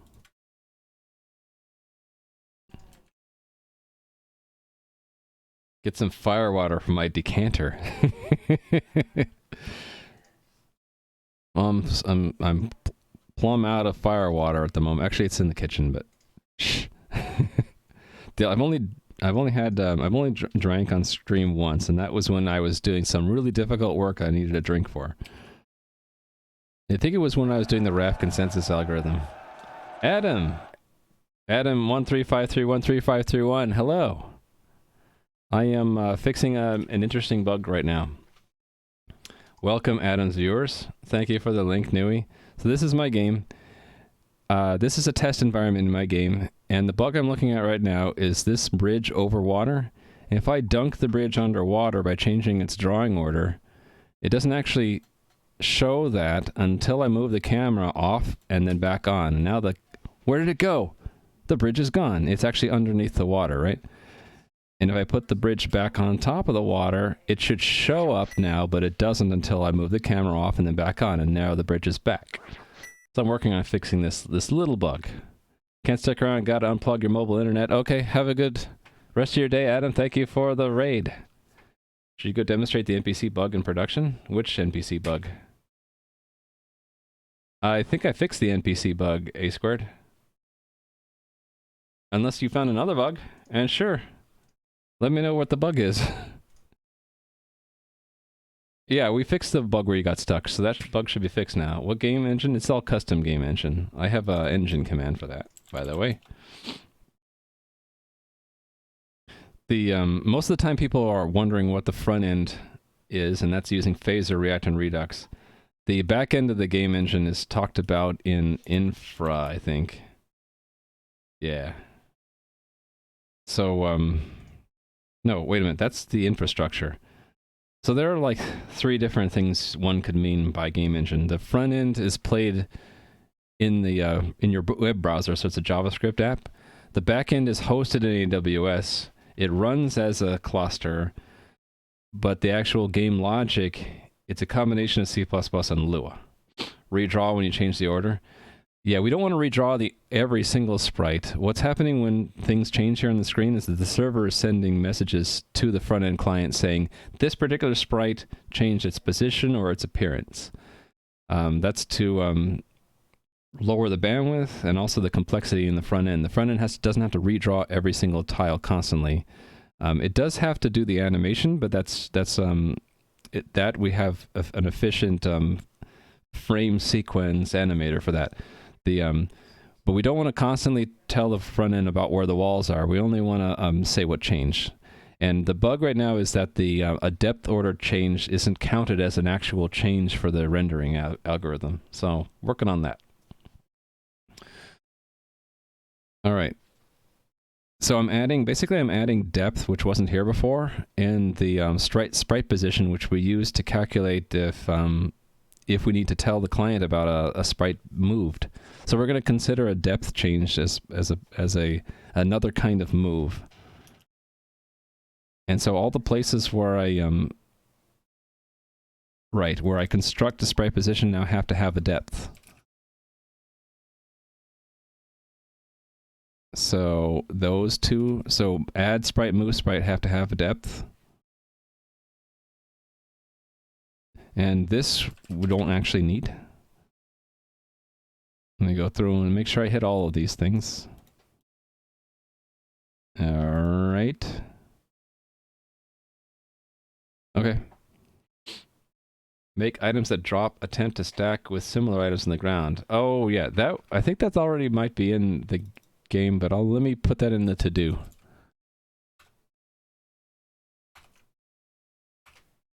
That's now in my to-do list. Thank you, A squared. Just to make sure I don't forget about it again. Yeah, so I keep a to-do list of things. And actually, didn't I fix another bug here? Oh, this is not valid anymore. Yeah, so these are the ones I fixed today. No, I fixed that earlier. Or did I fix it today? How come it's marked done today? Oh, I forgot to mark it done, and then I marked it done today. That's what it was. As well as this one. This is the NPC lockup issue that I fixed today. There's something else. Oh, that's the one we're on right now. Yes, and this is the one I fixed, so mark that one done. Cool. Yeah, it's kind of nice when you can check off to-do list items, isn't it? All right, so I need to update add sprite and remove sprite because they now need a depth argument. And then I already wrote the comment for it. Let me find it. In the constructor here. Yeah, here we go. I want that, and I want that here. And also on update sprite, or move sprite. Not there, but there. Oh, hey, kitty! The cat's walking through the hall meowing. I fed him tuna. I fed him a lot of tuna. It fed you a lot of tuna. What? You want more tuna? Come over here. Let me show you the chat. He never comes over here when I ask him. Virens, I keep meaning to add a commands list command. I don't have that yet. That's in my to-do already, right? Commands. Yeah. Giga Games asked me that over a month ago. I still haven't done it. I will do it eventually. One of these days, one of these weeks. Yes, meow, meow. Come over here. I want chat to see you. Someone want to hand me the cat? Oh, I have someone gonna be handing me the cat. Here comes the kitty. Brr. Say hi to chat. He was meowing before. Now he's like, "What the heck are you doing, holding me in front of this wall?" Good kitty. I'll pet the cat. Kitty, thank you for the 100 bits, Gadam. He's not angry. I think he's just saying he wants attention or something. All right. Thank you for the follow. I appreciate it. Okay. I feel like I should put these on separate lines because they are going off screen. So let's do that. Let's do that with multiple cursors so we do it in a cool way. There we go. A lot of arguments. All right, I'm going to break the line after all the comments. I can just do the Control D trick and then right arrow and then enter. Delete. Cool. All right, and so everywhere we call add sprite, it's going to just trickle down because everywhere we call sprite, we need to know the depth now. Good thing that this one knows the depth, so we can just add it there.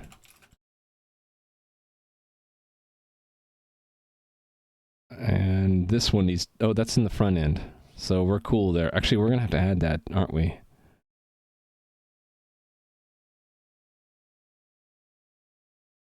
Why do I not store the depth inside of... Oh, I'll come back to that. All right, what's wrong with add sprite for camera? Did I mess that up? Oh, this was in the wrong order, right? That goes there and that goes there. Go away, red squiggly line. Oh no. I didn't get that right. I must have screwed it up. Oh, okay, depth was... Okay, that was correct. What's the deal? Why doesn't it like that? Now there's no red line? Finicky. Yes, meow. I fed you before. You want more tuna? Man, so demanding. After my stream, I'm gonna have to feed the cat before he claws my eyes out. He's actually a gentle cat. He would never claw my eyes out. But he might pretend he will. Okay, here's where it is. Depth. I have the depth here, right? Yes, up there. Okay, so let's build it. Wasn't the reload loop when you open two windows supposed to be gone? It could still be in there if you do it with two different contexts. Like you have two different incognito windows, both logged in. It's not possible for my game to detect if there's actual loop there. Oh, I have a build error. The Quest UI got updated? Yes, it did. Wow, you haven't checked it in a while, have you? Yes, meow. What? What do you want, cat? He doesn't understand the concept of me streaming. He's like, human, get off chair, feed me. 6:18. I added... Oh, wait. Down here, yes. This had to have the depth in it, right? Wait a minute, what? No, that one's correct. What's the problem with line 6:18? Overloaded member not found for sprite position. Your cat does that as well? Usually, I thought cats get into a habit of knowing when you're going to be able to service them and when you can't. Like, my cat should know that I'm still going to be streaming for another hour, probably. I don't know, maybe because I've changed his food. He wasn't doing so well with the old cat food, so now we're giving him tuna. Tend to file like 3 issues. You found more issues? You click duplicate tab to try to get a screenshot of something else you forgot. Oh. One Chrome, normal window, Twitch, remember we log in. Okay. He could be a vegetarian. Well, no. He really, really wants that fish, though. He's definitely not a vegetarian. Vegetarians don't eat fish, right? Or is there a special term for a vegetarian who will eat fish? I can't remember. Why is it not like that line? Am I in the wrong... I'm in the wrong file. I'm in the totally the wrong file. 618. Yeah, okay, I never updated this code. Right, this needs to have a depth. And I need to add it here. Depth. Alright. Fine. Build it. Mercury poisoning? No, it's the food grade tuna, so... And he hasn't had... I've only given him like 2 cans of it in the last week. How much tuna would you have to eat to get mercury poisoning? Wouldn't it be like if you had to have eaten tuna all day every day for like a month or something? Pescatarian, there we go. Although he does like chicken too. If it was just fish, then that would be... That's an awesome term, by the way, pescatarian. 2 to 3 cans, really? That much? Only that much and you get mercury poisoning? Yeah, I thought it took a lot. Okay, so, I want to see if this actually makes a difference now. So, in my test, I wonder if this just works now. No. It doesn't get an update at all. Okay, so that wasn't enough. So I probably need to go back to where I have the bookmark and figure out how does this know if something changed? Like the gone bit. Where do we check if the gone bit changed? Oh, it would be where can see it and could see it are different, right? I think we need to do it in MoveSprite. Right. There's where it does the comparison. Yeah. Okay. So then I need to do it in the comparison operator. I need to do it right here. Else if depth is not equal to other depth, return false. Let's try that. Eating too much of anything is poisonous. Yeah, especially dihydrogen monoxide. You know, did you know that in every recorded death it's ever been, dihydrogen monoxide was present?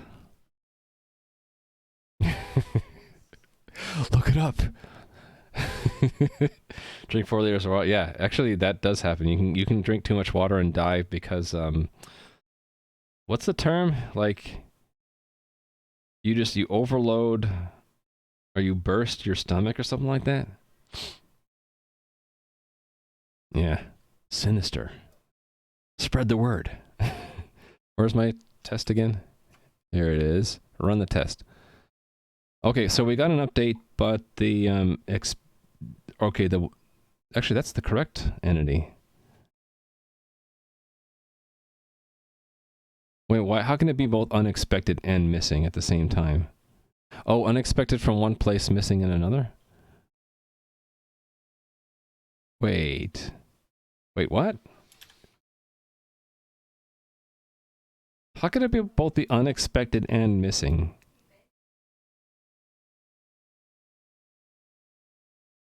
That doesn't make sense at all.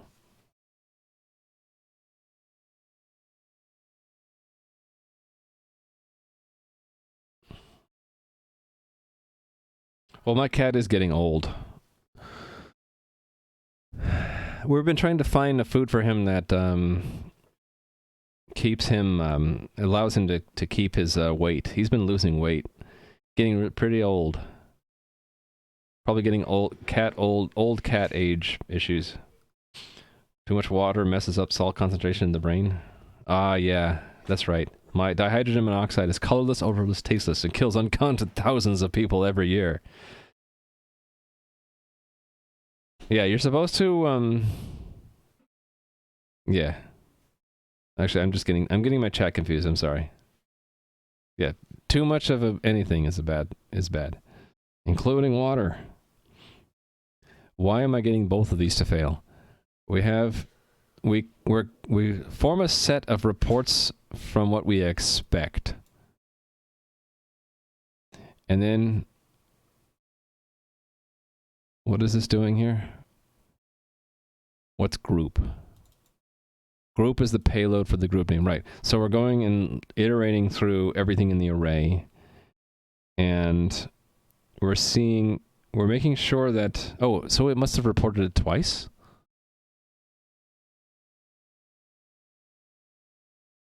Because it will remove it, and if we looped and got it again, that might be what's happening. Let me debug it and find out.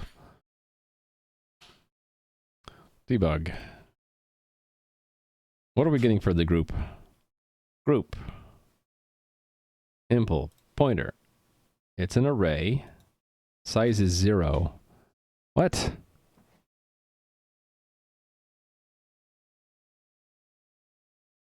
Then how can it be unexpected? Oh, wait. This gets called multiple times. Right, that's add. I don't care about add. I care about update. That's remove. Move. Okay, it was move. It's not update. It's move that I care about. Add, remove, move. Okay, so what's in the move group? One thing. Object. ID 4. Yeah, that's correct. No, the ID is an integer. What's its value? 4. Okay, that's the picture. Yeah, that's correct. Okay, and then what's its... X should be -1. -1, yeah. And what's Y? 0, that's correct. So then, did I describe the reports incorrectly then?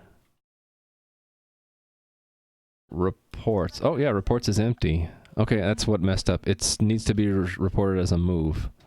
Then why did it say unexpected?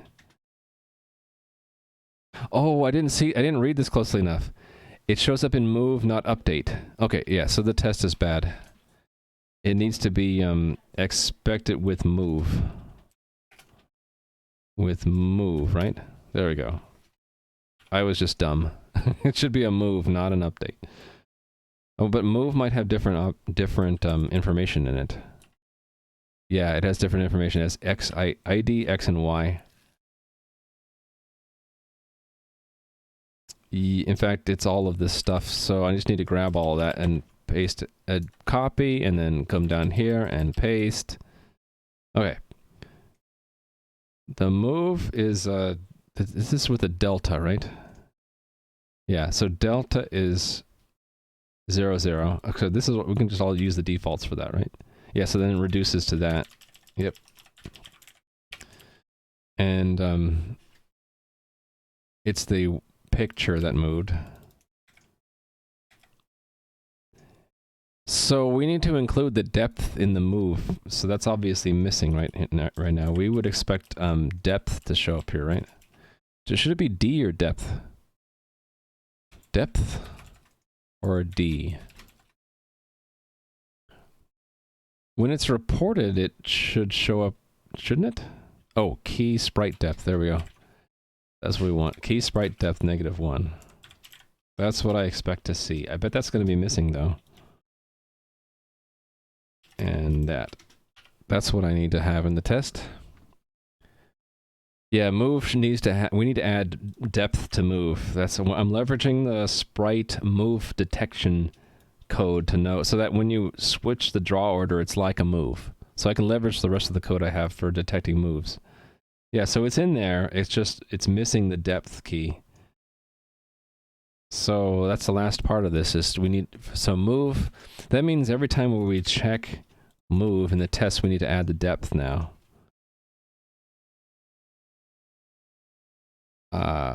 Yeah. So right, like for example, the depth here is 1, right? That's that third argument, 1. So it should have a key sprite depth 1. Need to add that. Otherwise these other tests are going to fail. So this one, it's 1 also for the test entity. Yes. Okay, and then this means I'm going to have to change the front end too to take a new depth. This one, it's 0.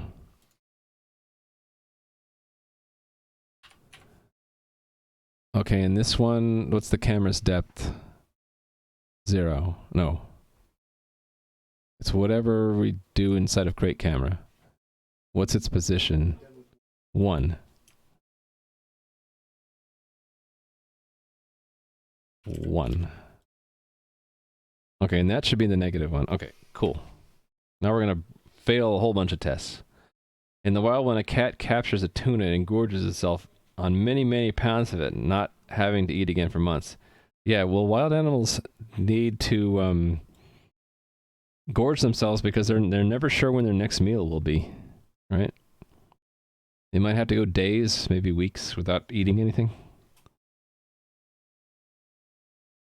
So we get used to like being able to eat 3 meals a day. That wasn't always the case, right? Okay, so then the code that actually does this, again, is in the rendering system. And is it just move sprite for camera that does it? Yes. Move sprite for camera has to update. So we need to include the depth.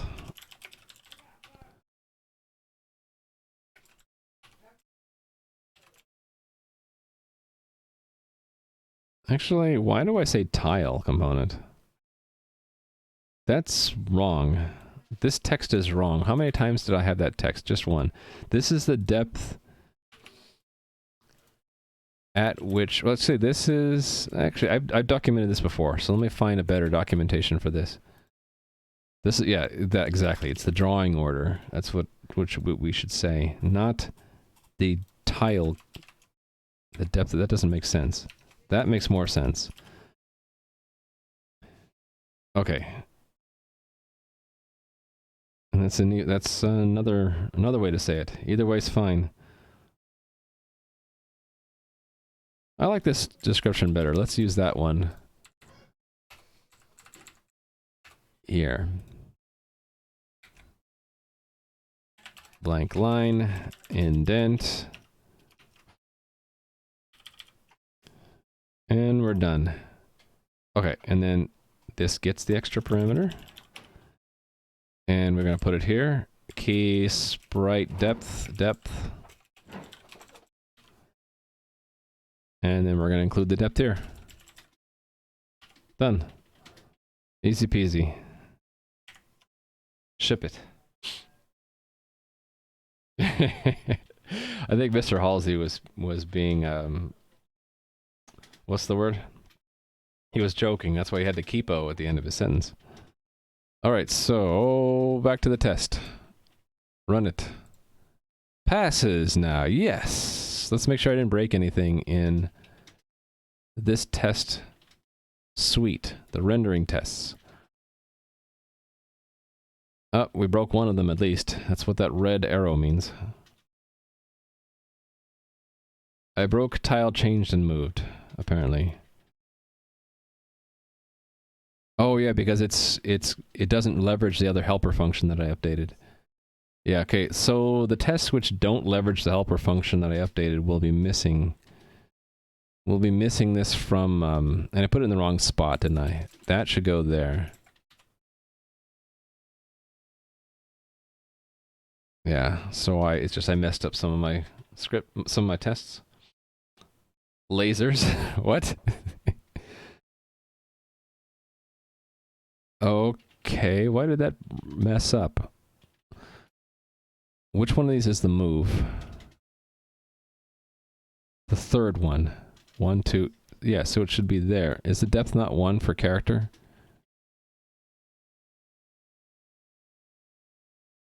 One is the depth. Okay, I guess we'll look at the output and see what's wrong. Wait, what?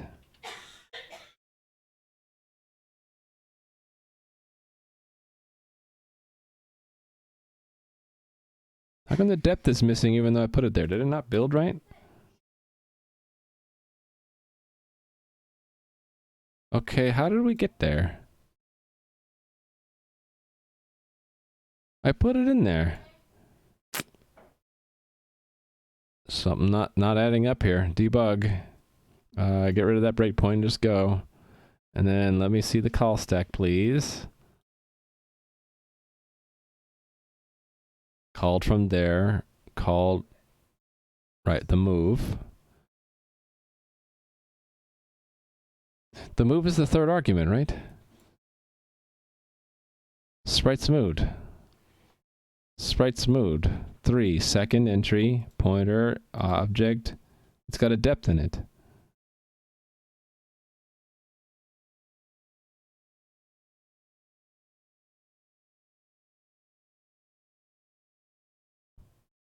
Oh, no, it's missing. We expect it and it's not there. Ooh, why is it missing? Why is it missing? Hold on. It's missing from this for some reason.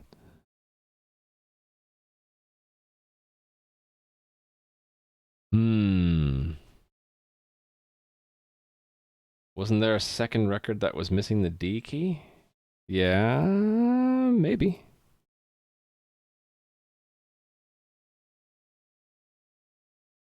This sets the depth, right? Yes.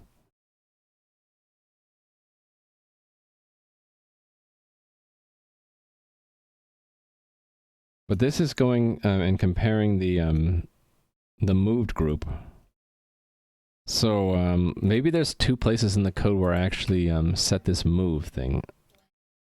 This is the wrong move. It would be in rendering, right? Rendering. Yeah. Sprites moved. Oh, sprites moved might be filled in from more than one place in the code. Yeah, that's probably what it is. There's one. No, it's just that one spot.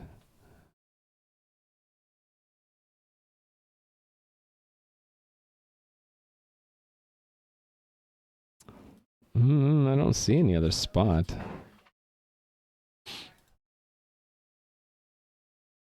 Okay, I'm confused. This should always be including the depth key. So why didn't it show up in the test?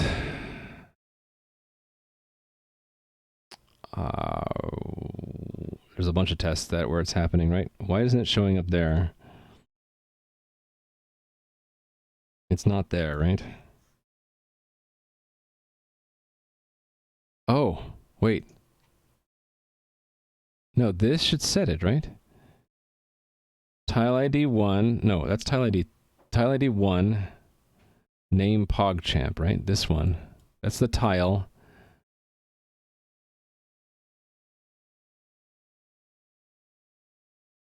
Changed and moved. Oh. It didn't start with I think I see what's going on. It didn't start with a depth and it got assigned one? I don't understand this. This should have assigned a position. This should have changed the position and set the depth in it. Right.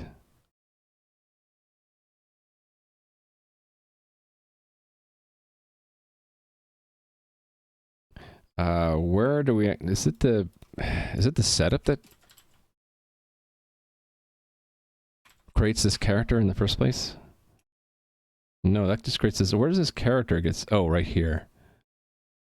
I'm just dumb. Okay, yeah, it gets created with the depth is the third argument, depth 1.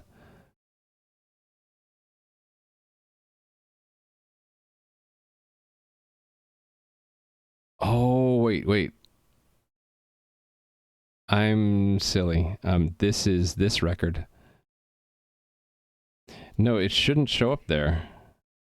Why is it showing up there? Why would it show up there? This is the 4th set. Updated set. It shouldn't be showing up there. Tile changed message. Oh, we are putting the depth there. Why am I putting the depth there?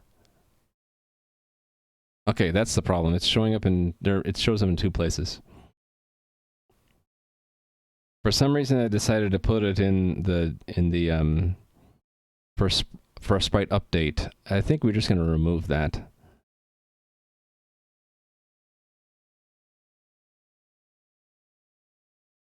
Because move sprite is going to take over the depth, right? So I don't need to include it in the change. Yeah, I think this just needs to be removed. There. It's redundant. Fixed. What's down? GitHub down? Uh-oh. Slower than usual. GitHub having trouble too. Isn't it missing from line 16 plus? Sorry, Toulouse. I already lost the context of what you were saying.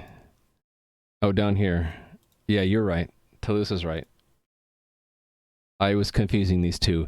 It was actually in both, and the test was failing because we weren't expecting it to be in both, but now it should only be in one, so this should pass again.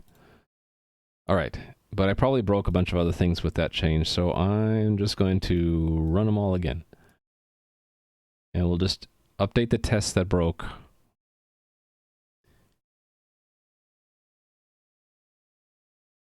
I'm waiting for one of them to fail so I can look at it. Maybe they all passed now. Wouldn't that be cool? Just they all passed, and then I can just call it a day and go eat lunch. Be happy. Oh, they all passed, but I'm running the wrong test. What am I doing? I'm running the golden test. I need to run the rendering system tests. I almost got away with it too. Yeah, I broke a bunch of stuff. Probably in, yeah, this depth shouldn't show up here. That has nothing to do with the actual graphics. Yep, so we're going to remove that.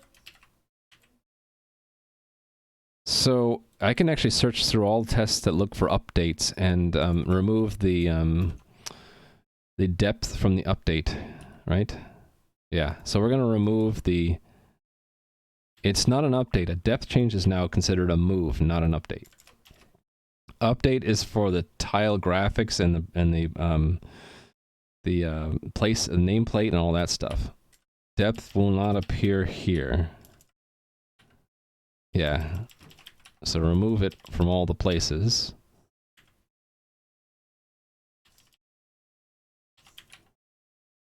Yep. Makes sense to me. Depth is removed.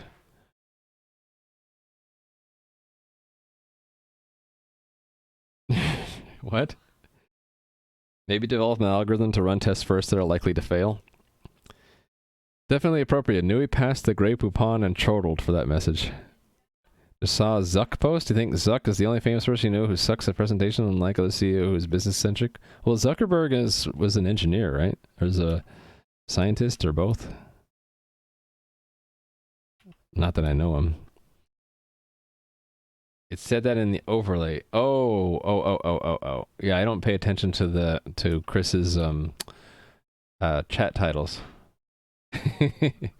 Like when it says in a booming voice or everyone pauses to listen. I never noticed that stuff.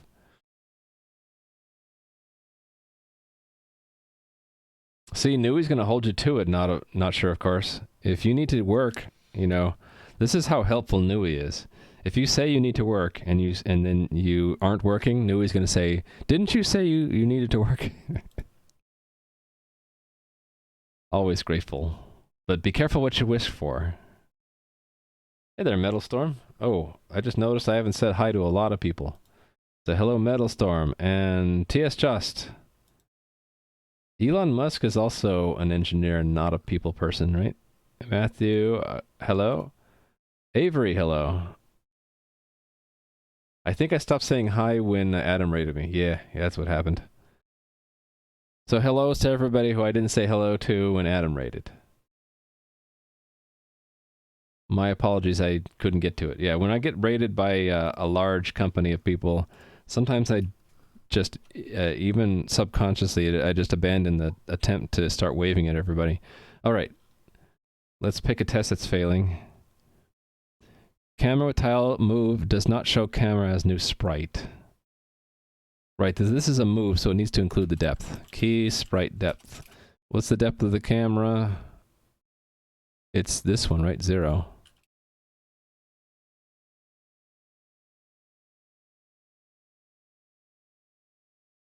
So that should pass now. Nope, doesn't pass. What's the log? Oh, the depth is 1. And did I get the parameter wrong here? Oh, this, which argument is it then? Entity XY zone depth. Entity XY zone depth. So the depth is 1. There we go. Yeah. Good luck with your work. Not sure, of course. Don't let me get in the way of your work. But just remember, you're not the only one who gets distracted by Twitch. So don't feel like it's that bad of a thing. I think it's normal. I think it's like having that chatty person in the next cubicle or in the next office, right?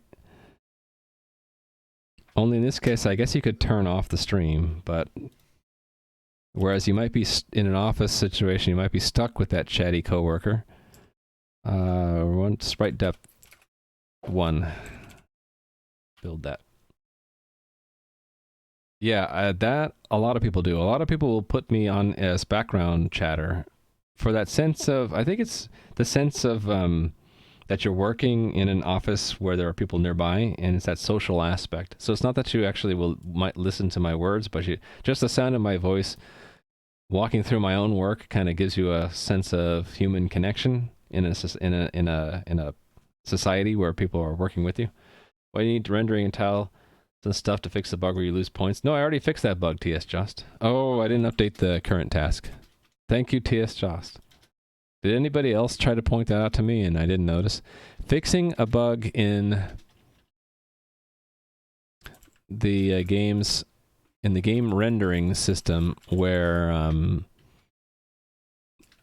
depth order is not changed, is not updated, it's not depth reorder is not shown, and not, well, depth order not shown. There we go. Or not changed.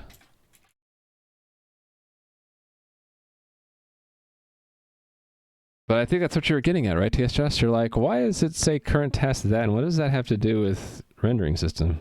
Yeah, that was the previous thing I fixed. Propagated.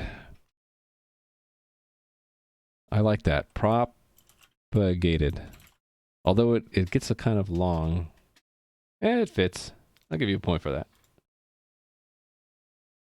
No one ever gets distracted by Twitch, right, Toulouse? No one would ever let themselves get distracted at work in a meeting. It looks like I had this right, except for the depth is wrong. So it's not depth 0, it's the light. The light's at depth 1. Yep. Actually, that's a sneaky one, right? Because we created the light at depth 0. Yeah, and then we moved it to depth 1 when we changed its position. We were sneaky. Okay, replacing ground with this definitely needs to be upper snake case. Replacing ground with wall should block light previously passing through. What's its log say? I'm missing a depth in the update. 1, 2. Yeah, this depth is not shown here anymore. Yep.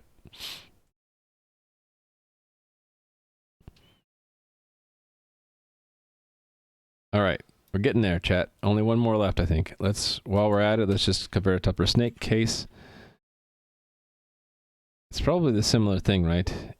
Where, yeah, it's not showing the depth here, and it's probably, yeah. So we're going to move where the depth is shown for player 3. Wait a minute. Oh, this is an update, right?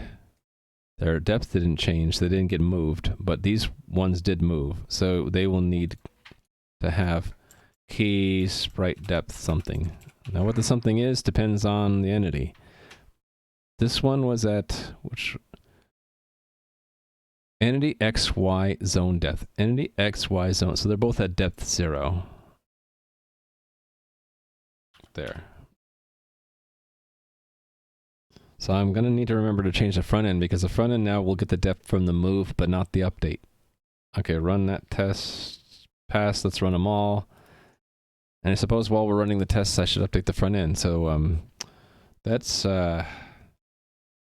stage.js.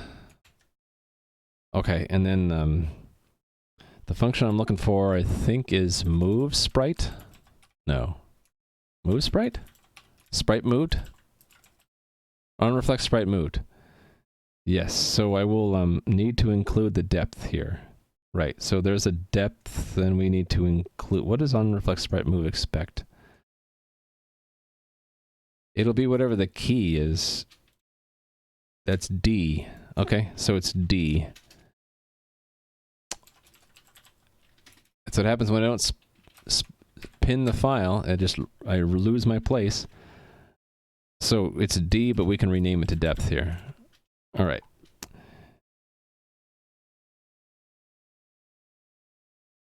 Oh, moved can call added, and added takes a D. So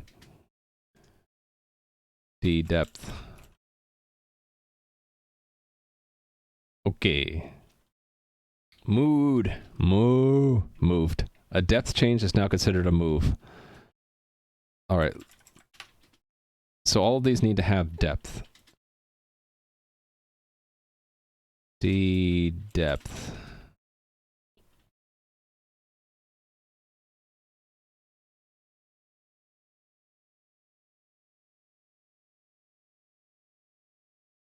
Am I getting my renaming things correct here?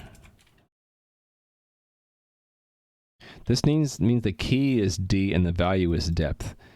In this kind of syntax, it's backwards, right? It means the key in this is D, but then it unrolls to a variable named depth. Yeah, because we use it down here.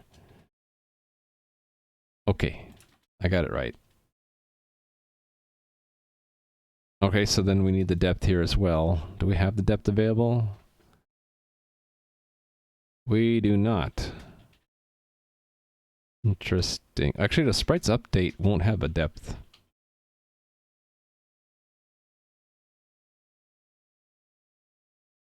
But we know it from here, if I store it. Wait, why does it show up as a move here?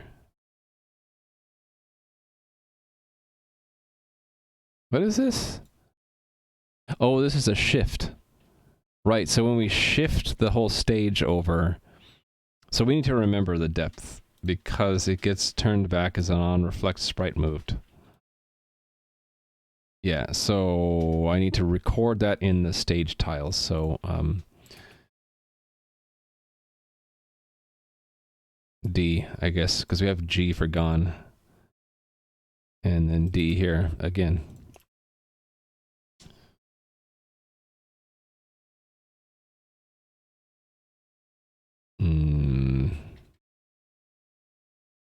Sprite.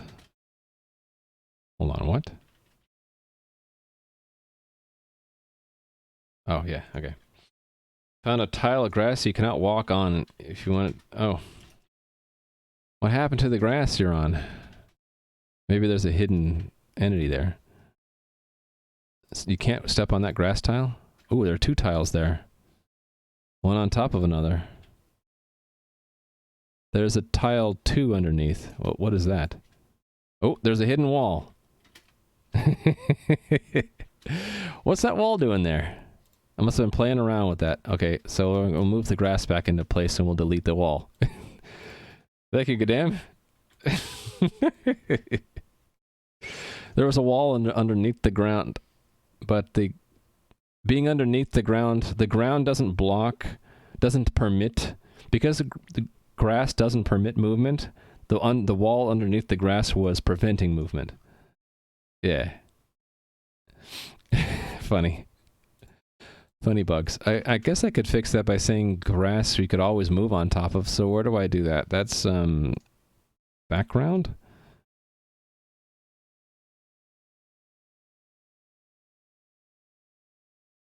Wait a minute, it had a permit, an access 1. Did I have the order wrong then? I must have had the order wrong. No, if you couldn't see the wall, it meant the wall was underneath the ground. So why didn't stepping on the grass permit movement then? The same way that let me try this again.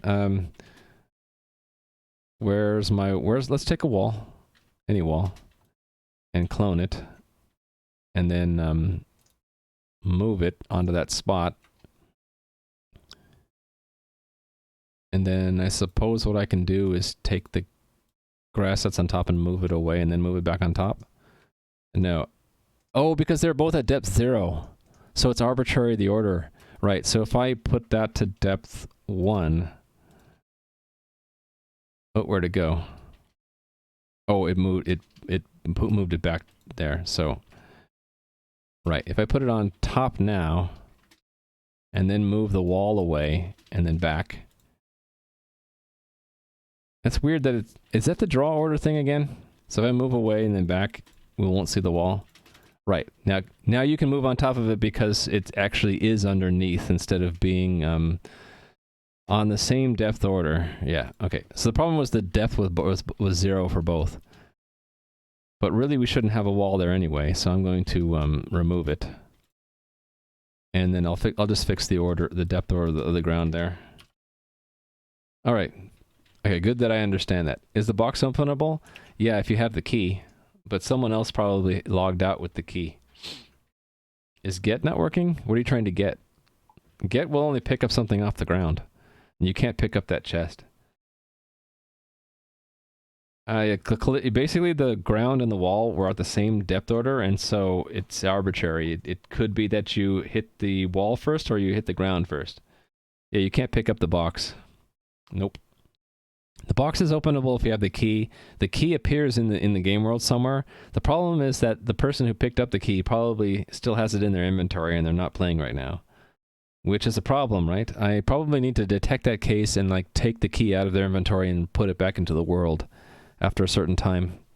Otherwise, it locks the box permanently. No one else can get in there. And you can't get in there and see the glorious 33 gold pieces that are sitting inside. But I can. Would you like the gold? We can just take the gold out of the box. That way, when the person who has the key opens the box, they'll find there's no gold inside. There, I've moved the gold into the world, Gideon. Pick it up. It is yours. You have earned the gold. Yeah, go pick it up. There you go. He picked it up.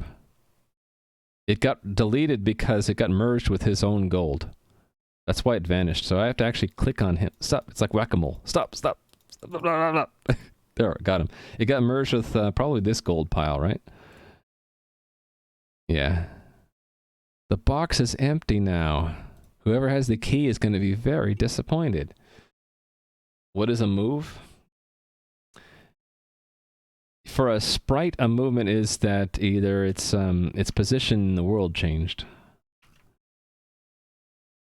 But now it's also going to include that the depth could change. Alright, so let's just go through this again. All the moves have to include depth. And they do, right? I hit them all. And then all the updates do not include a depth. So where is on reflect sprite updated? Right, updated does not include depth anymore. So I need to remove... It never had depth, okay. Yeah, so it was there all along, but the friend had never used it. If I ask someone random on the street in the game Omni Arena, what is a move? Oh, was that from a long time ago? How long ago was that clip?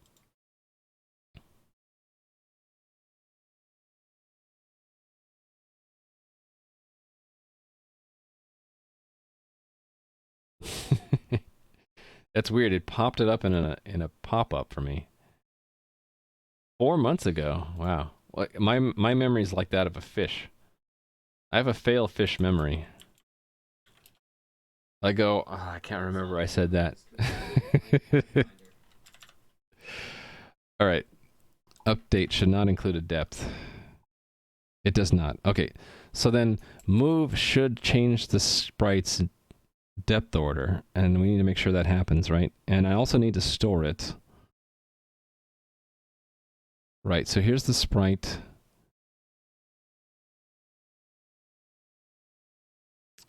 Old position, new position. Okay. We need to store the fact...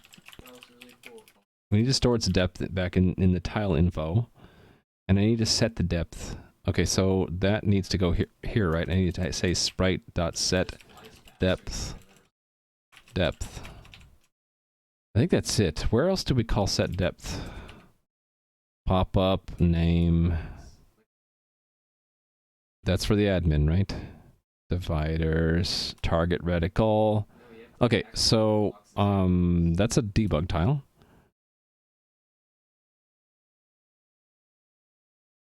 Make tile label. Make tile health bar. Why is the label's at the same depth as the sprite? Got it. And then expected the depth to be in the tile info all along. Interesting.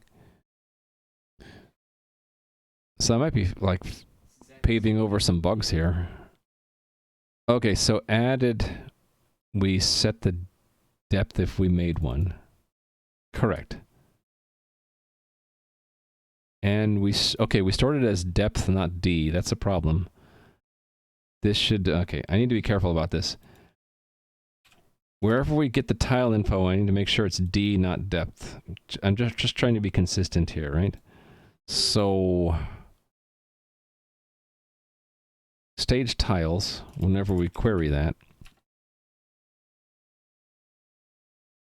Right, that's the problem. Unless I do D : depth.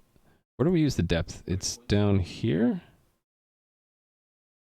for the label. I don't see where it's used.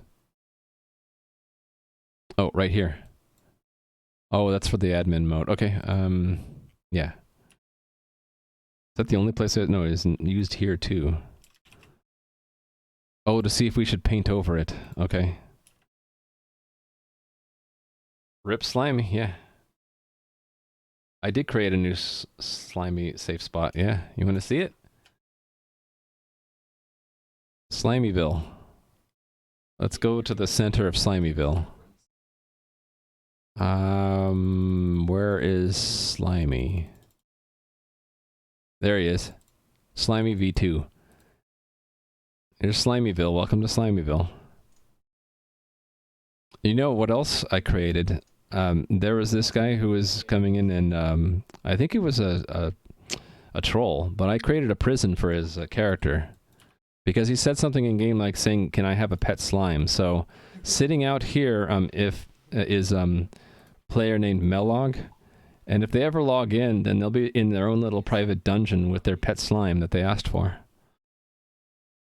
I don't think that troll will ever come back, but if they do log into the game, their account still exists. If they log in, they'll be with their pet slime forever. All right, so back to the starter town we go, and we don't need to show all the people who are logged out in the zone. Hey, you like that? Yeah. I mean, if they complain, I'll move them out of their jail, but they were very trolly and they like kept pestering me for a slime, so I made them a pet slime. You want a pet slime? We'll have to add one in that will appear in your private pocket dimension A squared once I add pocket dimensions. Okay, I don't need the depth there. Tile sets I don't care about. Tile info has the depth there, yes. Okay.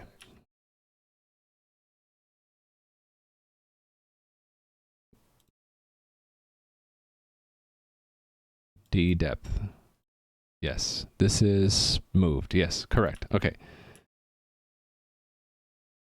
Okay, delete, update, tile info. Do I use the depth anywhere here? I do. Okay, that I need to remove because we don't have a depth, do we? Okay, I do, but it's D here. D, depth. Right. Why do we need to set the depth again? Because we're adding... Oh, because we're adding or removing ghost. Okay. Go back. Okay, we're good. And what are we doing with the depth here? We're just passing it along to moved? Okay.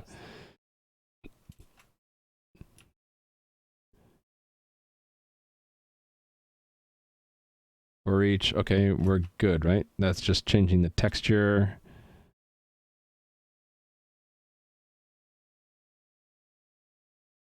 I guess we didn't need special tile, so I'm going to remove it.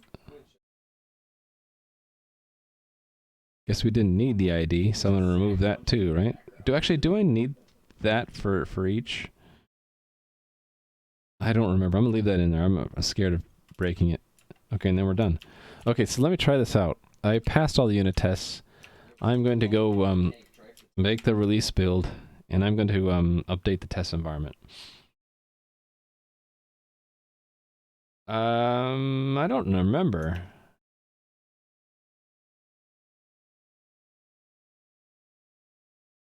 You're giving to the beggar, and your gold count is not going down. Anakim, is this your character? 20 gold. I forget what the beggar does if you only have 20 gold. I think he might not take... Let's look at his dialogue. Steve, the beggar. Conversation state. Give. Oh, yeah. It won't work because he only takes gold in units of 100s. He only takes Benjamins. So, you only have a... What's a $20 bill? I can't remember, but he only takes 100 golds at a time. So he won't take your 20 gold. You're not rich enough. He's a choosy beggar. Hey, Steve the choosy beggar. Death screen seems to be the bane of your existence. Yeah.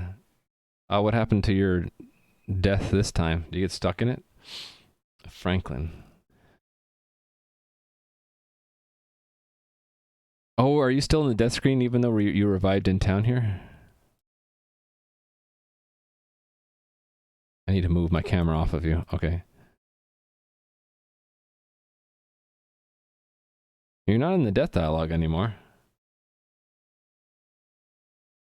Like, death screen keys aren't being localized. It's a string bug. Oh, okay. Well, I can fix that one. How do I localize them? I'll have to look at that. Let me fix this first bug now. Oh, we're still building anyway.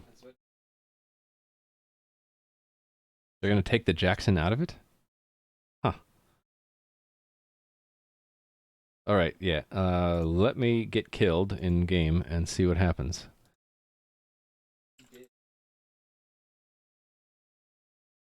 Alright, here I am in the game. I'm gonna brutally kill my own character. So Lua kill.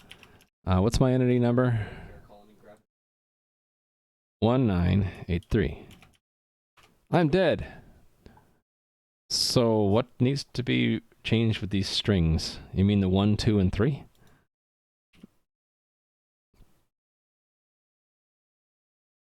It shows respawn at safe. Oh, you're right. Actually, that's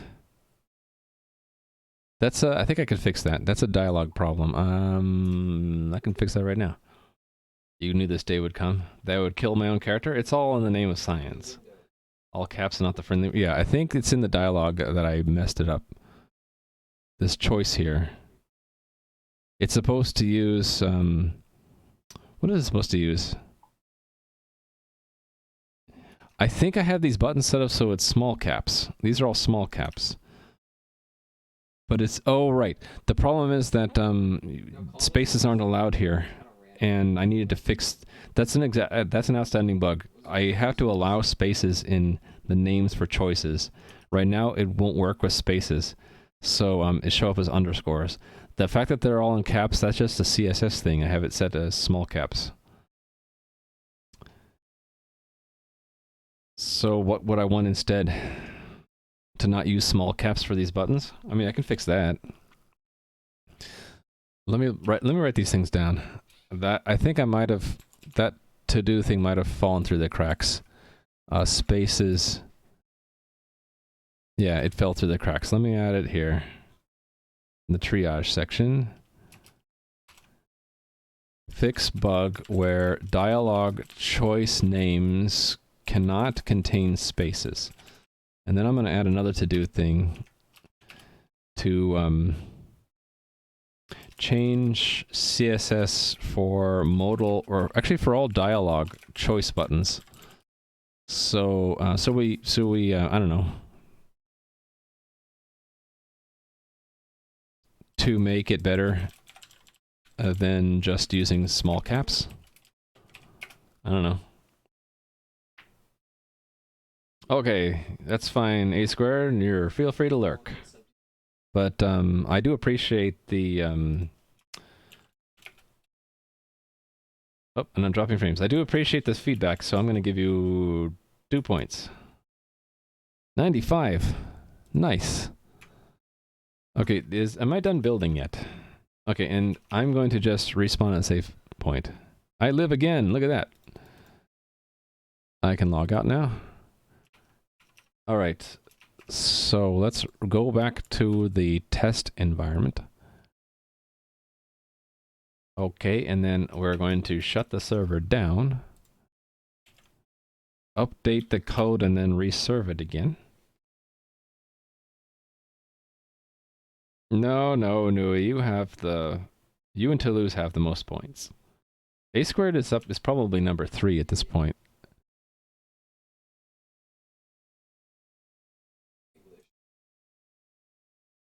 Yeah, A squared is 3rd place. Almost going to be triple digits, going to join the exclusive triple digit club. By the way, did you guys know that Nui is one of the first people to actually create an account in my game? Account number 5. I have account number 1, and then Rally Monkey is 2, Void Comp Phil is 3, and I don't think number 4 is a Dreeve, who hasn't been here in so long. The last login, actually they were on recently. But yeah, Nui's number 5. And then we get to the people who haven't logged in a long, long time. So other people of the first 5 are still here, and the rest are gone. Some people have been here recently, but yeah. Anyway, interesting fun facts about the game. All right, back to this. Let's test the changing the draw order. I have a convenient bridge up here I can play with. Okay, so if I change this one to -1 depth, it vanished. Look at that. And I would change it to +1 depth. It shows up again. Sweet. We fixed it.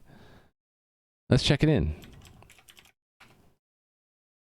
Okay, so fix draw order bug when an entity's depth changes on camera. I guess I can mark it done then before I check it in. So go back to to-do. Where's the draw order one? Here. Done. It only took me 15 days. Update that, and we're going to pull... Oh, I never marked that one done. Okay, I'll mark that done in a second. Okay, this one. I want those lines.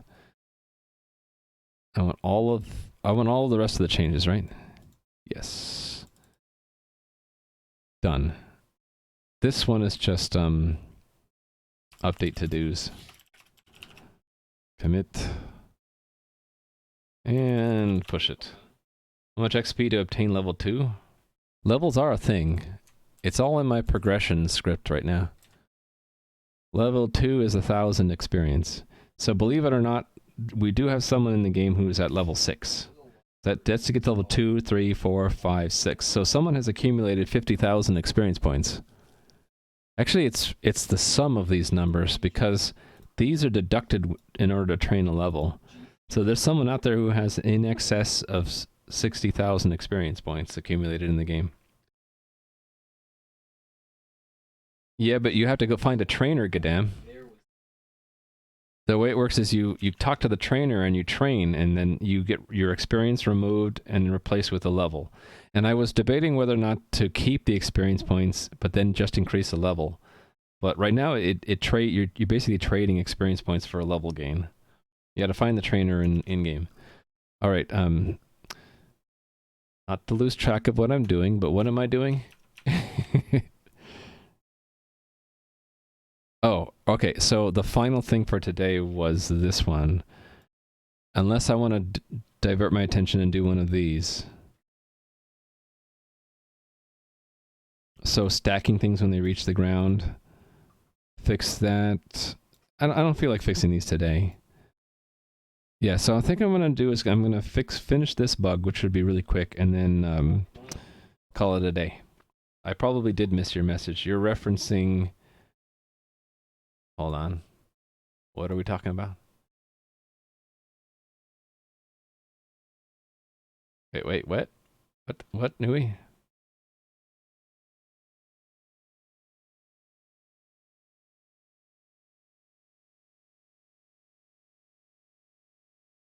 I missed something.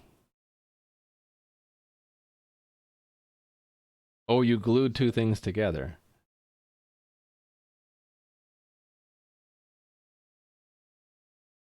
Yeah, when did I give a squared 10 points? I don't remember doing that. When was that?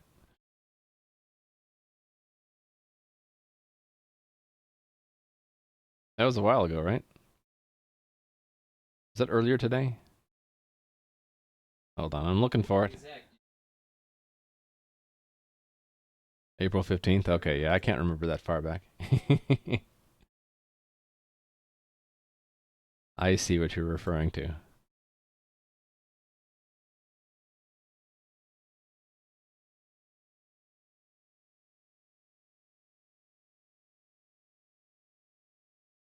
You're referring to that as a squared is likely the person with the most points because... Are you thinking a squared lost points through a gift or what? Wasn't there a path here in game? Let me see. Where are you? Oh, I'm in the test environment. Gotta go back to the production.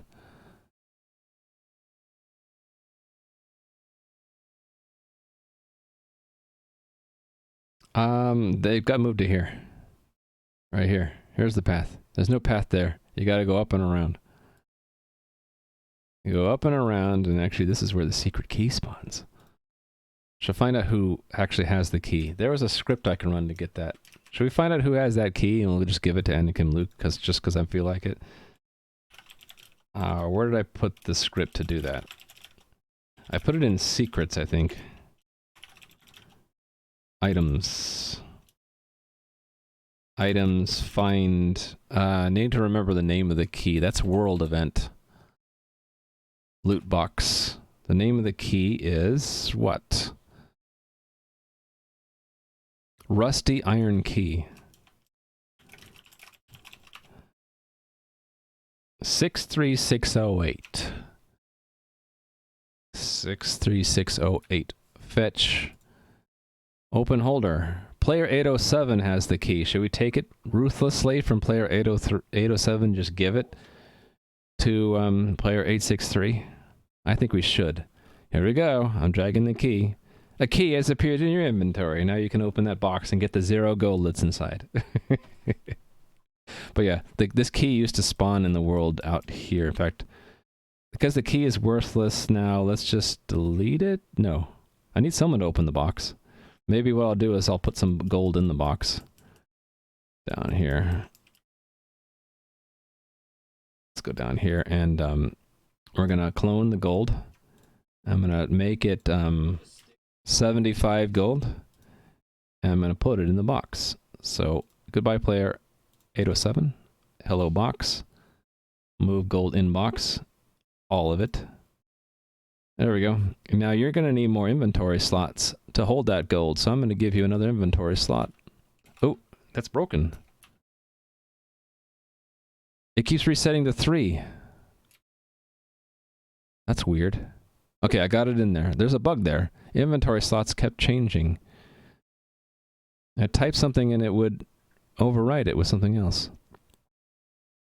Oh wait, is that because you're picking up things off the ground? Okay, I never considered that. This number can actually reset. You guys can't even see that number. This inventory slot thing can reset if the player actually changes. Anyway, you have an extra slot now for that juicy 75 gold stack that's in the chest that you can open with this key, by the way. We'll leave that in there. All right, let me get back to this final thing I wanted to fix today, which is that the golem list of commands updates unexpectedly. Is it similar to... Wait a minute. Is playing a game on web browser similar to how games used to be on web browser when needing Java downloaded? Shouldn't be, because I don't use any add-ons to the browser. It's all using just things that are available in your browser that can run JavaScript. I think JavaScript is the only requirement. Well, WebGL or Canvas, HTML5 Canvas. So you don't need to download anything. You just need to have a browser. Okay, I'm going to test this. So the problem is if I click here, these buttons move, and I don't want these buttons here to move. See that? I think the change is just to have these all aligned at the top. So it's just going to be a simple CSS thing. I hope. Golem commands JS. Java applets were very different. Yeah, you would have to there was a package installer in the background that would attach it as an add-on to your browser, I think. Yeah, you can go to any computer, just like any kind of online game where the state is kept on server. The only state that's held in the client right now is when you tell it to remember you, it'll store a token in your local storage. How do you open a chest? You use the key when you're standing next to the box.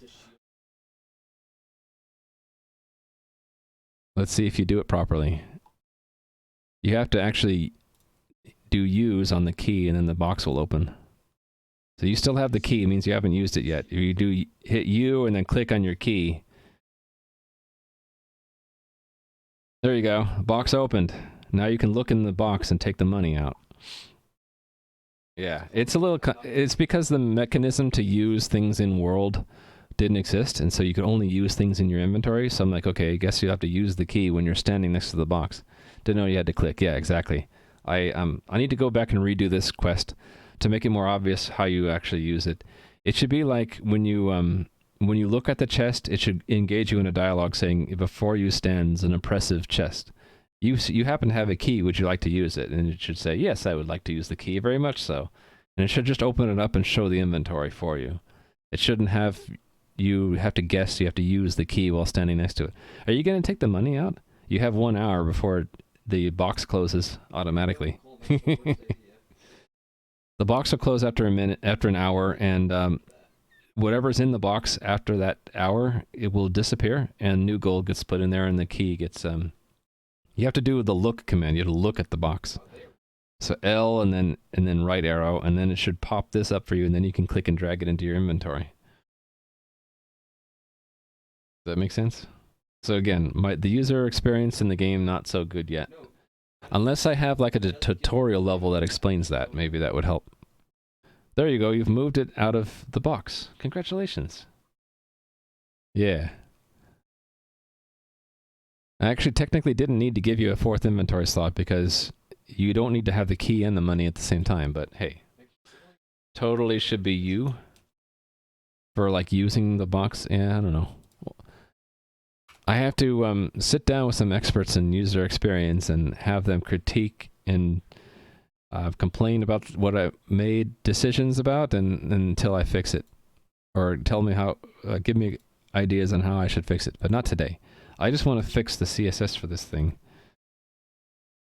It's not commands, it's commands. This doesn't have no CSS. Is that the problem? I think that's the problem. There's no CSS for this at all. Interesting. So there's a key but no CSS. So if I inspect this element, it will have no special style attached to it. Yeah, there's no class attached to it at all. Oh, it's a table row. I did it as a traditional table. Okay, then I need to look up how to do table alignment. Wouldn't that just be like align items or something? Or yeah, wouldn't there be justification? Yeah, the front end. That is actually that feature request or a different font is in there, I think. To do font. Okay, I think it's in the GitHub, but it's not here. Let's add it to the list. Allow user to customize UI fonts. Yeah, well, I need to overhaul that whole quest, Nui. So when I overhaul it, then I'll be able to add that. Let's put that in here.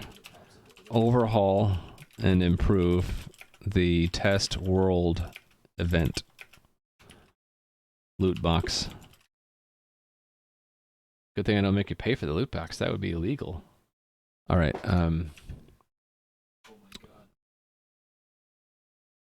So I need to make a new file called golem commands CSS.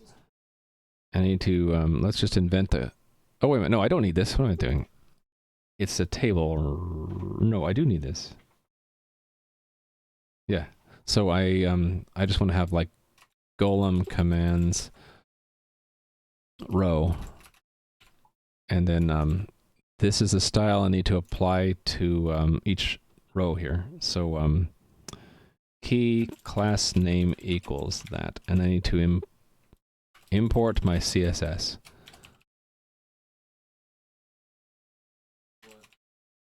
All right. That should reload that. Okay, and then let's see if I can remember how to do this. I think it's align items.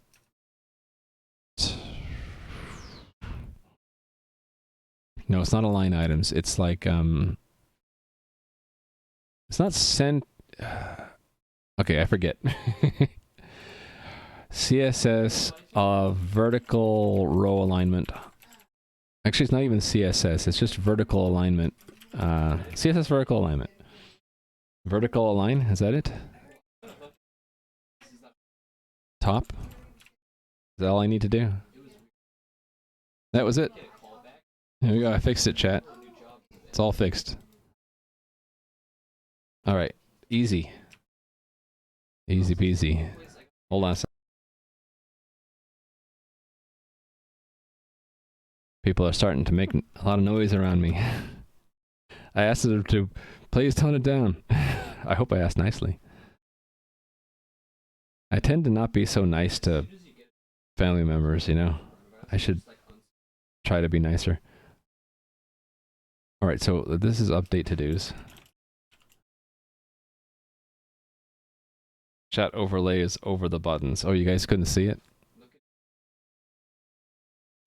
So the idea is when I click on there, I don't want the buttons to float up and down. Now they don't do that anymore, right? On the row that I care about. I don't mind if the rest of the rows below it move. That's fine to me. Update to-dos. Okay, and this is fix problem where golem command row buttons would move on unexpectedly. Commit that. All right, I am done with today's plan. Yay! What's the rationale behind the gold stack being limited to 1K? It's just arbitrary. I didn't actually think anyone would accumulate that much wealth in my game, to be honest. Thompson, if you're playing now, maybe I'll give you a stack of gold that can go deeper. Let's see. Yeah, okay. We have to fix this just for Gadam. I mean, for Domson. Oh, thank you for the 100 bits. Gadam. I am going to fix... I'm going to grant Domson a boon. I'm going to make his leftmost stack hold 100,000 max. There. Now you have a special gold stack that holds 100,000. Don't drag that into anything else. Drag things onto it. The problem is if you drag it onto something else, then the max stack is always on the destination.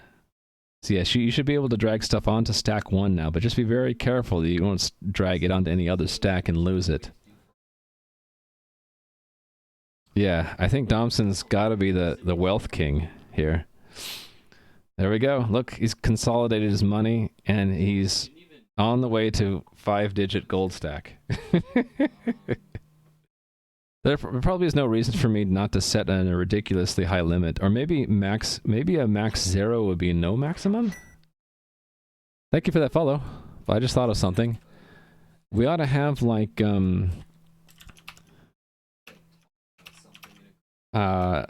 make it so that max quantity of 0 means no limit.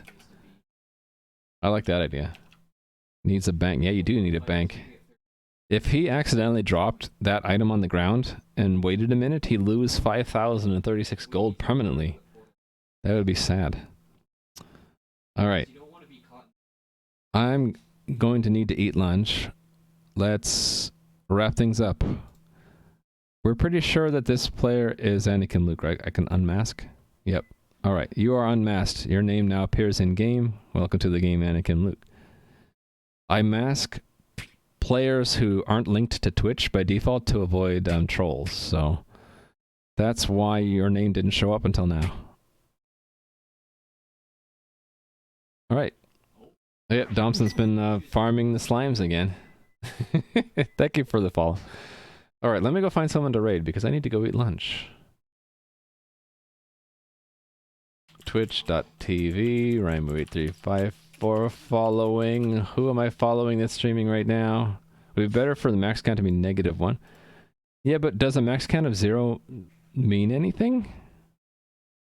I figured 0 is not in use right now because it doesn't make sense to have a max stack of 0. So why not keep it positive, right? Or non-negative? But I could use -1. It could be any kind of sentinel value, really. Okay. Hey, I have an idea. Actually, I have several options.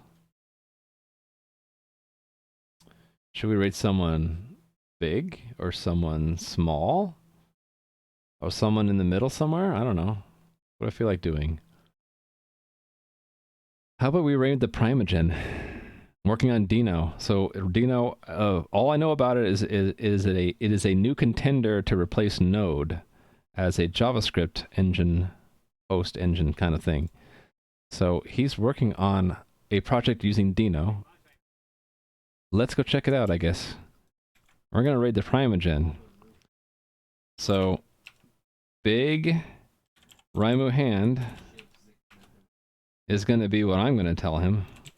That could be our raid message. If you have a sub to both Primogen and to me, you can do big Raimu hey. Big hand Raimu hey.